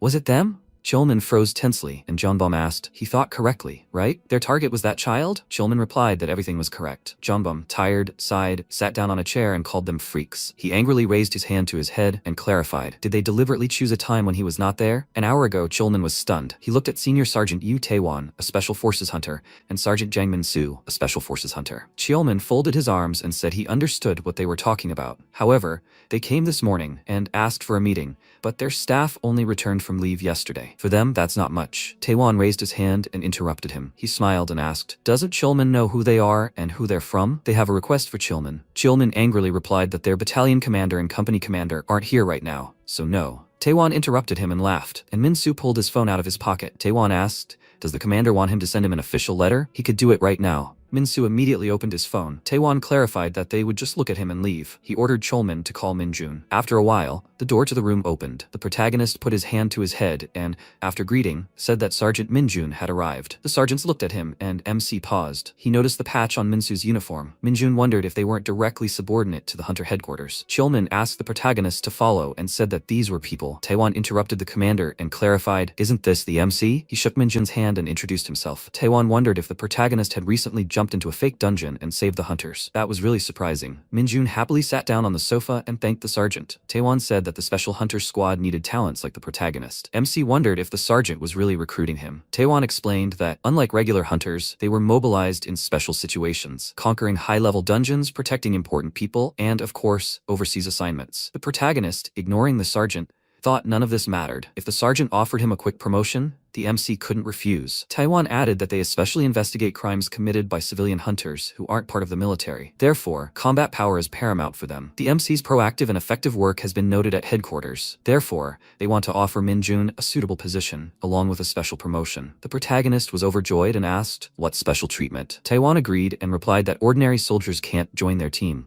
Therefore, if the protagonist accepts the offer, he will immediately be promoted to junior sergeant. Minsu raised a finger and added that it wasn't just that. The special squad as a whole is promoted faster than others because they are sent to places where they can earn achievements. The MC thought enthusiastically that in that case, there was no reason to refuse. The phone in the sergeant's pocket rang. Taiwan pulled it out and apologized. He placed it on the table, and Chilman stared at it tensely. The protagonist pointed at the phone. Minsu confidently said that this model is issued to the special forces. It's not a smartphone, but a device designed for security, because many of their missions are confidential. The MC shook and asked if he could use the computer if he wanted. Taiwan raised his fists to his mouth and explained that security is very important in the special forces, so using the internet and personal devices is strictly prohibited on the premises. Even during vacations, they advise avoiding it. Minsu added that if you look at their work, it's only a minor inconvenience. This is a very good chance to dedicate yourself to the country and receive exceptional treatment in return, so the protagonist need not worry. The MC made a sad face, and Cholman looked at him happily, thinking, these fools don't know anything. Taiwan handed over his business card and noted that not everyone gets such offers, so the MC should think carefully. Minjun replied that he would simply stay here. The sergeants were very surprised and asked what that meant. Taiwan thought for a moment and inquired about the reason. The protagonist replied that he would join a special forces unit. After a while, Minsu shouted, "What does that mean?" He angrily clarified, "Dungeon power fight dungeons?" The MC would miss such a chance because of some game? Even the generals had held a meeting because of Minjun, and the protagonist refuses just because of a game? The MC was kidding them? Minjun seriously replied that he wasn't joking. For him, having a game is an important element and a source of energy. It can't be replaced. Taiwan stood up from his chair and, placing his hand on the sergeant's shoulder, said that he understood what the protagonist was thinking. For them, the MC's decision is the most important, so they need to go back. Chilman happily opened the door and asked, "Are they really leaving already? The sergeants need to come here." Minsu glared at the commander as he left. He turned his head angrily and shouted, "In any case, Minjun's achievements are inflated compared to his skills." The protagonist simply wasn't sure he could handle it, so he came up with a ridiculous excuse. Does MC even know that if someone like Minjun hadn't been given the chance, he would have been expelled immediately because of the entrance test? The protagonist became angry and asked how the sergeant could be so sure of this. Cholman was frightened and wondered, why did he start again? Minsu angrily ordered him to repeat. Minjun turned his head to the side and clarified, he doesn't know what kind of test this is, but how can the sergeant be so sure he won't pass? He glared sternly at the sergeant, and Minsu asked terrifyingly, "He wants him to check this?" Cholman tensed and raised his hand, asking him to stop. "What is the sergeant planning to do?" Taewon placed his hand on the commander's shoulder. Cholman looked at the sergeant in surprise. Taewon smiled and asked, "Can they use the training room?" They were in the training room sometime later. Taewon looked at the opponents with a smile. Minsu, holding a sword in his hand, said that the entrance test was a free fight with a senior hunter from a special forces unit. If the protagonist was unsure, he should say so now. MC clarified that although he wasn't planning to join, if he passed the test, the sergeant would politely apologize. Minsu was very angry upon hearing this. He noted that Minjun dared to say such a thing to him, choosing such a ridiculous weapon. Minsu would correct his bad habit. Taewon raised his stopwatch and announced 3 rounds of 3 minutes each. He ordered the opponents to get ready. The opponents took their fighting stances. Taiwan gave the signal to begin the battle. Minsu rushed into battle. He swung his weapon, but the protagonist instantly ducked. The sergeant decisively raised his hand. He launched an attack, and MC was sent flying. He landed hard on the ground, and Cholman looked at him with concern. Minsu grinned arrogantly, and the commander's mouth fell open in surprise. The protagonist smiled from the floor. Cholman remembered the past. He turned to Minjun and asked what the protagonist was planning to do. MC replied that he would win, of course. The commander was stunned and thought that if it was about him, then he would be able to win. But that only made him more worried. Minjun scratched his chin and asked if he won. Would there be any problems later? Cholman looked at the sergeants and replied that, be that as it may, the people in this squad were quite overconfident. He was worried about what would happen if their pride was hurt. The protagonist raised his fist to his mouth and coughed. He smiled confidently and exclaimed that he would then let the sergeant hit him once. Cholman came out of his memories. Taewon declared the round over. Minsu confidently placed his hand on his shoulder. Taewon suggested ending it there. He asked to send the protagonist to the hospital as soon as possible. Cholman remained calmly silent. Taewon smiled, looked down, and said that MC could calm down by dodging the first blow. But Sergeant Minjun was still not up to the level of a special forces unit. He froze in great surprise and paused. MC calmly rose and looked at the sergeant. He smirked and said that they weren't finished yet. Minsu turned his head to the side in bewilderment and looked at MC. He thought it was impossible. The protagonist had definitely lost consciousness. How did MC do that? Taewon asked if Minjun wanted to continue. Even though this was training with conventional weapons,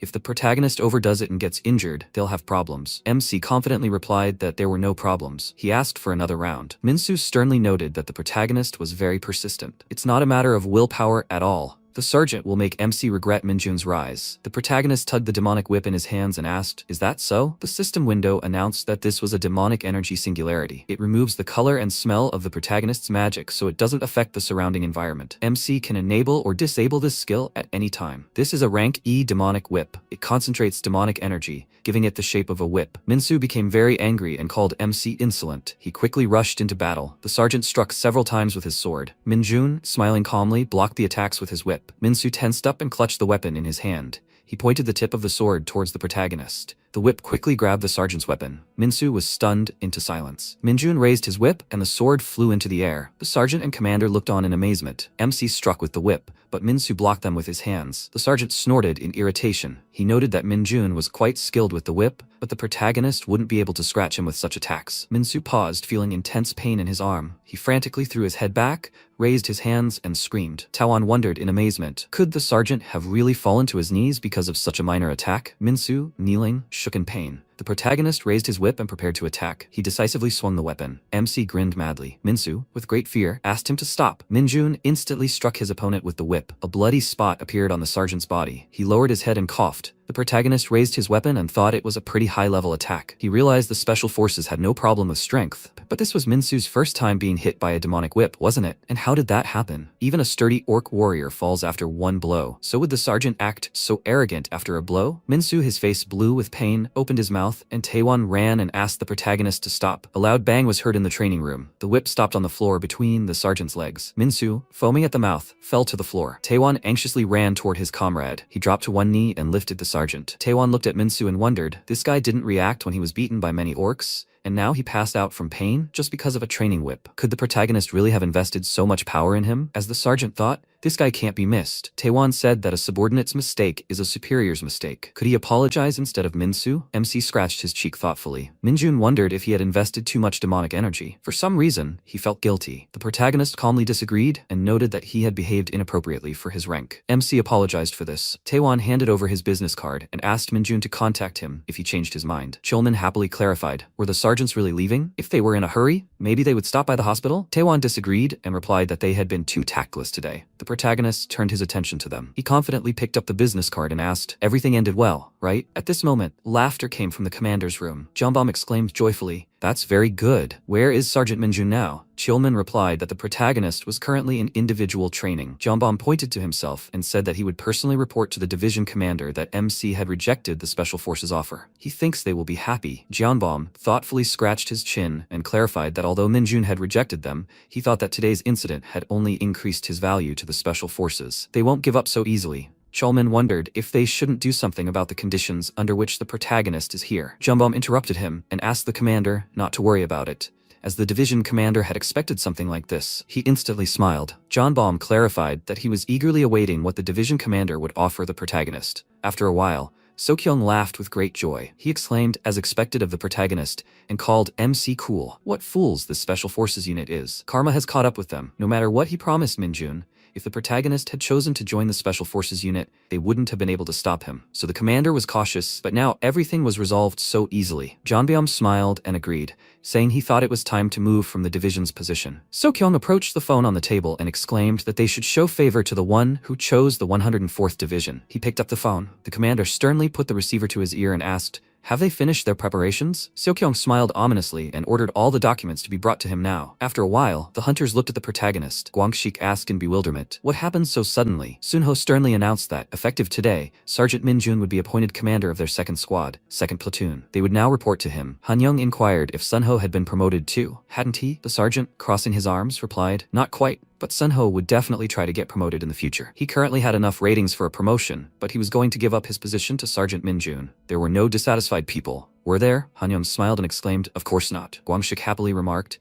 yes, who else but Sergeant Minjun? Dongjin raised his hand and asked if he could ask a question. The protagonist noticed him and asked, what about? Dongjin said he'd heard that a soldier from the 104th Division had recently single-handedly captured a fake dungeon in Daejeon. Perhaps it was MC? The protagonist just happened to be on a day off. Gwangshik excitedly exclaimed, Yes, indeed. The hunter community is currently buzzing about it. Minjun calmly replied that it was him. The protagonist had just happened to be passing by and gotten sucked in, so he had no choice. Hanyong asked in amazement, "Is that really possible?" Dongjin admiringly remarked that it was amazing. The MC wasn't hurt, was he? Minjun emotionlessly raised his hands and replied that he was definitely fine. Guangxik happily asked, "So the protagonist's appointment is related to this? Are there no other rewards?" Minjun irritably replied that there were. The hunters cried out with great interest. "What is this?" A few days later in the dungeon, the goblin settlement. The hunters strike goblins. Guangxik, tired, asked, "In such a short time?" The MC was also offered to join the special forces. Hanyong struck a goblin and confirmed it. He clarified that Minjun had refused. Hanyong heard that one senior sergeant even drew blood during a training sparring match. Guangxik sternly noted that such a thing was hard to believe. Wouldn't these rumors become horror stories if they got out? Regardless, the division commander immediately appointed the protagonist as a squad leader. Hadn't MC promised that if the sergeant achieved squad achievements within a year, he would be promoted to junior sergeant? Hanyong agreed and noted that Sergeant Sunho, hearing this, also calmly relented. He didn't like the special forces either. His comrades turned their heads at the sound of a scream. The orc dug its claws into a tree with fury. It emerged from the forest and headed toward the hunters.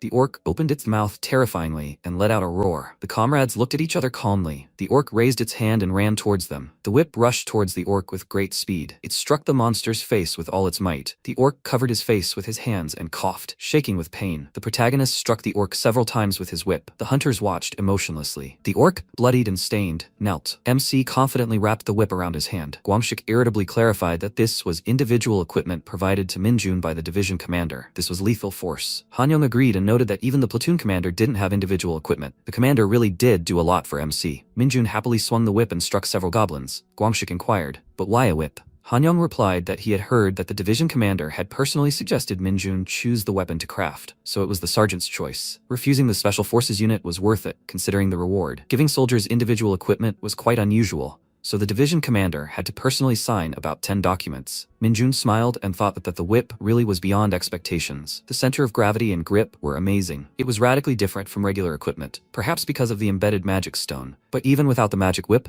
its power was astonishing. The protagonist delivered a few blows, and the hunters looked on in amazement. MC grinned madly and wondered if he could really become a junior sergeant in a year by accumulating achievements. Yes, with this, he will get it very soon, on Saturday in Chunchkon. A plate of food is on the table. The MC, looking displeased, clenched his hands into fists while sitting at the table. Unseo asked if it was time to eat already. Minjun sighed irritably and asked, what was she asking him about? More importantly, why was she eating with him? Unseo looked at the food with pleasure. The waitress put the food on the table and said that they could eat. Unseo happily thanked her. She quickly began to eat. The protagonist, crossing his arms sternly, looked at her. Unseo brought her chopsticks to her mouth and turned her attention to him. She asked, "Is the MC really not eating? Unseo will pay." "So what?" Minjun angrily interrupted her and, disagreeing, shouted, "No, that's not the problem. How did she know he wasn't in the barracks today? And about going to Chuncheon? And how did Unseo even know he was coming to this area for food?" The protagonist was stunned, remembering something. He bit his lip horribly and screamed, "Did Guangxik really do this?" He remembered the messages with the hunter. Guangxik wrote, "Is the MC already in Chuncheon?" Minjun agreed and wrote, "What's wrong?" Guangxik wished the protagonist a good rest and wrote, "Hasn't the protagonist already had dinner?" The MC wrote that he was going now. Guangxik wrote, "Where is the protagonist going to have dinner?" Minjun came out of his memories. Unseo looked away tensely and replied that it was all a coincidence. The protagonist looked at her menacingly. She apologized and clarified that she was just asking. Unseo asked the MC not to scold the hunter Guangxik too much.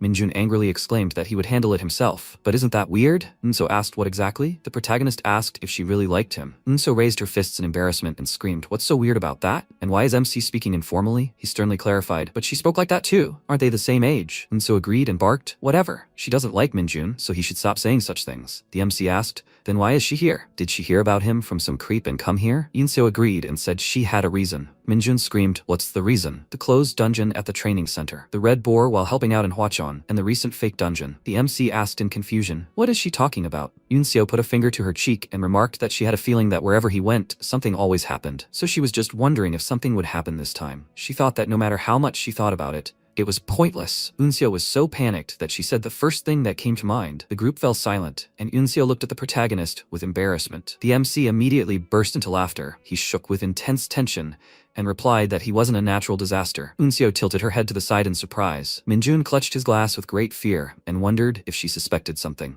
They continued eating, and he, noticing her insignia, asked, "Does that mean she's a corporal now?" She told him that she took the promotion test last week, and he asked if that was too much, although he was confident in her. But Guangxik failed again. She looked up at him indignantly and asked, Is he finding it funny, and why does he continue to speak disrespectfully to her? He pointed out that she speaks to him that way too, and she asked displeasedly, does he think she can't do that? They continued eating, and while she was glaring at him, the night wanderer showed him something. The gates in the nearby park were about to open. He clenched his teeth in frustration and thought, why now?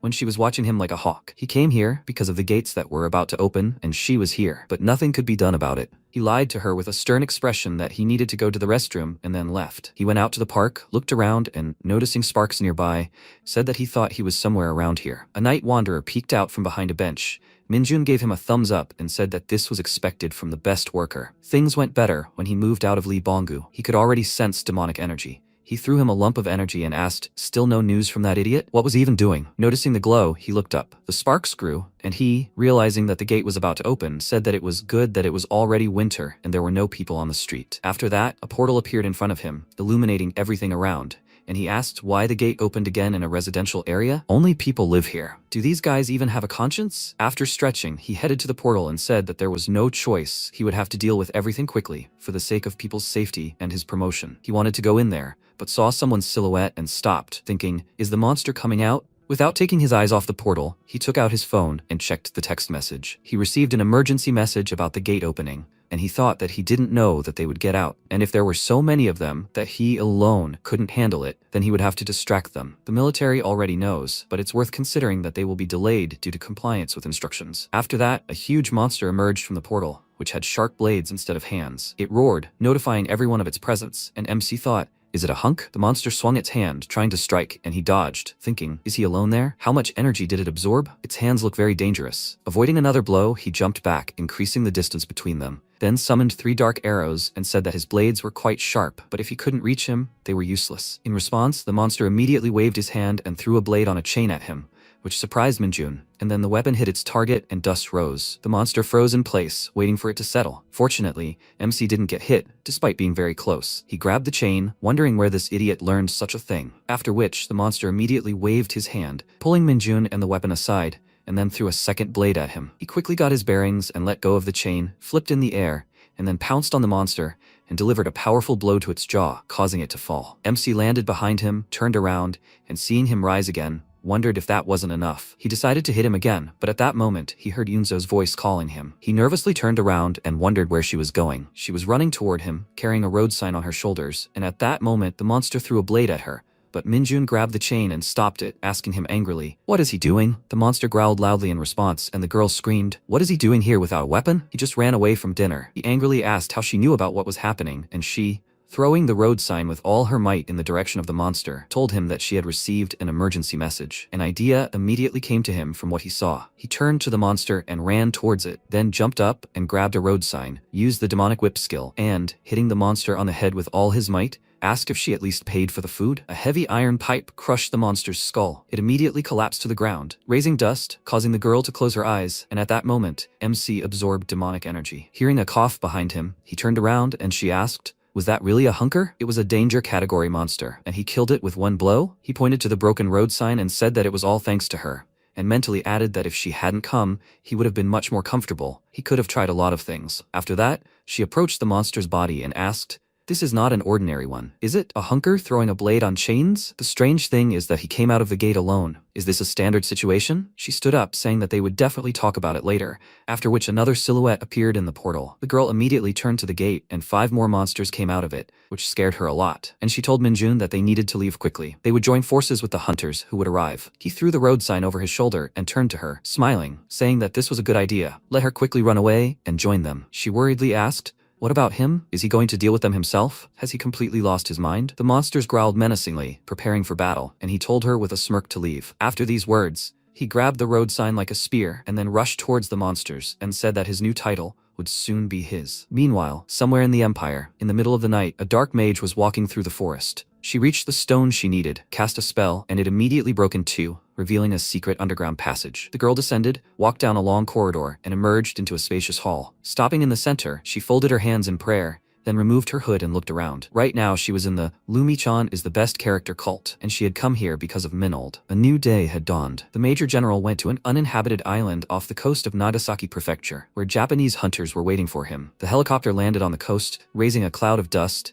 and then Sokyong emerged and looked around. The Japanese hunter shook his hand and thanked him for coming. His name is Masaru Endo, and he's from the Japanese Hunters Association. Sokyong introduced himself and said his Korean was very good, for which the man thanked him and, pointing to a camp near the open gates, said they should go there. They settled into one of the tents, and Sokyong, after reading the report over a warm drink, said that the operation seemed to be going smoothly. He would even say excellently. The preparation period was tight, but they managed to assemble a good team. Masaru replied that it was all thanks to him providing good fighters, and they were grateful to him. The general said he thought they were also having hard times due to the increase in the number of anomalous dungeons. This dungeon was also on an uninhabited island, which was difficult to detect. Among the anomalous dungeons, it was definitely one of the most difficult to clear, but he didn't think they would suggest joining forces just because of a lack of forces. What was the real reason? Masaru's face darkened, and after a short pause, he answered that, as far as he knew, the Japanese Hunters Association was a government organization. They also managed dungeons through a system of private hunter guilds. So he was right, they weren't short of manpower, but the number of anomalous dungeons had increased in the past few years,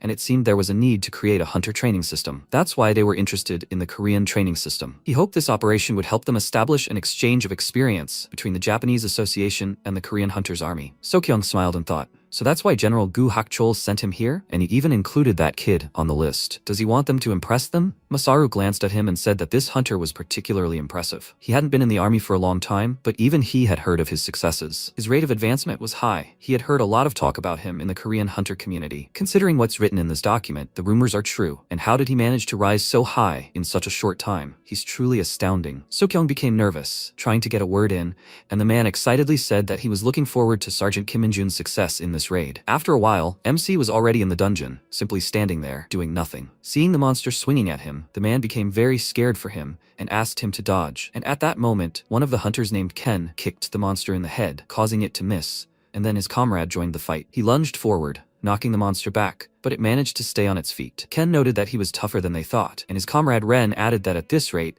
they might lose. Suzuki Mio from the Hunters Association approached them and said that she would try it then. The monster immediately rushed towards her. She took her time and waited for the right moment, and when it was about to strike her, she drew her sword from its sheath and lunged forward, delivering many quick strikes. The monster was immediately defeated. She put away her sword, and Major John Hyundo from the Medical Corps of the 104th Division approached her and said that her fencing skills were incredible. She nodded in gratitude and asked if anyone was injured. Ken and Ren, unlike her, were members of the Japanese Blacksmiths Guild. The latter said that the more he looked at her, the more she looked like a monster. His friend asked her if she should quit the association and join them. She was already accepted there. She ignored them and approached Min-jun, asking if he was okay. He remained silent, and she said that it seemed like he still couldn't concentrate. If there were casualties as a result of the joint raid, then they, as the side that requested help, would be in a difficult position. If he was unsure of himself, then he should stay in the rear and not rush into battle. He looked at her thoughtfully, then said with a smile that he would only be glad, and thought that her Korean was pretty good. Hyundo, meanwhile, approached the monster's body and noted that it was much larger than the huge red goblin that appeared in Korea. He knew it. The situation in the dungeons here is also quite dire. He turned to his comrade to ask his opinion, but he was not there. It turned out that Captain Kim Sang-deok from the headquarters management section was already scolding MC at this time. He asked angrily, what was he doing? Was he going to disgrace his section or their entire country? He answered that that was not the case at all, and he furiously said that he knew this would happen even when he was made a sergeant. Why the hell did the division commander like this guy so much? Hyundo told him to stop. He shouldn't pick on the juniors who have little experience in dungeons. Sang-deok objected, saying that this is all wrong. After all, he heard everything from the hunters. Min-jun, meanwhile, was thinking that he was interested in observing the skills of the rest of the team. But it seems that in the end, he only embarrassed himself. The level of the Japanese hunters turned out to be better than he thought. He glanced at Mio Suzuki and added to himself that her skills were particularly good. Sang-deok distracted him from his thoughts, telling him to pull himself together. He was keeping an eye on him. He replied that he understood everything and wondered what he'd said there, something about him not being very helpful. Mio, meanwhile, was discussing something with the guys, and at one point she decided to look away, and her eyes suddenly widened. She grabbed her sword and warned the others of the danger ahead, after which an axe flew straight at her face, but it collided with her sword and bounced upward, then sank into the ground. The girl frowned and peered into the darkness of the dungeon, after which she heard quiet footsteps. A demon emerged from the darkness with a wide smile, and she immediately realized it was the boss monster and warned everyone of the danger. They became nervous. Only MC remained calm. Mio turned to the Korean soldiers and asked them to report the location to the other teams, and they would defend themselves until they arrived. If necessary, she would gradually retreat. While she was saying all this, the demon suddenly approached her, and as soon as she turned her gaze to it, she noticed a huge mouth and sharp teeth. The guys immediately rushed to her aid. They wanted to hit the monster on the head, but it grabbed their legs and they became very nervous, after which it scattered them. At that moment, Mio drew her sword. She swung it to strike, but there was a dull thud, as if it had struck something hard. Her sword didn't even wound the demon, and he, noticing this, looked at her with a wide smile. After this, Sangdeok decided to join the fight, and said that he had a magic sword that absorbs the powers of an awakened one to increase its destructive power. This is equipment for fighting monsters. The aura emanating from the sword was proof of its destructive power. It was different from the low-grade weapons his comrades were equipped with. Minjun began to watch it with interest, after which the soldier rushed to the attack and shouted that the invincible hunter of the 104th Division, the magic sword instructor, was advancing. As soon as he approached the demon, he kicked him, throwing him into the wall. And at that moment, Mio attacked him from behind. She wanted to deliver a powerful blow with aura, but he managed to dodge, and after that, she ordered the others to retreat. She would buy them some time. She wanted to call Ren and Ken, but seeing Minjun carrying the unconscious guys aside, she asked them to take the unconscious ones and retreat. MC was not very pleased with her words and, picking up the soldier's sword, suggested that she simply defeat him. She became worried and said that this was too much. They needed equipment. He asked, "This is how it's done, right?" After these words, he activated the sword's aura, and a powerful stream of it gushed out in all directions, surprising everyone present. In Minjun's hands, this sword was a truly powerful weapon. Seeing it as a threat, the demon immediately rushed to his axe, and while MC was admiring the blue glow, he attacked him. His axe almost reached his face, and he already thought he had won. But at the last moment, he noticed a blue glow out of the corner of his eye. Minjun struck him with all his might with the sword, throwing him up, and slammed him straight into the ceiling. This sight amused him, but the demon, on the contrary, became angry. For some reason, the sword's aura began to rage, and upon noticing this, the girl became frightened and immediately jumped back, after which streams of magic began shooting in all directions. She swung the sword several times, parrying the blows, while Hundo, meanwhile, watched them in complete shock. MC smiled and apologized to them for that, then concentrated and calmed the aura, saying that it seemed like some skills were still necessary. The demon was terrified, and Minjun instantly appeared right in front of him and swung his sword while he held his axe out in front of him to defend himself. Then came the impact. Streams of aura gushed in all directions, and a shockwave swept across the area. Eventually, his sword shattered, and the demon's fingers and hands broke as he tried to block the blow. Feeling the pain, he screamed loudly, while Mio, surprised, wondered if the magical equipment hadn't withstood the aura and broken. MC looked at the sword in confusion and thought that it seemed he shouldn't have thoughtlessly invested his power into it. It was a shame, of course, but it couldn't be helped. He glanced at the monster writhing in pain, then threw away the broken sword and picked up his whip, smirking as he said he needed a reward for defeating the boss. A new day had dawned, and the boys were resting and enjoying Minjun's absence. Jungtae sighed blissfully and said that it had been a long time since they had the opportunity to relax and unwind like this during the day. Taewook grumbled that it was all because of Sergeant Kim Minjun. He was the one who established the rule that no one, including corporals, would be excused from work under any circumstances. He was in his last year of service, but he was making up all this nonsense. He should have rested while he was on mission. Jungtae immediately became agitated and covered his mouth, reminding him that they had a mole here. That idiot would tell him everything. Guangshik worriedly said that he sensed some injustice. Ever since he became a sergeant, they don't even live in the barracks together or visit him in the Bo-Q. So what can he do? He's a monster who rose to the rank of sergeant first class in a month. He'll skin them alive in no time. He only had to blink and he'd become the deputy platoon leader. Han Young said he was actually right. Thanks to the deputy commander, the atmosphere became better and the overall strength increased. Taewook stretched and said he didn't know anything. He hoped he would be in Japan for a long time. It would be nice if he came back after his discharge. He noticed Private Lee Dongjin nearby and called out to him, and he immediately ran up to him. Taewook said that he had already risen to private first class. So what is he trying so hard for then? No news from Minjun? He's his #1 mole, right? He must have cried because he got promoted thanks to the sergeant. He nervously said that it wasn't that he was the mole. But not long ago, he heard some news from the platoon commander. Yesterday, Sergeant Kim Minjun killed the boss and cleared the dungeon. He doesn't know how it all ended, but he was able to beat him single-handedly. Upon hearing this, the guys immediately rushed to him,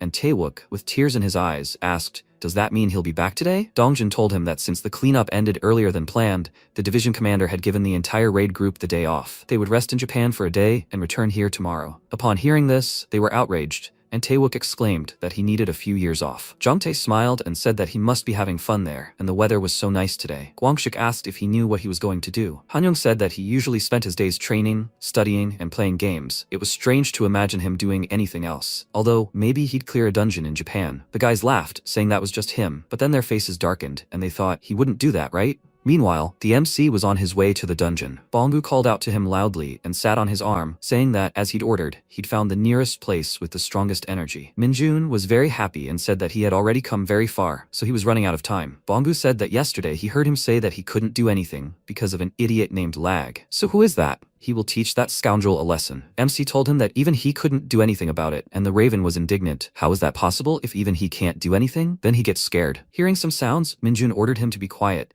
and saw a motorcycle approaching him, driven by a girl. Seeing him, she immediately applied the brakes, stopped next to him, and took off her helmet, asking what he was doing here. It was Mio Suzuki. He looked at her suspiciously and wondered if she was following him. Noticing his expression, she sighed and said that he didn't understand her. This area has been deserted since the dungeon breach. Entry is certainly not prohibited, but the association monitors the place 24/7. She pointed at a pole covered with security cameras, and a raven circled calmly nearby. Noticing the security camera, he became frightened and looked nervously at Minjun, meeting his gaze. Barely containing his anger, he mentally called him a little idiot, and Bongu excitedly exclaimed that it was not like that at all. He simply sensed demonic energy here. He irritably said that they would talk to him later, and the huntress again asked what he was doing here. He lied to her, saying that he just wanted to take a walk and got lost, and she looked at him in shock. While he pretended to look around and wonder where he was, she looked at him in confusion and thought that this guy was not like the other awakened ones. Something was wrong with him, but she couldn't figure out what exactly. And she came to find out, but so far she's had no luck. Suddenly, she heard a rumble behind her, and she immediately turned around to see a huge minotaur in front of her, its roar shaking the area. She got off her motorcycle and pulled out her sword, while MC stared in surprise at the monster destroying everything around him and realized it was Bongu. He silently told him that it was a great idea, and the girl asked him to leave, but not through the subway, as the infection had spread there. Thus, Minjun found out where what he needed was and thanked her in his mind, after which she added that if he spent too much time there, he would die, so he should definitely not go there. But he, of course, didn't listen to her and had already managed to escape. Mio returned to the monster and nervously clenched her teeth, thinking, where did he even come from? Their system couldn't miss the rift that had appeared here. He's been hiding here all this time, and they didn't even notice him? She imbued her sword with aura, deciding to deal with him first, then pushed off the ground and pounced on the minotaur in midair, then swung her sword. Bongo was scared when he saw her blade right next to his head, then quickly turned, dodging the blow, and took off running. The girl looked at him in shock. She ran after him and thought, what kind of nonsense is this? MC, meanwhile, approached the blocked entrance to the subway, having first destroyed the security cameras with dark arrows. He looked at the fence, a bunch of signs saying that it was forbidden to enter, and that it was dangerous, then simply broke them, and descending the stairs,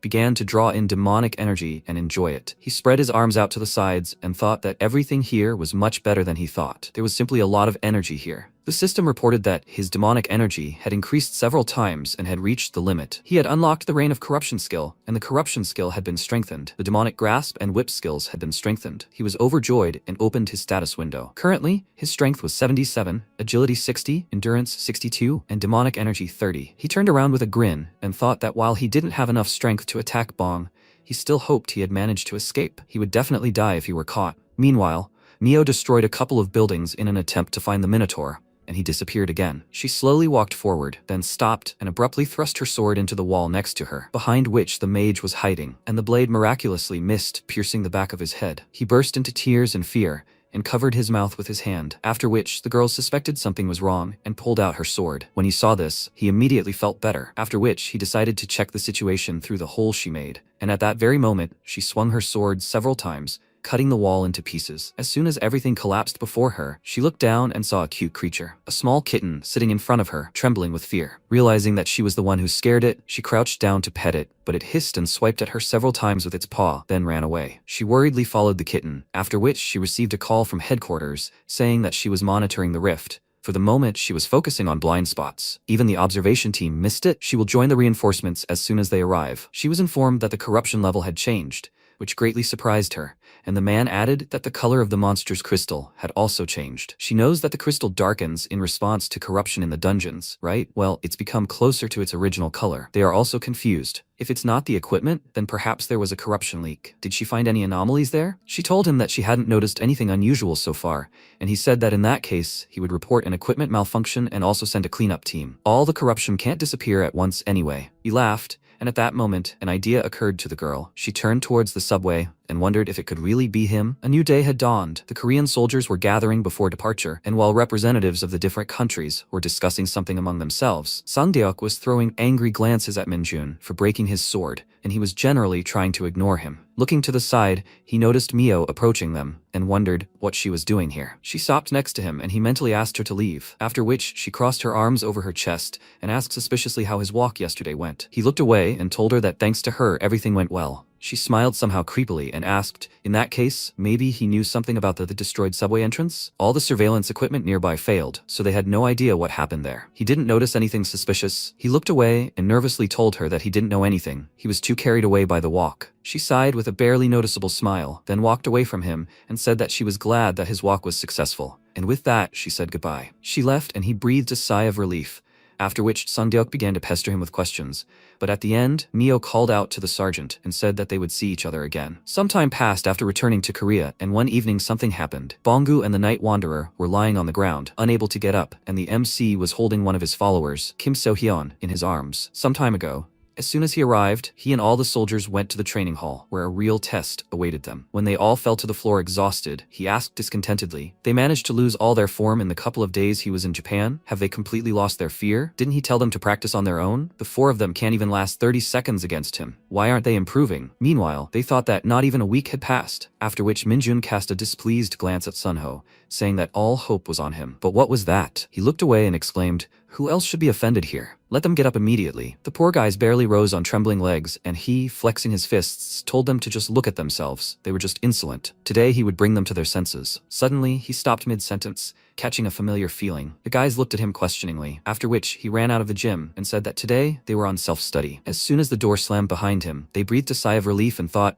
"Are they alive?" MC, meanwhile, ran into the forest. While he was running, he contacted Bonggu and said that he just felt an explosion of dark magic. Was it him? What the hell is going on? Let him answer him immediately. Bonggu's weak voice rang out. He immediately noticed it and asked what happened. He said something about dimension, a blow, but he didn't have enough strength, and Minjun became worried. As soon as he found himself in the forest, he froze in place and listened to his feelings. Bonggu's magic is gradually fading. He needs to determine his location. As soon as he felt it, he broke into a run again and thought that if it was someone from another dimension, it could only be Isgard. Some time ago, Seo-hyun was running from the Saint's subordinates. One of them wanted to hit her, but she quickly reacted and jumped over him, then stepped on his shoulder. At that moment, the second man waved his hand, intending to grab her, but she pushed off the first man's shoulder and, grabbing the second by the head, kneed him in the face. Having dealt with them, she was about to run on, but another man appeared.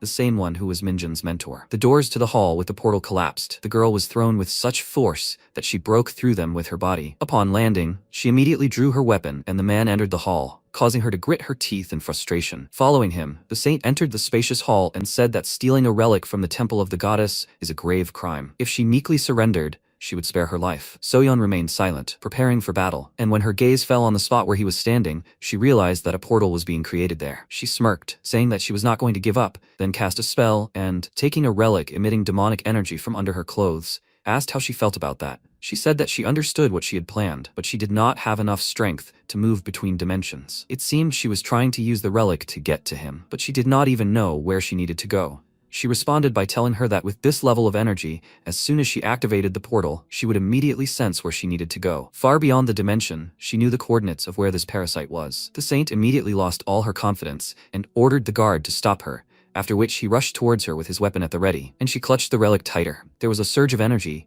The portal activated and she began to move to another dimension. Grinning victoriously, she looked at the saint, but when she saw her expression, she became very worried. She was smiling. Meanwhile, Bonggu and the Night Wanderer were in the forest. He decided to feed him dark energy and asked with a smile if he liked it. He had done a good job, so he would generously share with him. And doesn't he want to thank him? The Night Wanderer gave him a displeased look, and he nervously said that it was good. Of course, that Minjun gave him this for good work, but he shared it with him. He only smiled mockingly in response, which angered Bonggu and ordered him to give it to him. The Wanderer started running, and he followed him, trying to catch him, and at that moment, sparks appeared between them, as if from a portal. They were both startled, and then a bright beam of light shot into the sky and a shockwave swept through the area. They were both thrown aside, and before Bonggu could even understand what had happened, Minjun contacted him to check on the situation. Seeing someone's silhouette in the cloud of dust, he wanted to tell him about someone passing through the dimension, but he didn't have the strength. MC kept trying to reach him, and at that moment, Sohyun approached him and called him a parasite, saying they hadn't seen each other in a while. Bonggu recognized his old acquaintance but was unable to answer her because he had lost consciousness. The girl, meanwhile, looked around and thought that Master Minold was definitely somewhere around here, but she, too,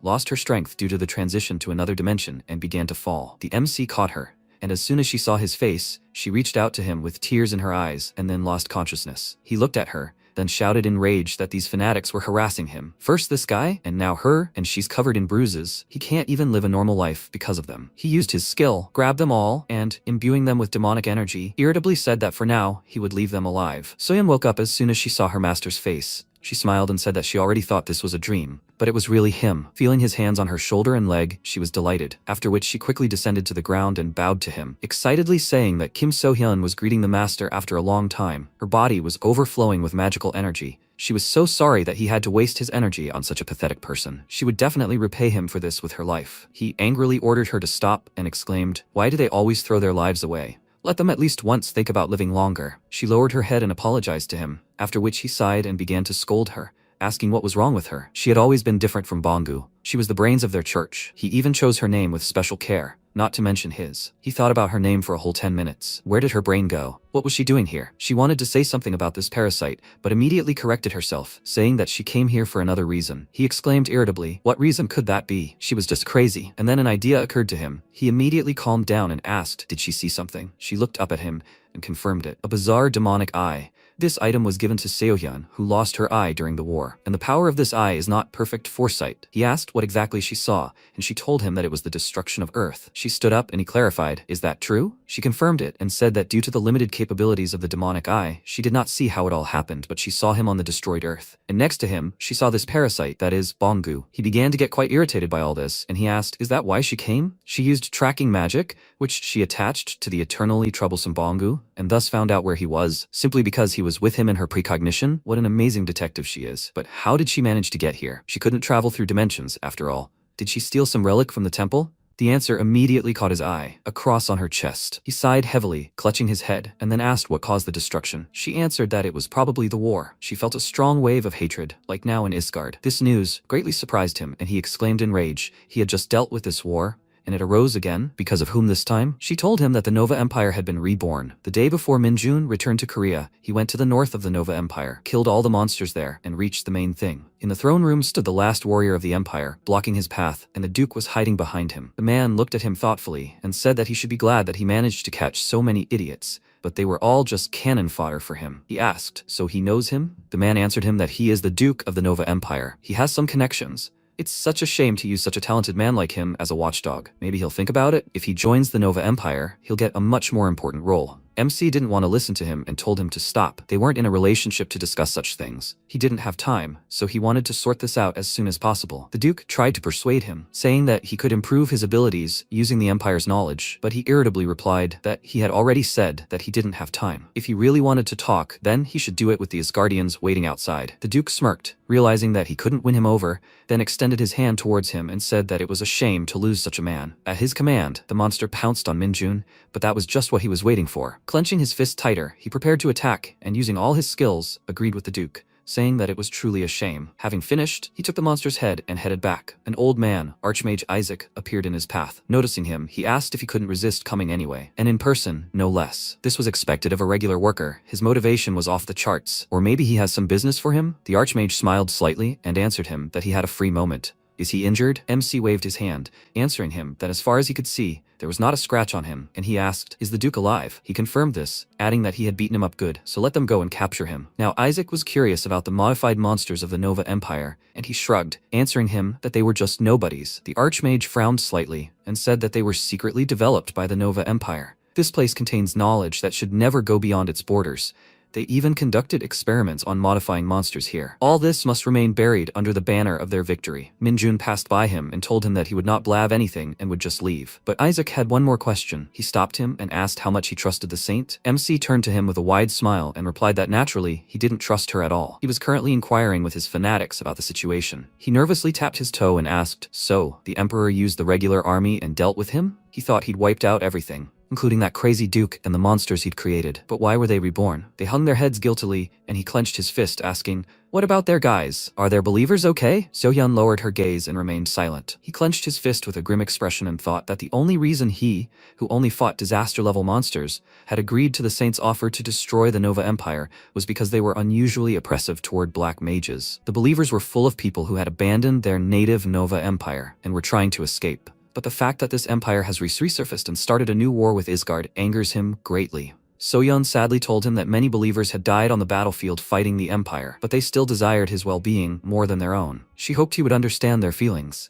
and so she asked him to be careful with the prophecy. He clenched his teeth in anger, about to scold her, but seeing her confident eyes, he waved her off and said that there was nothing he could do from here anyway. Bongu was encouraged and told him not to worry so much. He had brought these followers personally, so they simply couldn't be weak. Seohyun looked at him with disgust and said that he was right, although she didn't like supporting this parasite, but he shouldn't worry about the believers too much. Minjun decided to put these worries aside for now, and a system notification popped up in front of him. Lee Bonggu and Kim Sohyun transcended the dimension thanks to thoughts of him, their devotion to him growing stronger. They became ardent followers of the Lumi-sama, the best character cult. When ardent followers use magic, a portion of it will be returned. He frowned and wondered if this was some kind of team effect, but it was somehow useless. His gaze fell on his loyal followers who looked up to him like a parent, and he had no choice but to take care of them. He stood up and said that nothing would change even if the prophecy came true. But even if the world were destroyed by war, he would solve everything when he regained his former strength. Looking at their confident leader, they became greatly inspired and happy,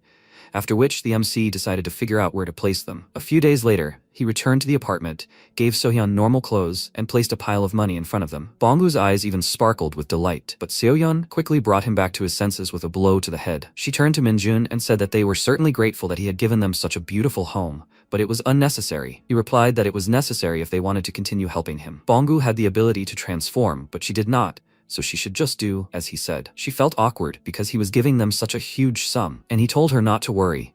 Hunters in the army had a good salary, so he would quickly recoup what they spent. He could not do anything about how they lived in Isgard, but he would not allow them to live poorly in his homeland. They looked at him in awe, after which Bonggu thanked him and said that he would definitely buy an ID with the money. He said that it was illegal, and he could not help them, so let them figure it out themselves. And let them be sure to inform him about what they're doing, so they don't get deceived. Bonggu happily said they understood everything, and his behavior was starting to really irritate Sohyun. She grabbed him by the beak, not giving him a chance to say a word, and the MC thought with a smile that he even wondered how many people in Korea had already managed to deceive them. He might not worry about Sohyun, but Bonggu was a different matter. The girl distracted him from his thoughts, asking, with this document, would she be able to become a recruit in the army of hunters? Time passed, he got on a bus and went to the mountains. During the trip, Sohyun's words about joining the army still haunted him. He thought that in general, it was possible. If she first obtained foreign citizenship on the black market, then accepted Korean citizenship, then with her skills, she could very well join the army of hunters. But why? If a black mage who has lived in Isgard his whole life joins the army and makes a mistake,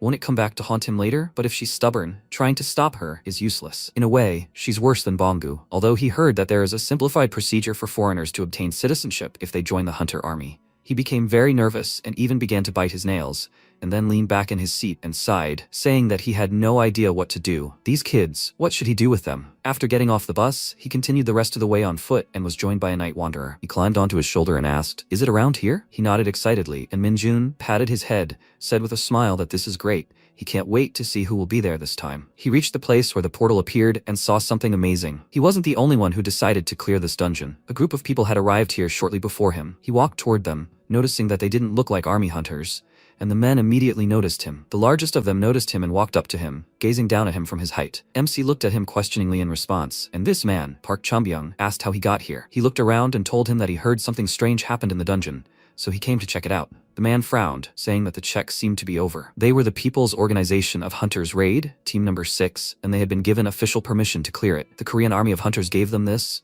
Maybe he wanted to see it? MC told him that everything was fine. He wasn't going to cause them any trouble. The man asked why he came here then. Was it really for an additional check? On a day off like today, the sergeant came here alone? Minjun thought that in Korea, all dungeons are under the control of the army, and most of them are managed by them. Cases where raid rights are transferred to others are quite rare. Now, he could miss his chance to enter the dungeon, so he needs to pull himself together. They are well aware that the dungeon is money. However, he simply has to get in. He cleared his throat and said that he does not intend to infringe on their right to raid, but additional verification is necessary. He made a high five with his fingers and said that therefore he will go in first, and in 5 minutes they will. This tensed the man. Everyone started whispering, and MC said that he really needs to check something. He promises that he will not collect byproducts from the raid or anything related to profit. Chombyong remained silent, thinking about this, and then said that first he will talk to the team members. They began to discuss it, and he walked over to a tree and began to wait. The man said he really didn't understand what the sergeant wanted. Jong Sungmin said that as long as he didn't take the profits, there was no problem. A hunter from the army could join them for free. Lim Songjin noted that the guy had come here without equipment, counting with his bare hands. Shouldn't they ask the hunter army about this? Chombyong told him that wasn't allowed. They were given permission to raid on the condition that there were at least 10 people. They had reduced the number themselves, so that could cause problems. The guy exclaimed that if 10 people entered this small dungeon,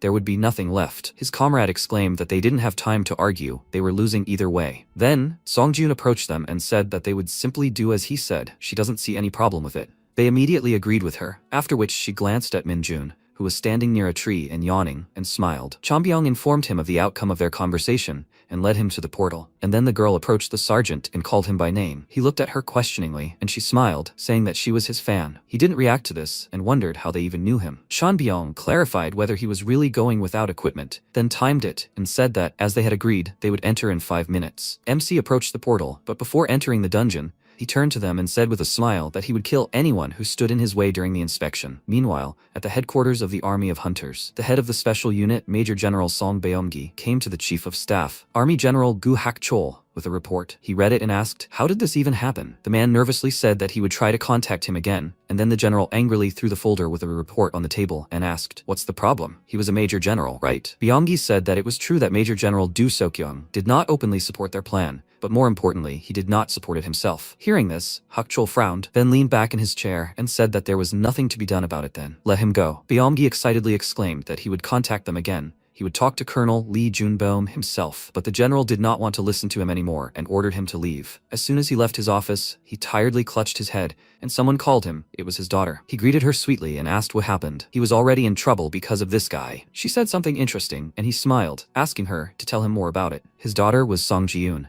She smirked and told him that she had just seen Sergeant Kim Min-jun. Meanwhile, he was already in the dungeon, which was a catacomb. A lizard was crawling here. Hearing some footsteps, it stopped and peered into the darkness of the corridor. Realizing that someone was coming, it prepared for battle, and at that moment, MC ran out of the darkness, throwing all the lizards aside. Dodging the blow, he noted that this monster was well hidden. Magic is felt very weakly. That's why civilians were given permission. He punched 2 lizards, preventing them from attacking him, and wondered what they would do without him. 2 more monsters pounced on him. He jumped, dodging the blow, and ran on, telling them that he had no time to play with them. The lizards could only look after him in bewilderment. He quickly ran forward until he noticed that the source of energy was very close. He immediately slowed down, looked around, and thought that it seemed to be somewhere here. He approached the wall from which the energy emanated. Since there was no passage, he decided to do it himself. Swinging his leg, he infused some demonic energy and hit the wall with all his might, making his way into a secret room. He slowly walked forward. A monster was sleeping there, emitting demonic energy. Hearing footsteps, it woke up and rose, revealing its enormous size. Minjun looked at the monster with a grin and said that the annoying fly had been found. After that, the fight began. The monster attacked him with its tail, and he dodged the blows in every possible way. At one point, he got tired of dodging, grabbed the lizard's tail, and said with a smirk that he recently acquired a skill. After these words, he pointed his finger up, and a purple cloud began to accumulate above the monster's head. This was his skill, Rain Corruption, which attacks enemies with magical energy in a certain radius. This skill poisons and deals damage in the radius. MC smirked, asking if it wanted to try it, then waved his finger down and rain poured out of the poisonous cloud. Noticing this, the monster immediately jumped to the side, but the rain caught its tail, and as soon as the poisonous drops touched the monster's skin, they began to corrode it. Feeling pain, the monster roared loudly, and Minjun noted that the rot was very weak. Too bad. Apparently it's because of the low D level. His eyes widened slightly when he noticed something. It turns out the monster can shed its tail, and so it quickly got rid of the poisonous patch. After that, the monster tensed its paws, jumped, and pushing off the wall and ceiling, flew straight at Minjun. He quickly ran to the side, dodging the blow, and noted with a smile that its body was much lighter without a tail. It became faster. The lizard turned its back on him, grew a tail, hit him with it, and as soon as he landed, it immediately spat some kind of slime at him. This slime clung to his upper body, and the monster, seeing that he was no longer moving, decided to devour him. It opened its mouth wide,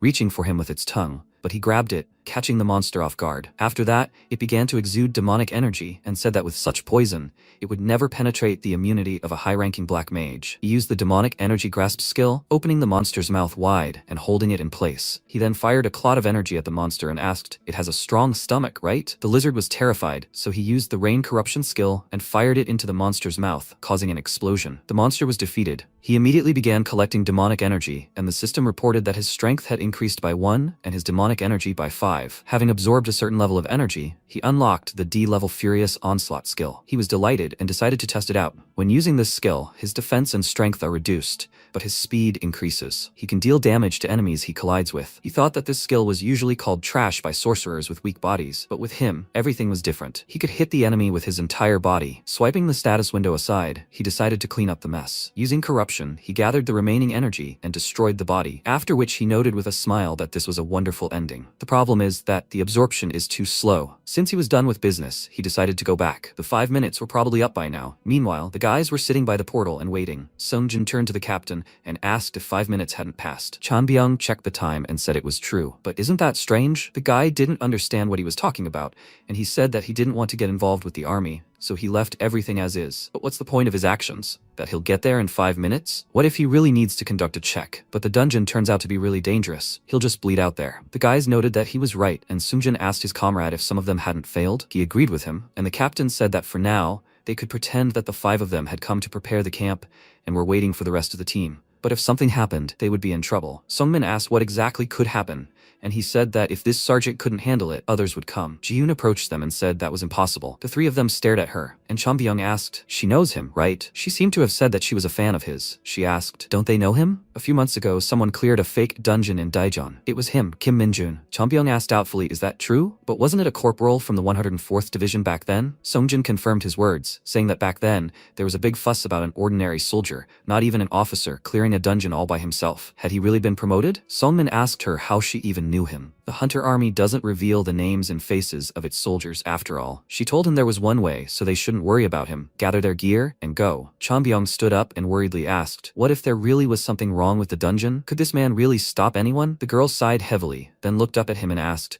"Did he really believe that?" She didn't. After that, she headed to the portal and said that she had waited the promised 5 minutes. So now she wanted to see with her own eyes why the sergeant went there. He didn't understand, right? She was wondering if she could find the weak spot of the Hunter Army man. At that moment, the girl behind her pointed at the portal in surprise, and everyone immediately looked there. The MC emerged from the dungeon, looking around, and the girls immediately blushed at the sight of his bare chest. Chanbyung ran up to him and worriedly asked what had happened. He replied that the dungeon wasn't abnormal, so they could go in. After that, he smiled awkwardly and asked if they could lend him a t-shirt. Time passed. Soyeon, as always, was sitting at the computer, surfing the internet, with her Korean language textbooks lying next to her. She was typing tiredly. Then a raven flew into the apartment through the open window and transformed into Bongu. He had a bag of treats in his hand. He took it out, wanting to eat it quickly, and the girl asked discontentedly where he went without saying anything. He told her that he went to the shop across the street because they ran out of noodles. He took a small pot from the top cabinet, and noticing that she got up, turned to her with a smile and wanted to say something,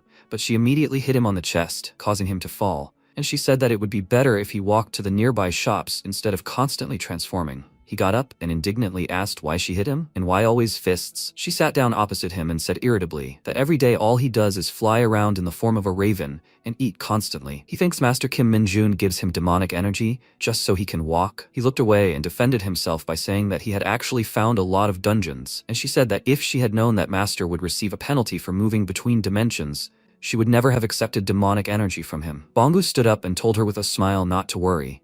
He would definitely increase his demonic energy faster than anyone else, and he would definitely play a key role in this. She immediately grabbed his clothes and exclaimed, "How dare a dark mage say such a thing? Energy boosting can only increase the total amount of demonic energy stored, but it will still run out after use. Besides, it is much more difficult to collect energy here than in Isgard, and he dares to say such a thing? It makes her wonder if he really is Master's follower." He laughed nervously and said that he always has a plan, and giving them demonic energy is part of that plan. She couldn't stand it and swung her fist, shouting that he was just messing around, but this time he didn't take it anymore and didn't let her hit him. They glared at each other, after which he laughed and gave in, saying he wouldn't do it again. She hissed through her teeth that she would definitely kill him someday. And at that moment, Minjun entered the apartment with a bag of food and asked if they were fighting again. Sohyun immediately let go of the guy and bowed her head. telling him that was not the case, and Bongu was very happy to see him. The MC tossed the bag of food into his hands and asked how the preparations were going. Seoyeon said that in 3 days the black magicians would meet with Lee Bongu. He walked over to her desk, noticing the Korean language textbooks, and asked her just not to come up with some ridiculous persona again, and not to leave everything to Bongu. She needed to be more careful. Bongu immediately began eating what he gave him, and he told him not to worry, he would succeed. Minjun examined the textbooks, then picked one up and asked if she really intended to join the Hunter Corps. She told him with a confident smile that it hadn't been that long, but she could already write basic Korean. She'd be perfectly prepared and would join the army. MC wondered if there were any written questions at all. Then a notification sounded, and they both glanced at the monitor. Seohyun's eyes flashed, and she returned to her task, fiercely typing and arguing with people on the forum. Someone wrote that the Korean Hunter Corps was simply wasting taxes. He heard that a few months ago, a sergeant managed to clear a dungeon single-handedly. Do they really need an army? A user named Hunijun asked if he had proof. There had been a similar rumor before, but about a different dungeon. He told him that there was a rumor that the same person did all of this, and he asked how the sergeant could clear the dungeon alone. It was just a rumor. Seohyun, who was on the forum under the name Kim Minjun Fan, said that none of that mattered, they should just be grateful. The guy asked if they should be grateful to that sergeant. She told him that he was on a completely different level, so he shouldn't say anything if he didn't know. Hunijung asked what was wrong with her. Was she that sergeant, or did she know him that well? They were obviously just being deceived, either by the hunters or by himself, and he didn't have time to believe the scammers, so good luck. The guy who started this thread asked why he should be grateful to those who were just wasting his taxes. Seohyun got angry and started writing curses, telling him to give her his address. And Hunijung asked if even if he gave her his address, what would she do to him? She started swearing again, fiercely defending Minjun, and he, looking at all this, smiled wryly and noted that she had definitely learned Korean quite well, but let her just not write his name in her nickname. He turned to Bongu and said that, in any case, starting tomorrow, he would be gone for a week, so they wouldn't be able to contact him. So they shouldn't dare do anything crazy and behave well. He asked where he was going, and he told him that he was part of the 5-minute readiness squad, starting tomorrow. It's a rapid response squad that works around the clock to be the first to respond to emergencies. They are usually called 5 standby, and in the Hunter Corps, one squad works at the battalion level. Even if they are the Hunter Corps, despite an emergency that requires the deployment of 5 standby, it doesn't happen often, and the service there is still very difficult. And the reason for that is another sudden emergency. This squad consists of Corporal Lee, Private Jin Cholho, Corporals Jung Han-young, Kim Kwang-shik, and Sergeant Lee Sun-ho. MC entered their room, announcing that it was an emergency and that everyone needed to head to the company's training ground immediately. Han-young asked in surprise, "Again?" Kwang-shik became upset and asked, "Is this another drill?" He replied that he didn't know and that they would deal with it when they got there. After that, he left the room, telling them to stop chatting, and Kwang-shik exclaimed in irritation that he was just asking because he knew that 9 out of 10 5 standby calls are false alarms. This was too much. Han-young agreed with him and said that there was no point in setting off alarms every hour since their first day. Sun-ho stood up and said that they needed to go and that the deputy platoon leader was waiting for them. He himself was very angry. Drills are held regularly, it's a custom, because each one is considered part of the training. They went outside, climbed into the truck, and headquarters contacted Minjun on the radio. He gave them the location and ordered them to move quickly. MC glanced in the side mirror, and seeing that everyone had finished boarding, it said they were moving out.